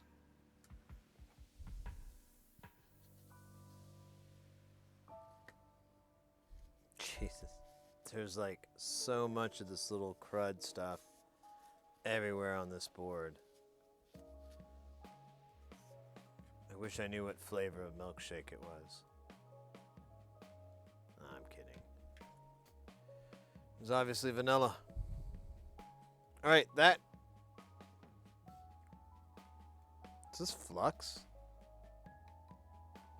I think it is.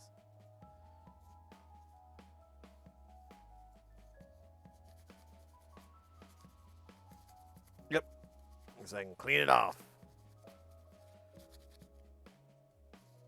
Alright, we're going to make this better than factory. I don't know what to do about the board that it plugged into.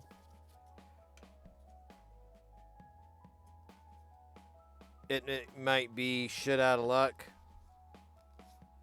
It may be covered in delicious milkshake. We may never know. God damn. What a disgusting mess.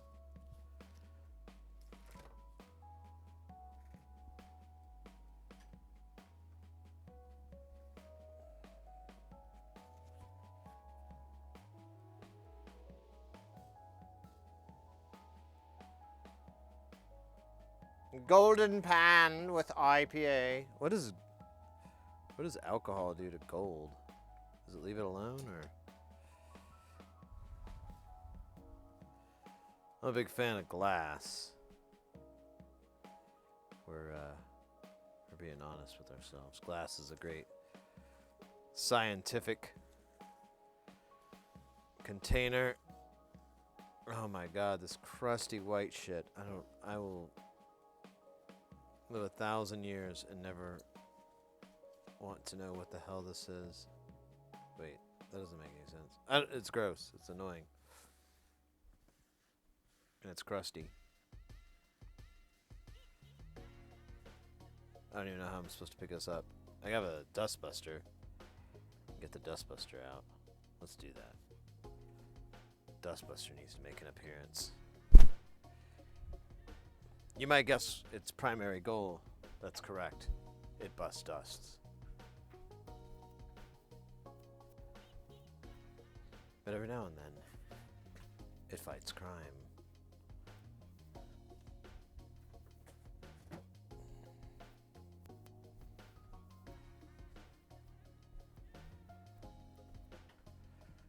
I knew this mixer was going to be trouble. But I can't stay away from trouble.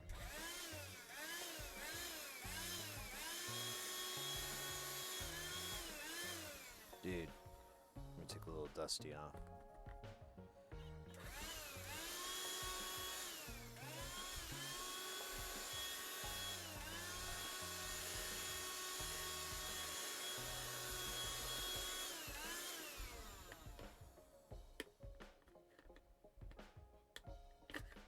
God damn it. Do I not understand dustbuster technology? Did all those years in college go to waste? Found anything yet? We ain't found shit.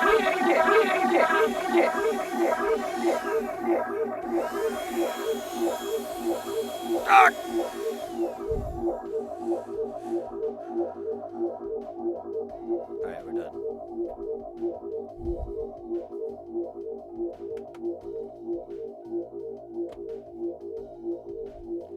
You know, I'll never forget the wise words my father once told me. A dustbuster is only as useful as the operator of it.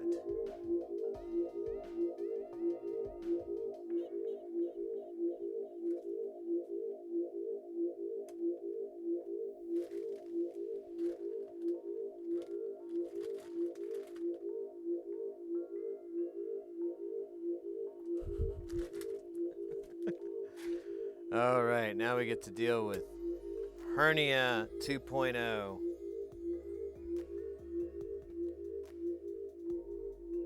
the giver of pain and torture, the smiter of life.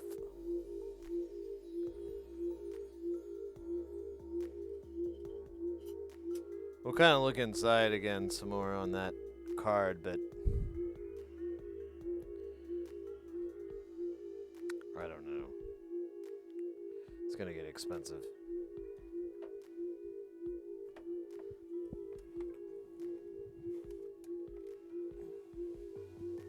Oh God. All right, here, I'm gonna throw this cable in here so it'll save me the hassle of trying to keep track of that.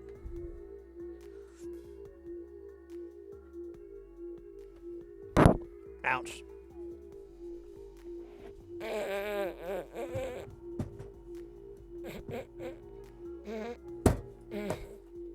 Jesus. This is the sound of my fucking throat shit. Don't want on top of that. The rest of this can burn in hell.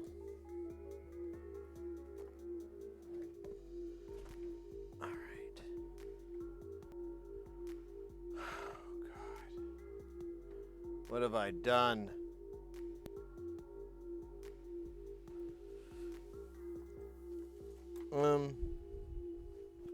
You know what?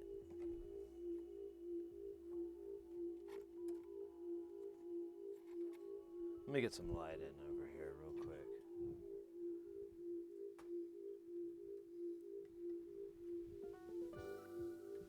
I'll look in here.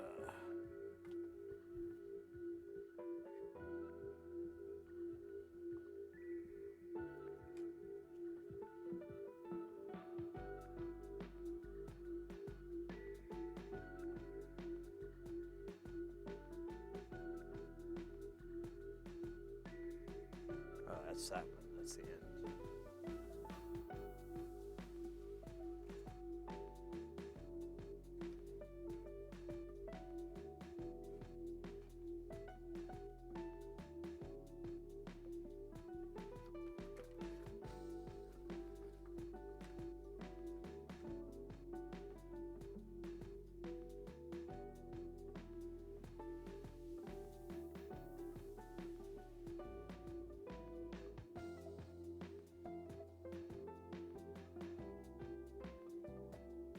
All right, that looks okay. I don't, and looking at the board,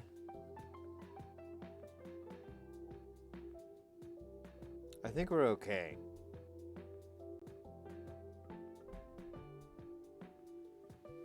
I'm gonna drop the, I'm gonna put this board back in, hope for the best, because there's not, I mean, these connectors look great. We checked all the pins, they look great. There's really no reason it shouldn't be working. So, if it's not working, I don't know, the troubleshooting starts to get more difficult.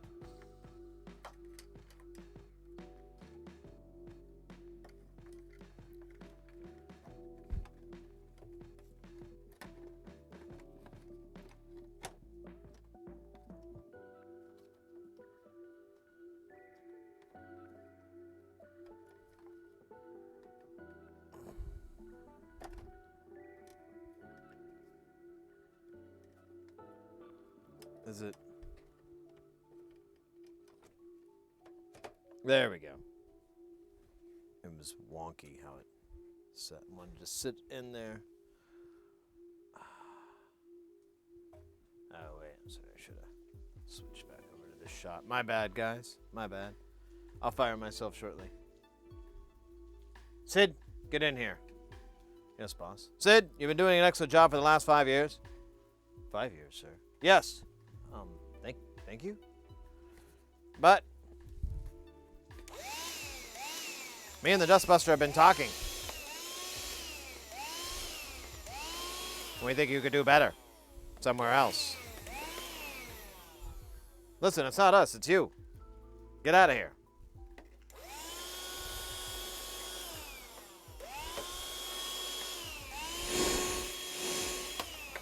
Dude, this thing is disgustingly dirty.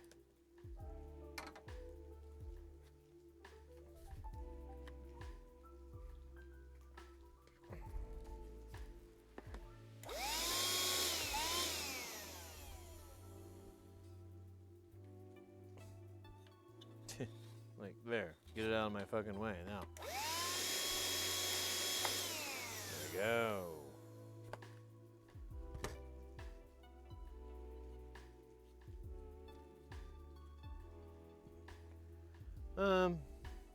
Alright. This is an ESD safe, so I'm not going to go too wild. But I just wanted to get up the big chunks.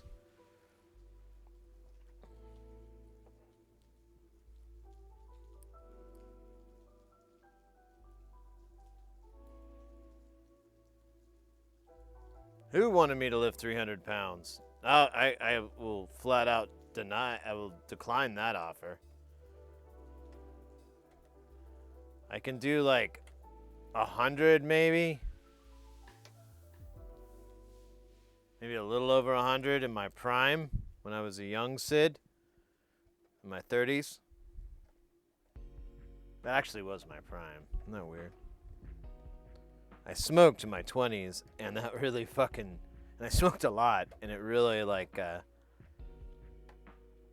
wore me down, slowed me down. And then when I quit, years later... Oh. Fuck. Why? Alright. I can get it.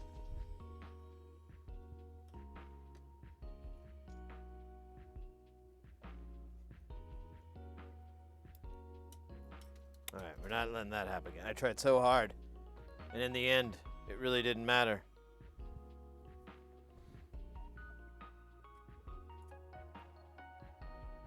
I think I might have not needed to tighten up this screw yet.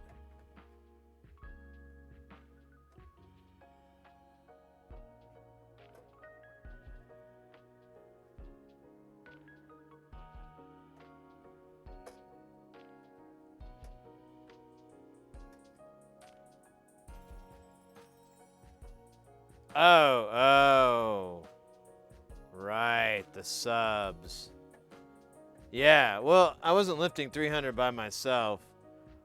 We each had a quarter, but yeah, I can't do that. But I'm not the kind of guy to like go, oh, I gotta do that. I always try, but there's been a couple instances where I go to test a lift and I'm like, it doesn't even budge, and I haven't even put like half my juice in. I'm like, man, if I can't get it to budge with just a little bit of effort, I don't think it's safe to have me on. I'm just gonna drop it or something, and you're gonna have to deal with all the weight or it crashing down, all of which are terrible.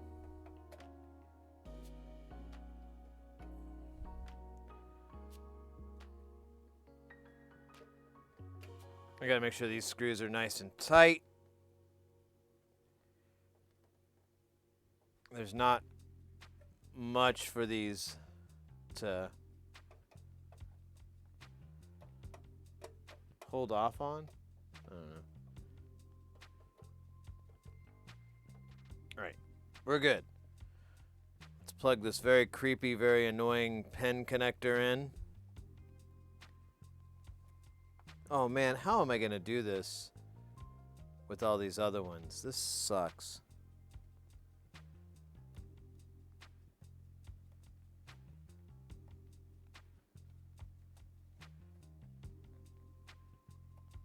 Okay, that's right. That looks good. Don't know how the fuck I'm gonna do all these other ones. Whatever.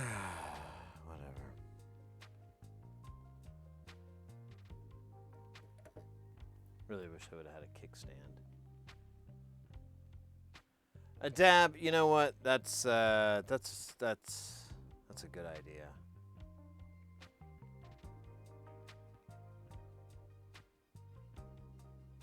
Man, This thing is beautiful inside. I mean, you really have to admire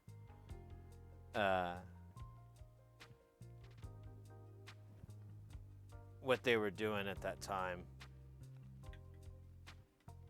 It must have been really exciting work, too. Building these digital consoles. What's his name? Paul Schreiber? I always say his name wrong. Schreiber or Schreiber? I always apologize, too, when I do that. He, or here, we'll do it like this. He had some pretty amazing stuff that he invented and or was a part of the team that worked on it. But I get the impression, you know, he had no clue what was going on, you know. Like, he didn't, they knew it was going to be big, but they had no idea how big it was going to be. That old chestnut.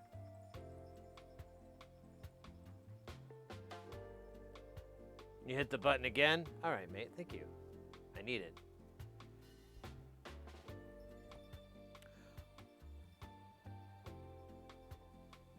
We'll put this guy together.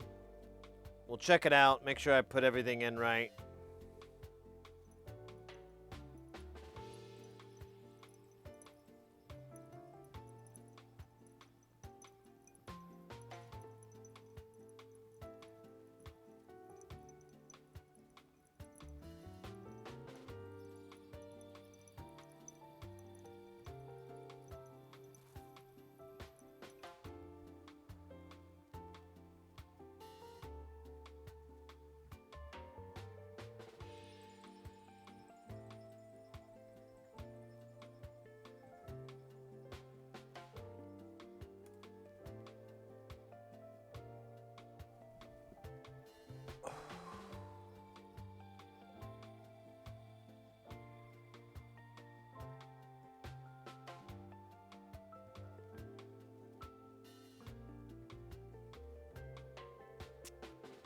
It's really fun looking at the schematics for a lot of these designs too. It's very reassuring to be able to read them and have a fairly okay grasp. You know, I'm not saying like, oh, I understand everything, but I tend to like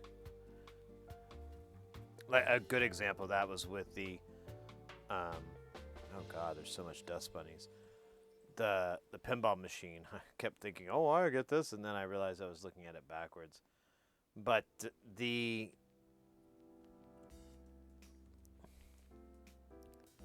don't know, it's kind of neat to see how this stuff is put together. I'll just never get tired of it. It's my favorite thing in the world. I love taking things apart and understanding how they work. That should be on my job application. Hi, I'm Sid Heresy, and I like taking things apart and seeing how they work, or at least trying to figure it out. Won't you join me on my adventure? Drug and alcohol-fueled adventure? Too late. You're already a part of it. Still don't feel like that's how these cables are supposed to come out, but I can't find any other way to do it.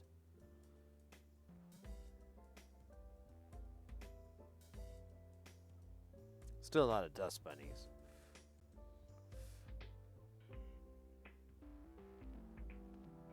Yeah, let me hit the top of this. These are all big O caps.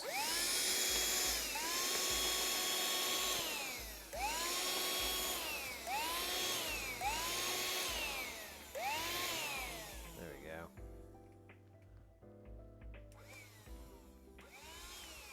Dust bunny be gone. All right, one more dab. Oh shit, I forgot I had the camera on. Ah, well, who cares? It was boring. Trust me.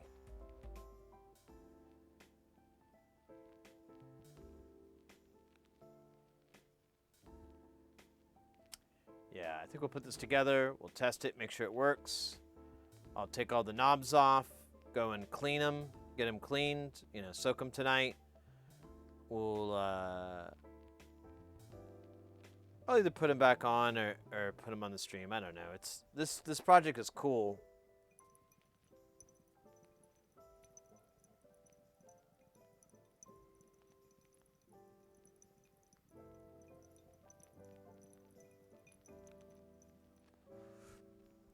But it's I'm bored with it, you know. I want to do other things. Thank you, Dowie. Yeah, I'm alive. What do you mean?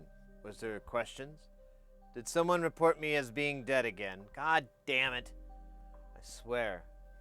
Like, being swatted is one thing, but having someone go around filling out death certificates in different counties.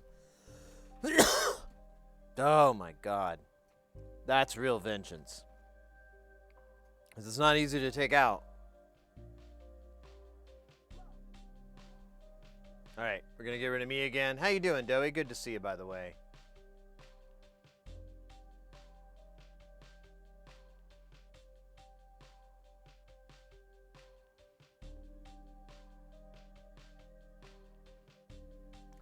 I saw you go live and was like 5 hours.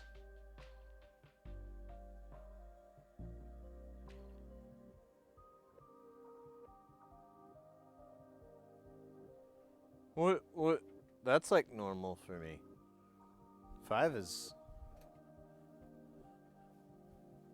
I don't understand why that's weird. Oh, look at this fucker.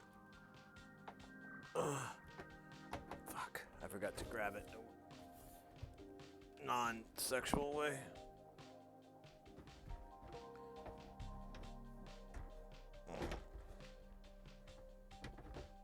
There we go, it's on the hook. The hook is loose, just like the juice from my caboose. Whoa. Gross.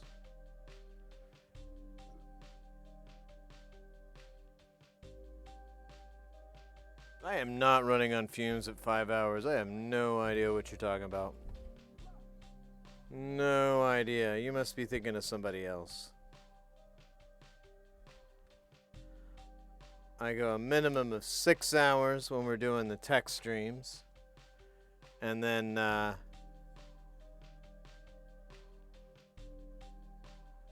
5 hours for Jamtown.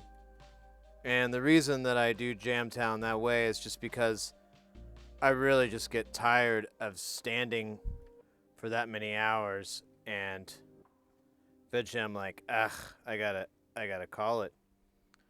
But that's the minimum. That's not the norm. God damn you.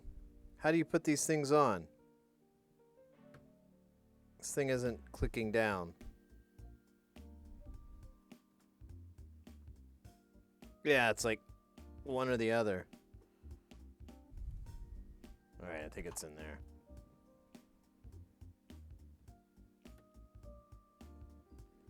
Alright.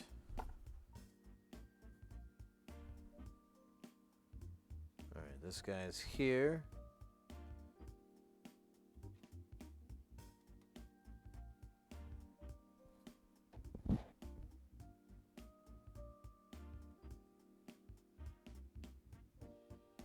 Oh, so you said you got something in the mail? Do you know what it is, I guess? Because I wouldn't be opening, like, if I were, I mean, that's me, though. I'm got certain things. But I wouldn't just be opening random packages on the mail. On the internet. No telling what that's going to out me.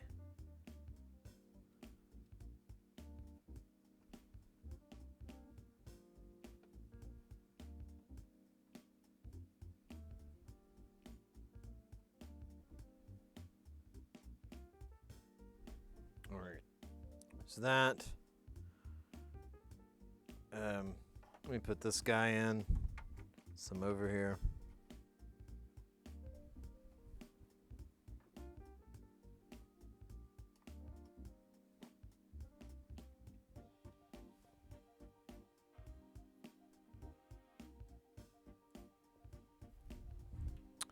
No, I did, however, last night, Dowie, I did stream on YouTube till about 4 a.m. So I am a little beat there. Oh wait, this isn't the right. Whatever the fuck. Where's that little washer? Damn it.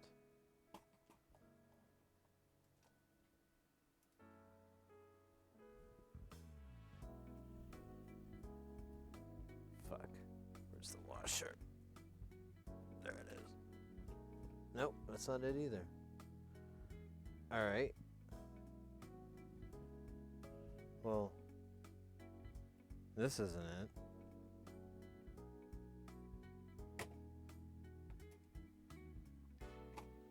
Did it get lost? Whose fault is that?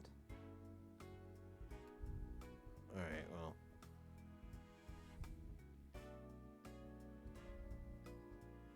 I'll just loosely put it on, and then I'll see if I can find someone to blame later.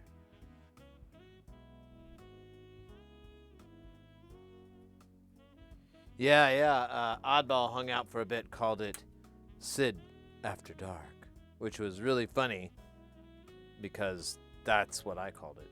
No.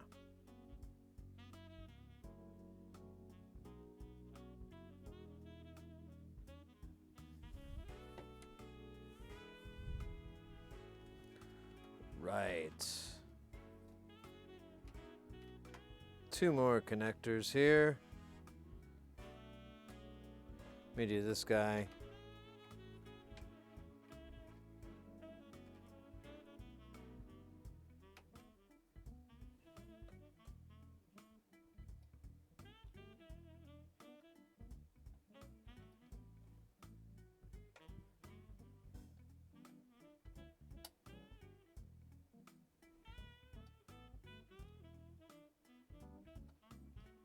This is tricky with my non-dominant hand. This is my submissive hand.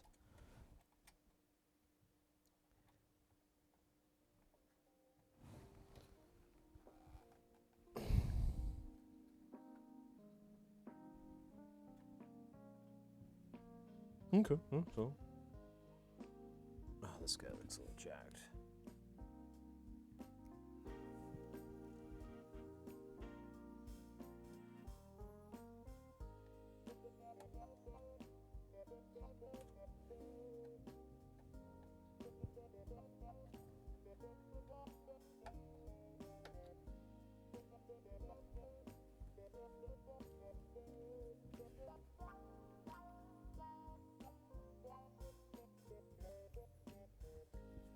Make sure that went in there.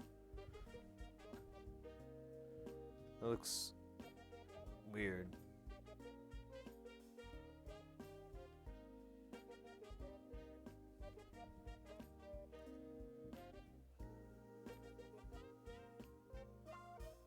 Let me redo it. I think it's in there fine. I see all the pins, but I don't see the, oops, I don't see, well, it's got a grip. I'm just going to call it. We'll power it up before we screw it together so we can make sure I didn't forget anything. I think that's everybody. Let me get this camera out of the way. Loud as it is. Rock me like a hurricane.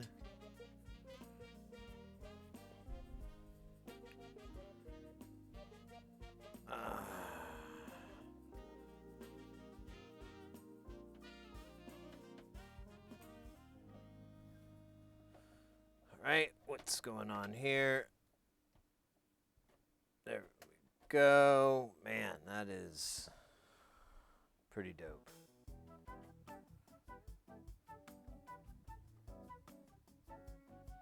Alright, let me aim this camera back down to our work.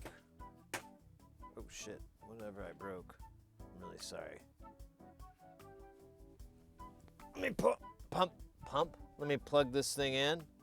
Pump it full of power.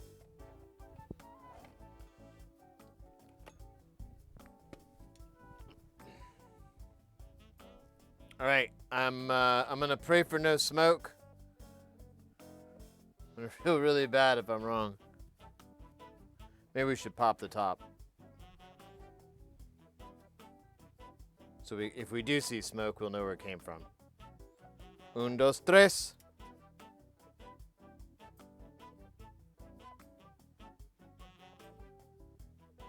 Okay, I'm not seeing any smoke. And we have the screen functioning. The panel's all good. Everything looks lit up. So let's power it down. We'll screw it back together. We'll slide the cards in. We'll see if that worked. And then we'll call it.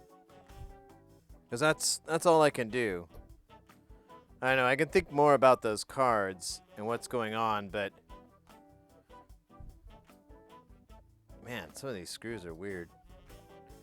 Some of the screws are weird, man. I'm gonna tell you what. Even though they all look the same, they're weird. Weird as hell.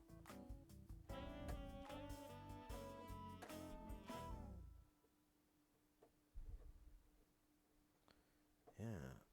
Yeah, and then it stops, so I don't go with those.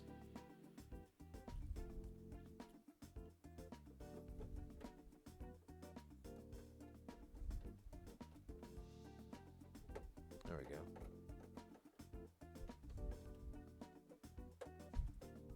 Damn, this thing is just badass.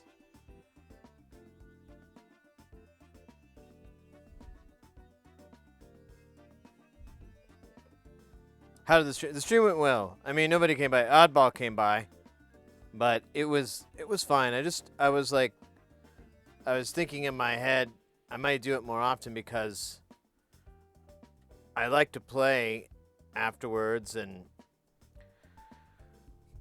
you know, why not stream it?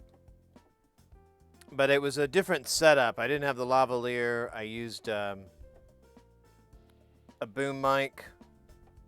Or sort of a boom mic setup, and then I had I didn't have my green screen up. I just pipped myself in the bottom, and just kind of tested out games, played some pinball. I didn't really focus on any games, but I think I need some beers for definite focus. Nah. Although it does help. I was talking to this cat. I think I mentioned to you guys a few times. I worked with this one cat who's a pinball fanatic as well, and you know, we were talking shop, and oh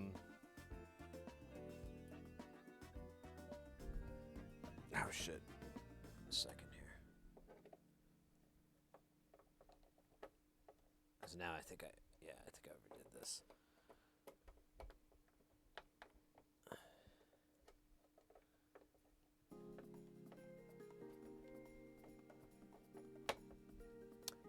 Man, what's up with that? That's weird. Like, it won't let me... All these screws are the same length, though. Oh. I have one that is not. It's a totally different... Oh, wait a minute. Nope. These are all the same threadings. So let me pull this guy out.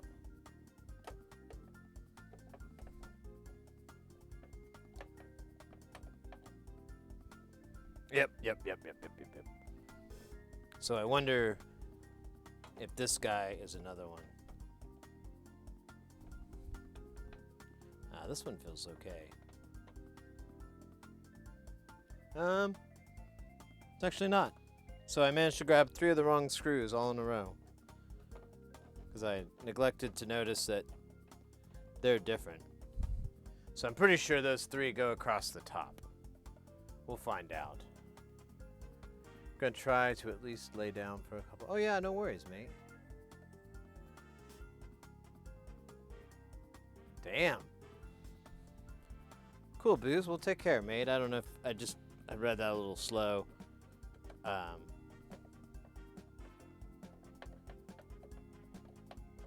Thanks for stopping by as always. See you on the flip side.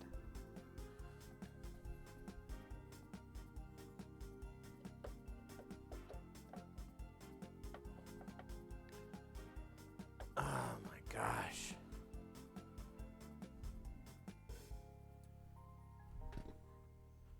My watch is like, you're exercising. Good job. I'm like, no, I'm not. I'm just screwing a mixer together. What? What do you mean just screwing it? Like, you're just using a screwdriver? Yes, watch. Really? That's why your heart rate? Well, actually, it's 74. Maybe it's just the action.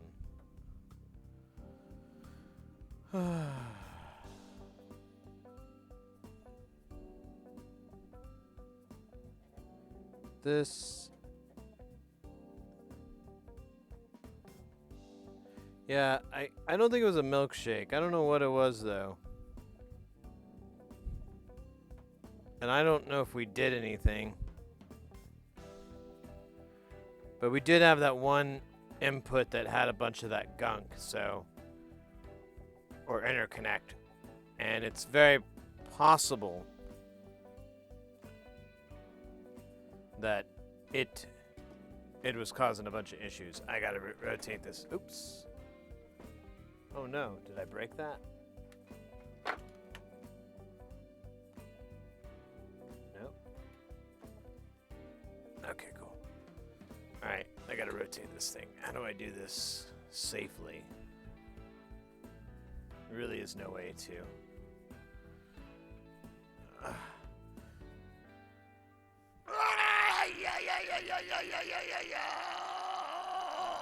Oh, God.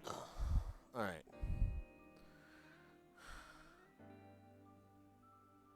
That was great. You know, some people go to the gym. I just deadlift mixers. I'm up to 64 pounds. 65.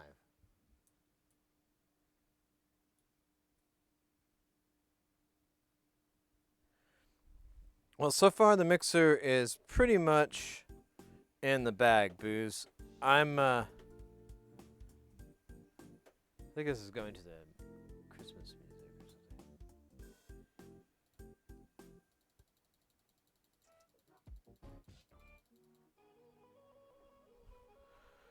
something. It's basically done. I want to see if these cards will work. Yeah, but after that, I'm kind of like, there's not much else I can do. Except, oh shit.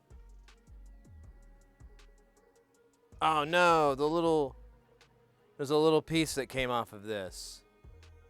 Fuck. Fuck.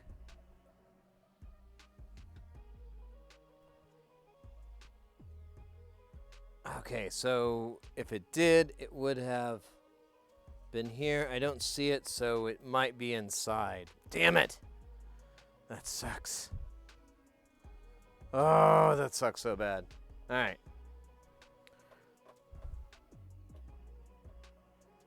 Oh well.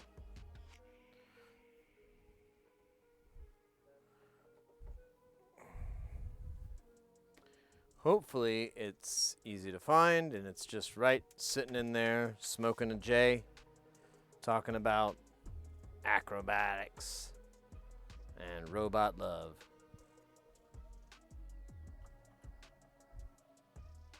Fortunately, almost finished all the screws. It's like 15 down. Alright, let me do it again with the big hump.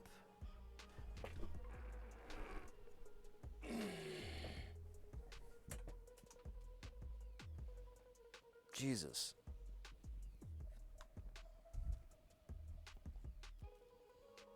That's like so hard to lift, it gives me indigestion.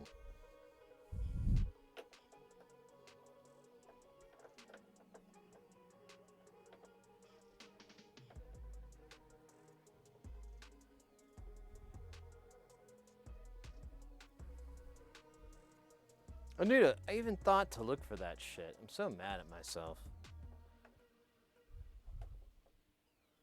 Man, there is some... Is this dust in here? Hold up.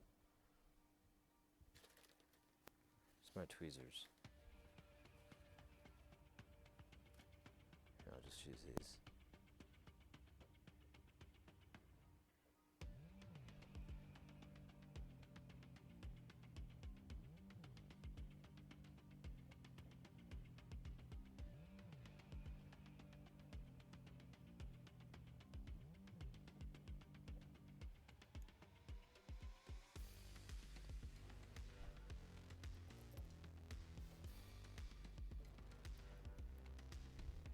Damn. It's like a little fuzz bunny in there. Oh, Jesus.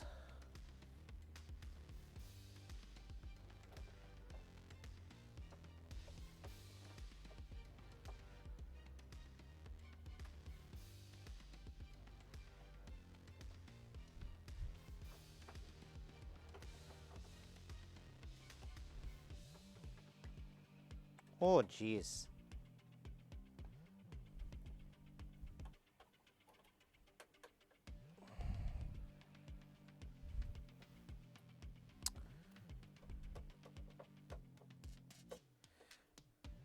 Every now and then I think about getting an electric,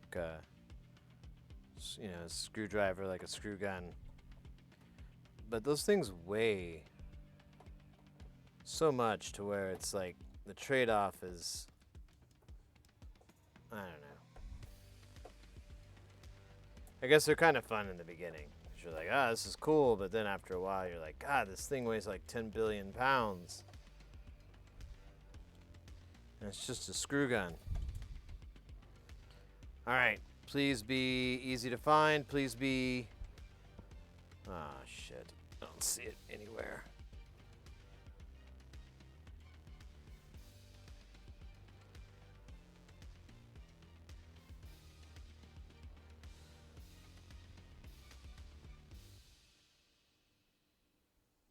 Okay. So it's not in the case. So let me look on the floor.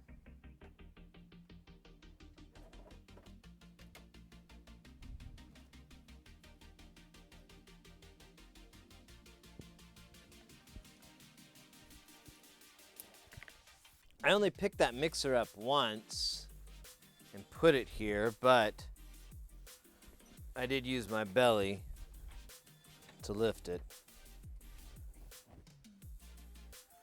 Let's look underneath here.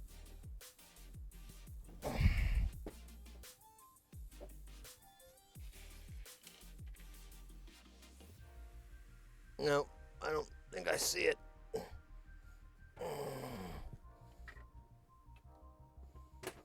How the fuck did I lose it? This always happens to me with mixers. I hate them. Such butts in the pains.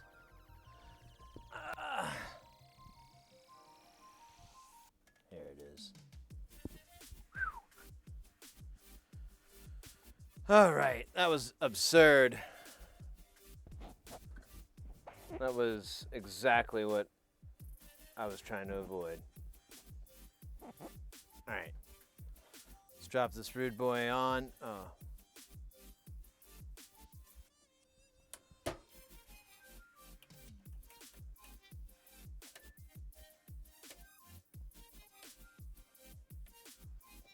All right, we're in. Put the screws back in. Again, sorry.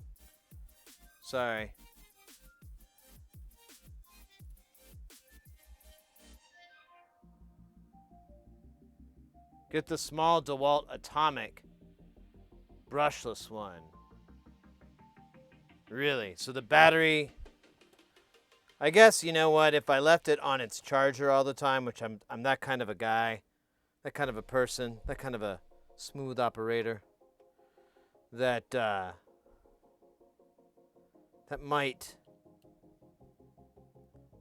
may not be the worst idea. I know, I bought one once and it was such a joke. It didn't have any torque.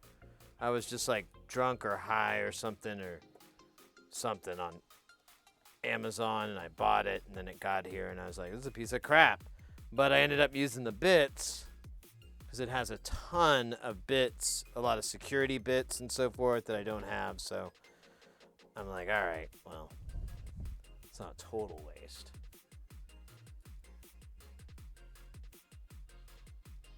The dustbuster. Well, if it ate it, it's easy to retrieve because it doesn't. It's bagless.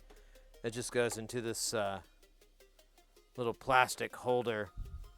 But I would have heard it rattling around. I would have been like, "Oh shit! I think I sucked up a nut." Oh, you can't see me, but I'm staring at the camera and I'm smiling in a really big Cheshire grin smile. My usual whenever I say a Michael Scott, like, that's what she said moment.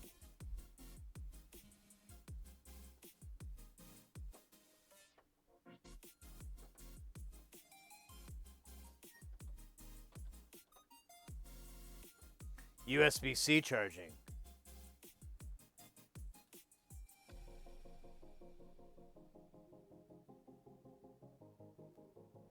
Really? They made from real lions. I got the right screen. No, this isn't right. No, it is. Here, let me just put a different one in here. Oh my God, this thing is something else. We'll just leave it at that. I'm feel like I've just been whining and complaining and giving the whole wrong impression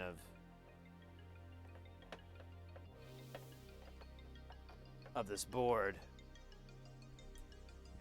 Kick it up a little bit, you see. So it's not. I don't know. It is what it is. It's huge. It's heavy. It's got some pretty sweet DSP for what it is, especially for that time period. It's pretty amazing.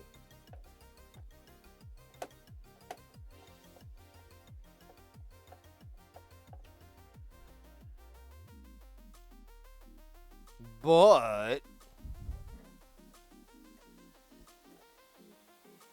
it's also a beast.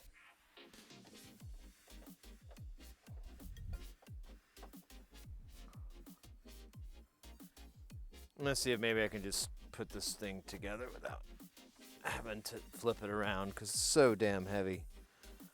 I want to. The next time I want to lift this is to put it on the ground so I can contact the guy. Hey, I finished. Well, I gotta take these fader caps off, but yeah, I'll lay it on its side or something.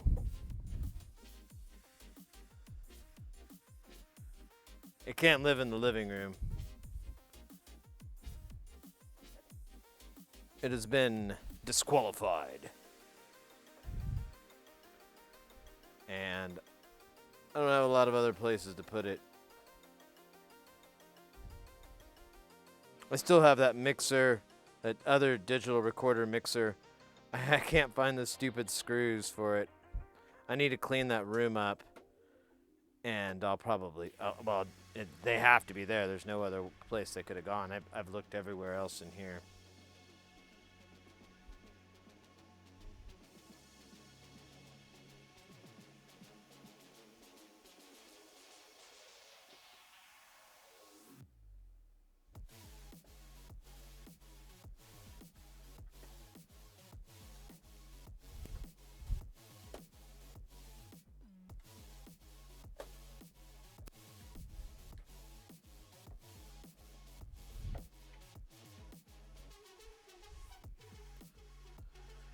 Almost. Ah, damn.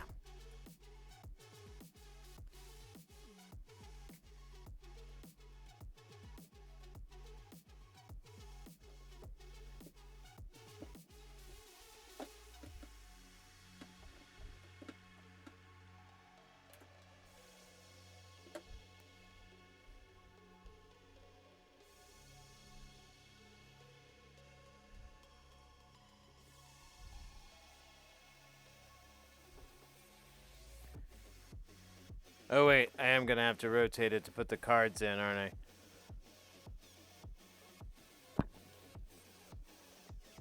Oh well. Try to do it as few times as possible. Space it out. Give myself plenty of time to catch my breath.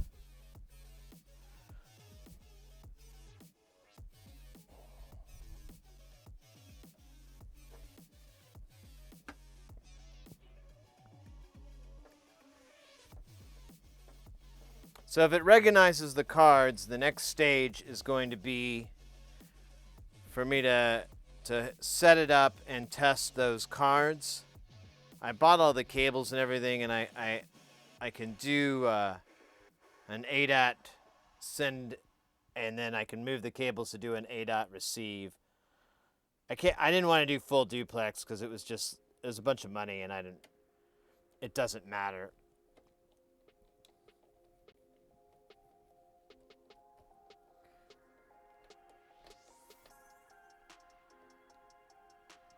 If I was doing recording, obviously I'd want it to be full duplex, but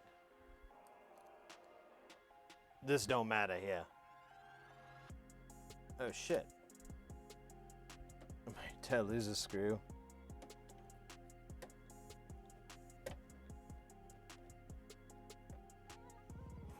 These aren't the right ones. Man, I do not understand how the screws on this fucking thing worked. Dude, were these... These screws are so dumb. Why did this... Yeah, I got 4 back here. I thought I had 3. I'm missing... Oh, wait, here it is. Oh, and that's a 4...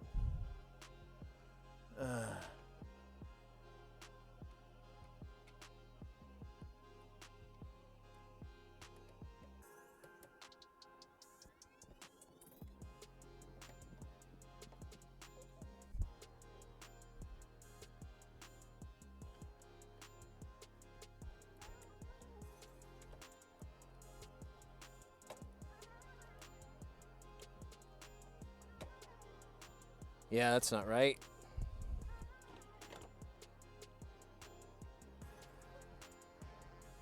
So this one's probably not going to work over here.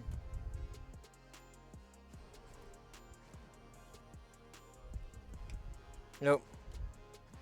So maybe they went... There's nothing that used 3 screws, so that's where I'm confused. I can't believe I didn't notice this. I'm mad at me. I'm mad at who I've become. A madman. Yeah, that screw doesn't work either.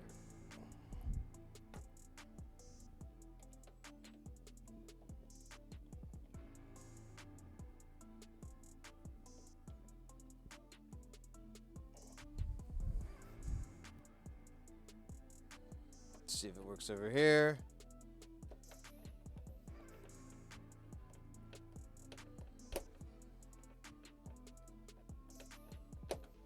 No, not really.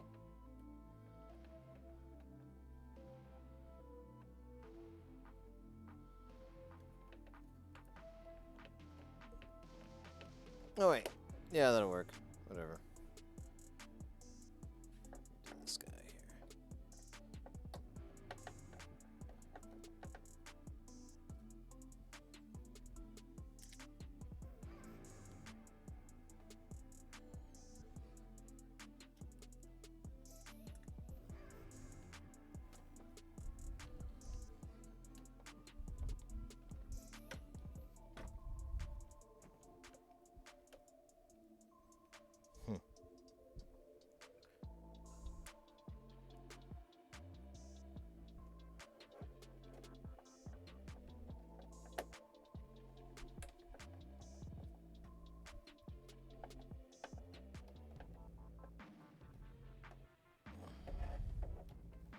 Good.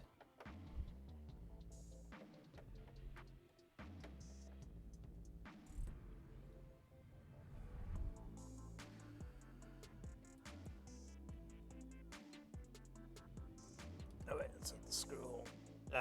Wouldn't be the first time. Made that mistake.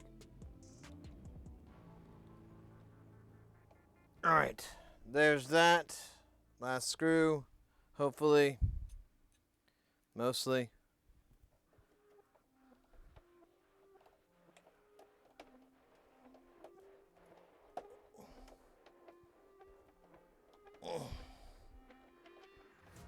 Yeah, definitely not where it's supposed to go, but I don't know what else to do. It's a weird, odd number, and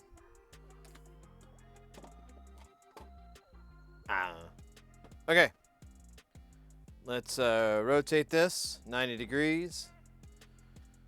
Oh my god, I hate everything. Oh god. God. Alright, that wasn't so bad. Alright, I'm gonna put this guy here so I can get these cards in. What do I do with the cards? Oh yeah, here they are. Okay.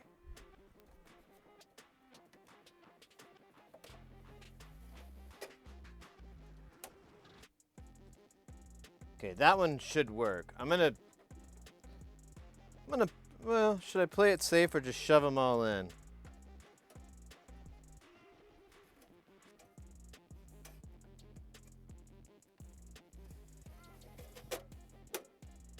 I think I'm gonna press my luck and shove them all in. If it doesn't work, I'll get the same thing as I got before. If it, oh,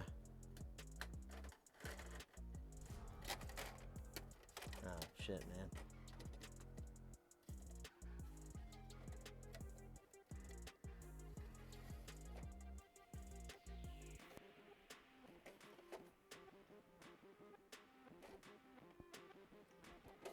Oh, wait, does it have to go in first? I hate these double stack cards. There we go. There we go. Okay. So, we've got both cards in. Or we got all three cards in. We've got it put back together. We got all the screws. Let's go ahead and power this up. Please don't do anything awful like smoke or fire or start speaking in tongues. All right. So our indication that there was something wrong. Uh-oh. Slot 4, we're getting DIO error. That card may be fucked.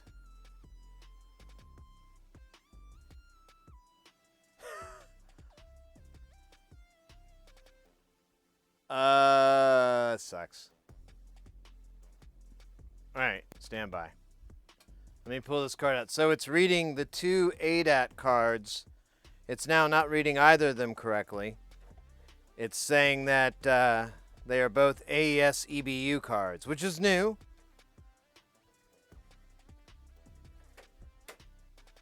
It's new to me.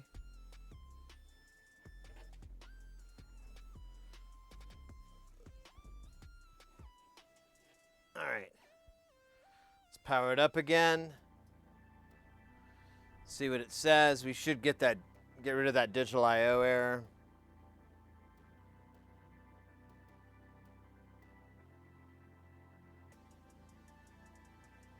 So, yeah, it's not detecting either card correctly.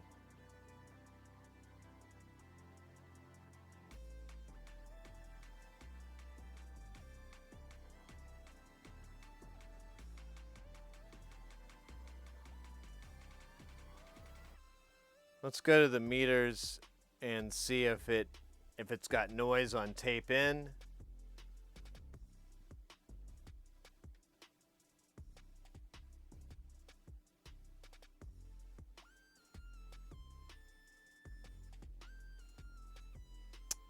Yes. Now it's on all 16 channels though. A slight improvement.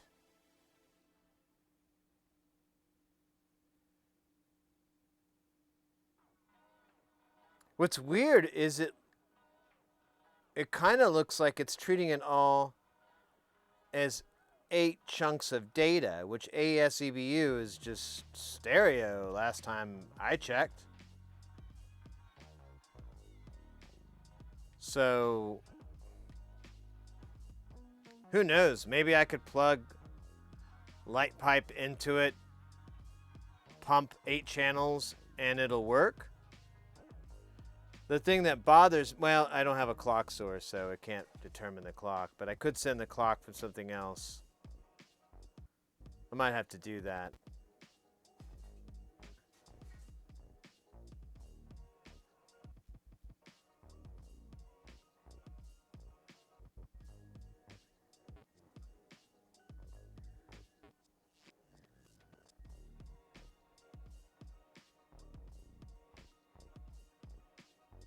Kind of curious what it sounds like.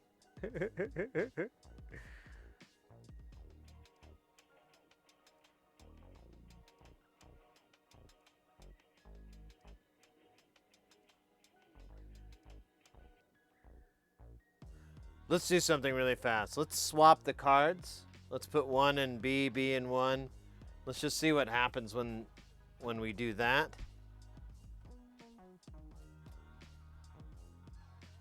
I just want to try a few more troubleshooting steps before I give up. Say that I don't know. Whoa, why is this guy stuck?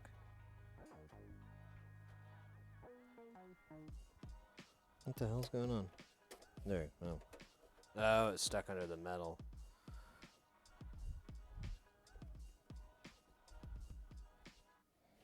Now what's weird is that it claims in the manual that we can put these cards, these ADAT cards, in any slots we like. However, I noticed that that doesn't, and it could be the issue that we're having, but it doesn't seem to like that at all. It's like, nah, do it the way I said. Put them in the bottom. It's very demanding. It has a weird accent too. It's like from New York or something. It's like Boston, New York, which doesn't even exist. Well, there's the problem. What's funny is this, so the other card comes in a little hotter, which I don't understand what that's about. Let's see what it thinks. It thinks they're both AES EBU cards and that they have 8 channels, I guess. I don't know if that'll work though, because, you know, protocol, they're not compatible. All right, I'm gonna throw this card in slot 3. We haven't done it in slot 3. And actually, you know what? Let's get weird. Let's put these guys in slot 3 and 4. I just want to see what it does, because the problem doesn't follow it. However, we can see one is hotter than the other, like the whatever this noise is that it's seeing. I don't get it.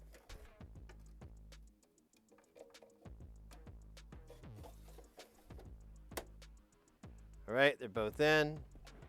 Bombs away.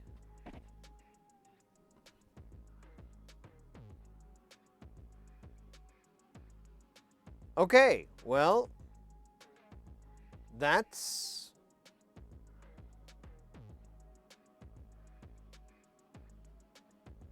super interesting. So it followed it. They both say AES EBU cards.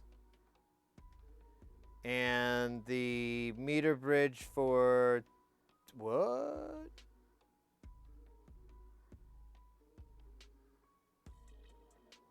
The meter bridge for tape in is empty now.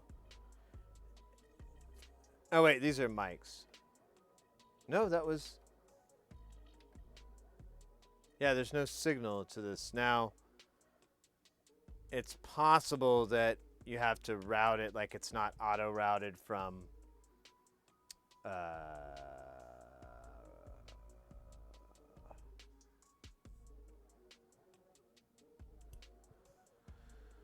oh, where do we do that? We do that in, oh, it has such a funny word, routing. So this is the tape inputs.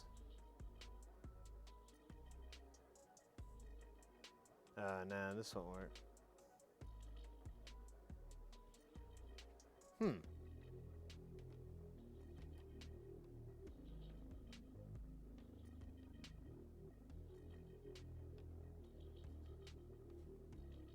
Mic 1 through 8.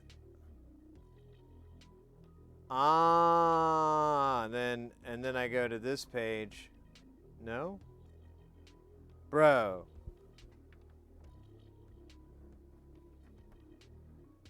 There we go. So now I need to assign them what I want them to be. These are all on buses. How do I get it on tape?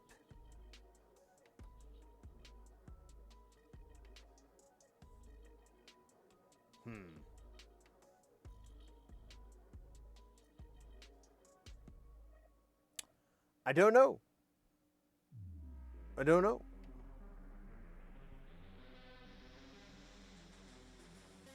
It's claiming these are outputs now. I don't understand. This could be operator error though. Let's see. Utility. Here we go. Ah, here we go. So that's what's up. So in order for them to be on tapes 1 through 16, they need to be in slots 1 and 2.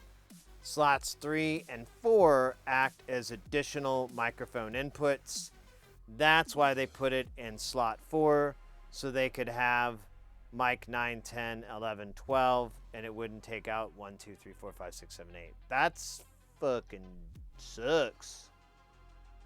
That sucks a lot. All right. Well, we proved our point.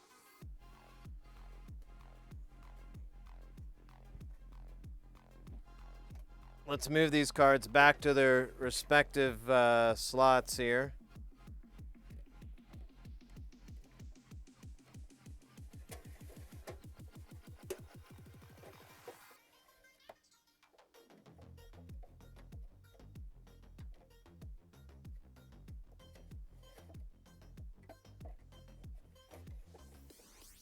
Nope, that didn't work. I think I have to put this guy in first, actually.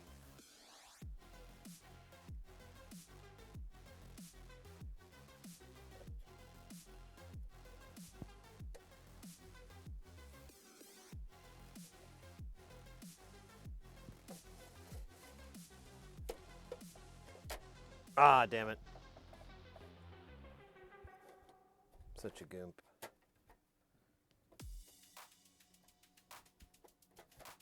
Oh, come on.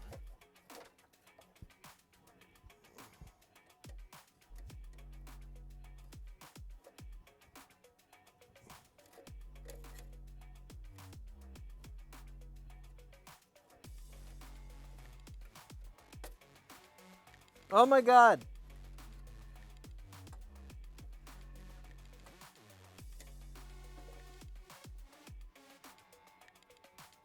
What the hell, man? Just get the fuck in there, yo. Oh my God. I've had teeth that were even easier to pull out. All right. It's in there really good, nice and tight. Let's turn it on. Please don't say DIO error. That'll be a bummer to me.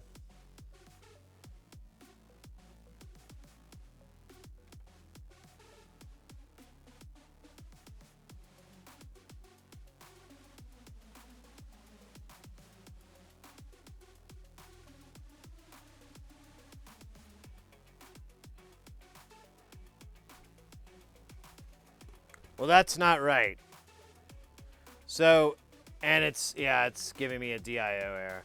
So, it's detecting slot 4 as a cascade out, which is definitely not what it's for. Let me try one more thing here. I'm going to move it to the other slot.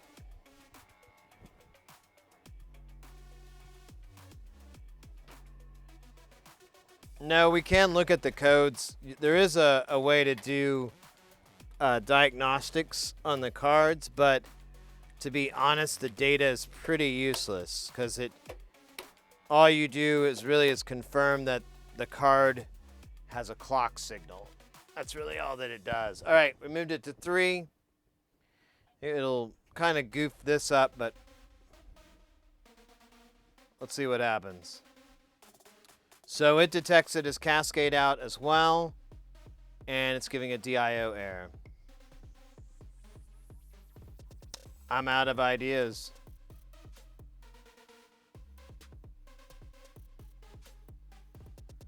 I am out of ideas.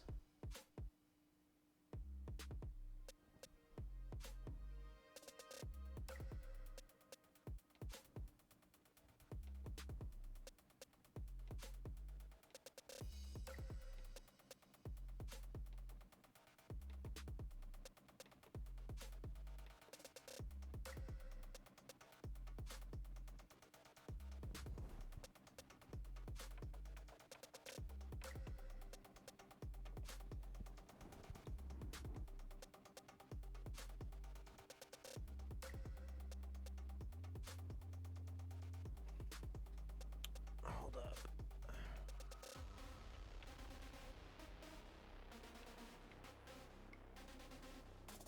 Yeah, it's not detecting the card correctly at all. I don't think the AES EBU is going to work either, because it's showing up like there's nothing to tap into.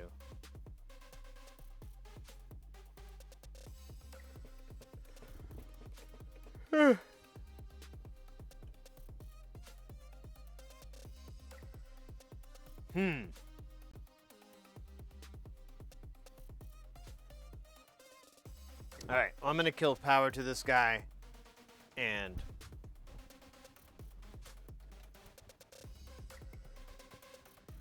I'm not gonna lift it anymore.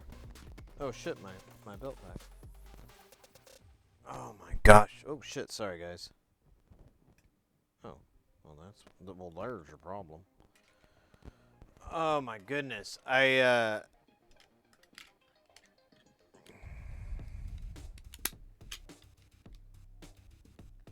Honestly, if I can get the...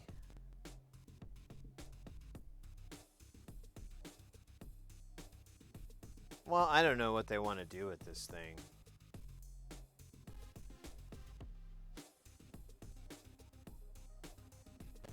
That Cascade Out card, or whatever, the 8 analog in card, I believe it can... I'll have to look up in the manual again, but I believe it can only work in slots 3 and 4. Which is weird. Ooh, that's a nice background. Let's do that. Ooh.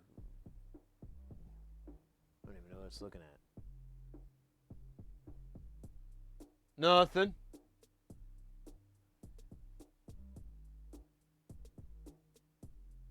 The cards, right? Yeah, I keep forgetting that they're the right shade of green.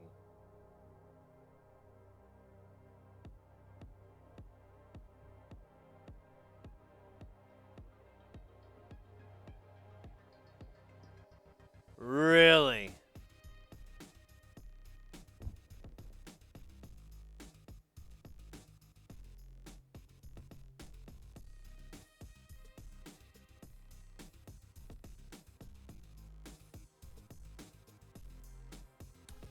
We could test that. I don't know if I want to do it tonight, but we could test that. We could go in with the meter and flip the power live, because the part that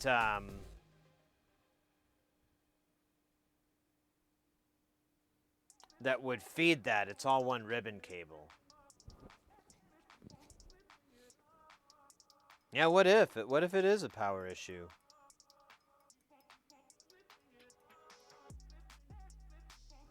What if the cards are jacked up in some way?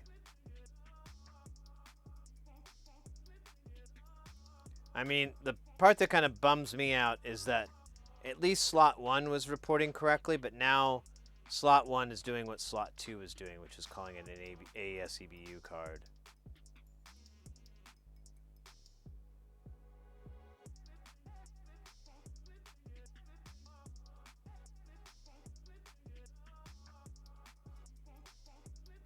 I don't know.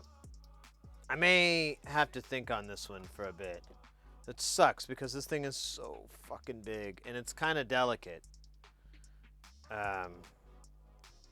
God, I don't know where I'm going to put it. It can't stay in here. Well, it's got to stay in here, doesn't it? Oh, you know, maybe I could, well, no, there's no room under the desk, really. Well, there's kind of some room here, maybe. Better that place than no place. Oh, man.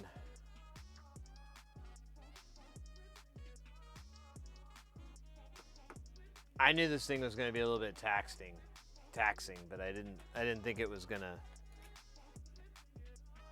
pull my very soul. I'm like, yeah, I'm pretty, ugh. You know what? Actually, let me do this. I think that's a good spot for this. Let me clear this spot out a little bit better.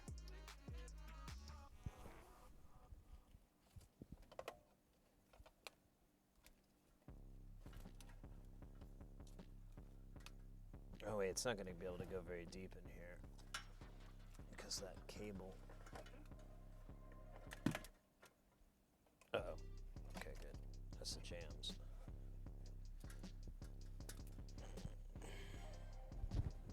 Yeah, it's going to stick out quite a bit. Better than nothing. All right.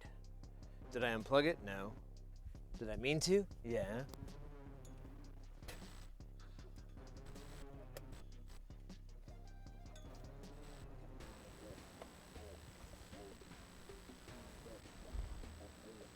That's weird. How did that happen?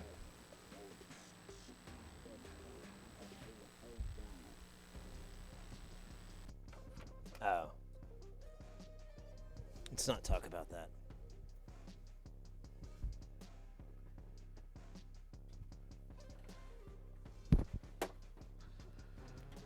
Okay, I'm going to lift this up, deadlift. There's going to be a lot of grumping and groaning no matter what I say. No matter what. Don't try to help.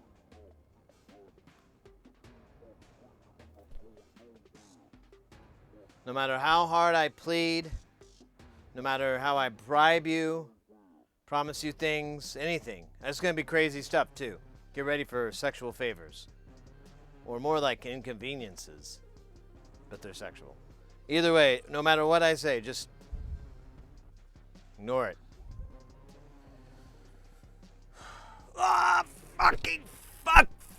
Fucker, fuck. Oh, cool. That wasn't. Oh, wow, it just fits under this goddamn.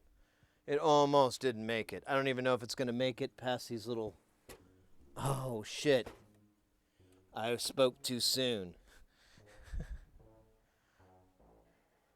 Oh, my God. Hold up. Yeah.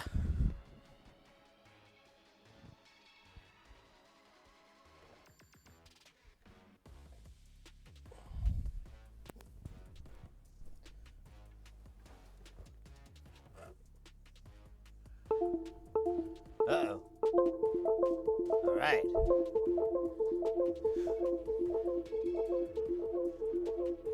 Things got sad, and then they got better. That's fantastic. All right. That enormous pain in my ass is out of the way. I am going to go to the restroom really quick. I'm gonna grab myself a beverage, fresh Dr. P, and I think we're gonna kick it for a bit. I don't know what to do. I don't want to work on this thing anymore. Not today.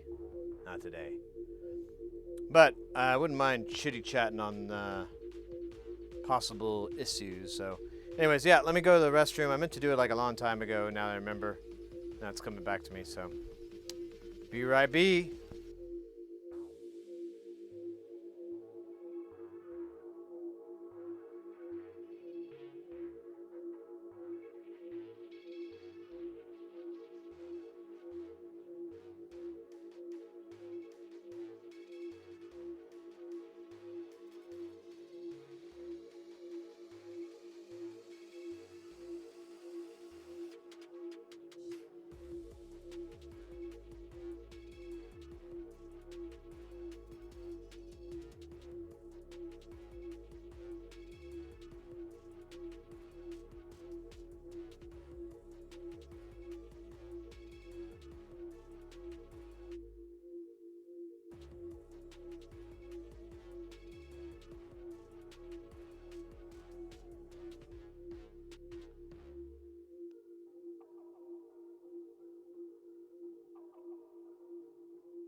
Yo.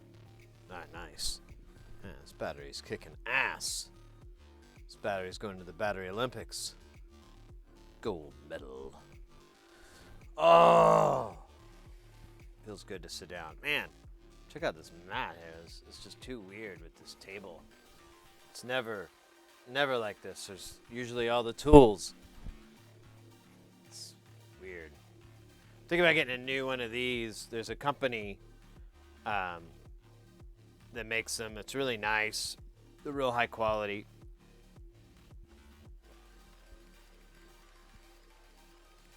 Might go that route. No safe word. Exactly. No matter what I say, just keep pounding.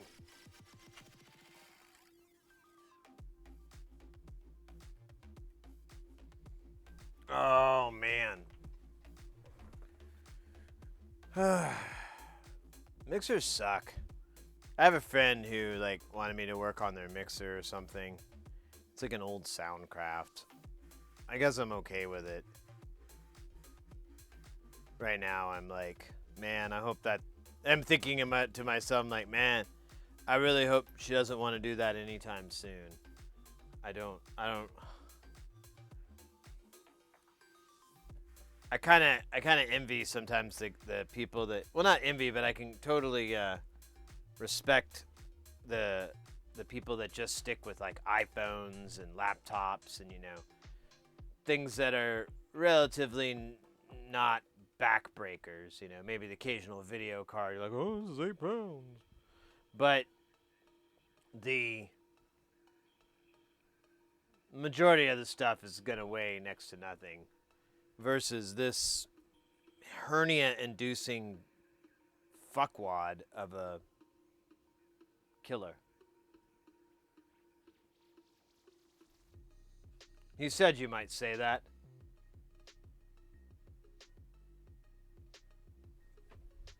It's very brave of what you're doing, sir. Showing everybody. What do you mean? That was a good twist.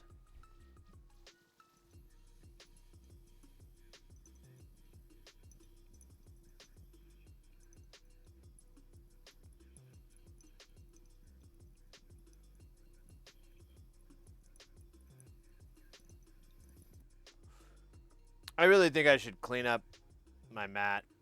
Maybe I can make like a little container to throw all this shit in.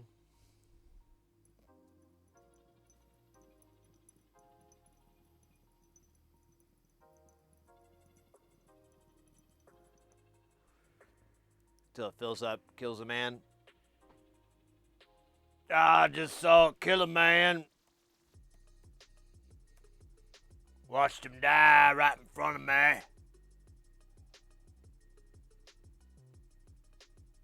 I wish the camera was over there. It's over here. So I got a lot of work to do. Oh shit, I'm gonna sneeze. Hold up.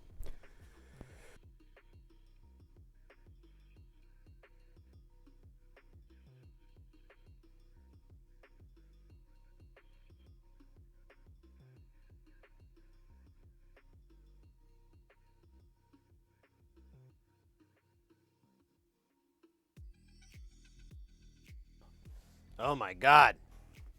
Man, I caught that mute button fast. Oh shit, there's that stupid knob. You're a knob. I also don't think I tightened that thing back on. I think I just finger tightened it. But it's fine. Ah, that was a good sneeze. What was I going to say? Oh, yeah, Jamtown. Jamtown's coming up. Jamtown, man. In fact, let me see. Have I gotten... I haven't got an email back from them yet.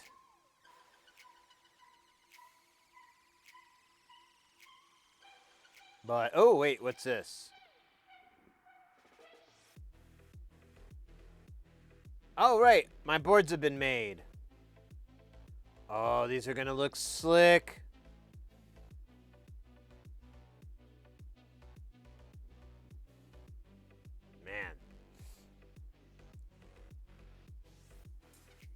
Nice. I'm hyped. We'll have something fun to show when those finally get in the damn mail. Let's see here. Okay, so I haven't gotten an email back from the Golden Shrimp Guild. I may have missed where they have it. Let's see. Well, maybe. Maybe not.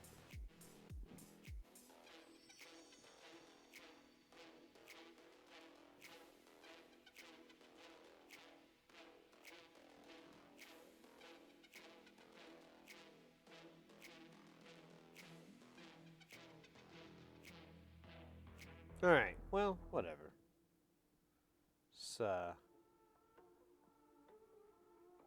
Saul Goodman.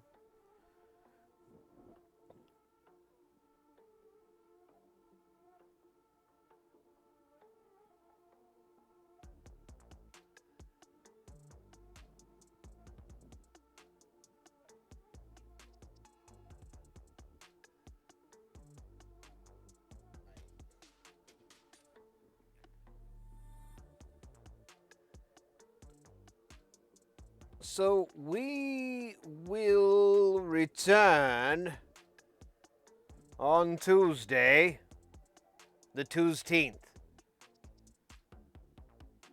Yeah. I was thinking about playing some pinball on the stream, but I think if I'm gonna play any, I'm gonna play it over on the YouTube channel tonight. So if anyone's interested in joining, let's see, I don't even know if is that a command? Hey, there it is. So if anyone's interested in joining Sid Heresy After Dark, I'll probably stream on YouTube for a bit. It's weird over there. If you ever hung out on someone streaming over there, I don't blame you if you don't come. No harm, no foul. I really just, I was gonna play, you know, I love playing pinball at night after streaming and after work and just all kinds of crap. I just like playing it. And I figured, you know, why don't I just stream it? Might be smart to do.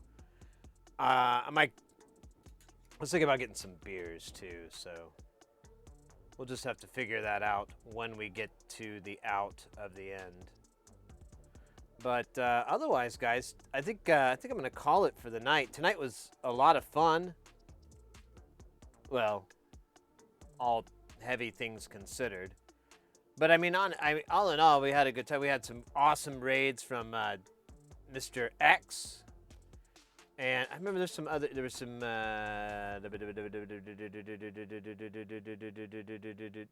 think this is up to date. Let me refresh the screen. I think it's missing some stuff here.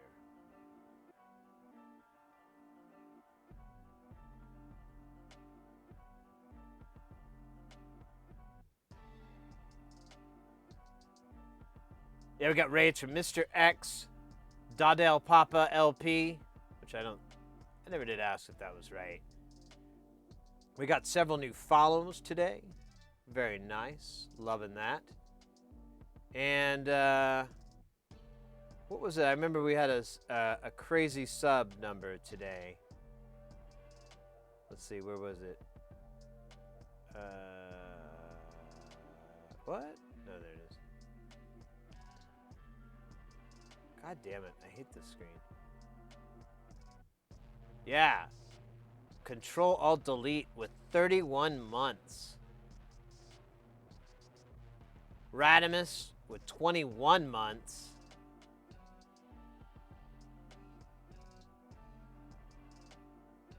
And Actitech coming in with a beautiful 7 months. Appreciate that to everybody. Always appreciate when you guys can do that. I always love it just when you guys hang out, throw some good questions into chat, throw some funnies, make some good times.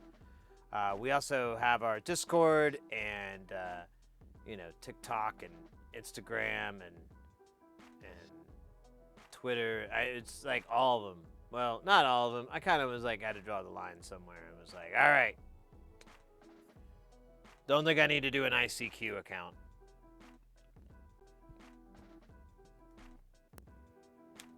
kidding, there is one. Gotta land that ICQ. That shit's the bomb.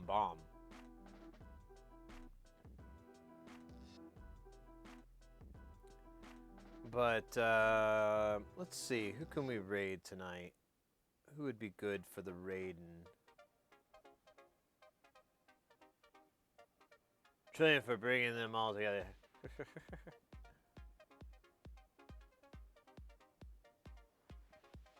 Oh yeah, Trillion. Yes, I remember that program.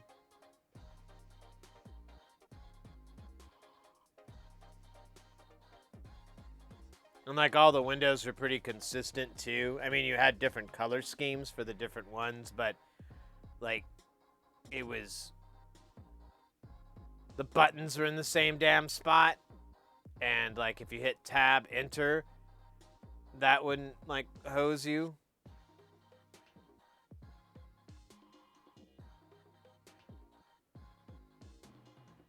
Well, there's some good stuff going on tonight, but I do see our buddy DJ Doey working on some soldering.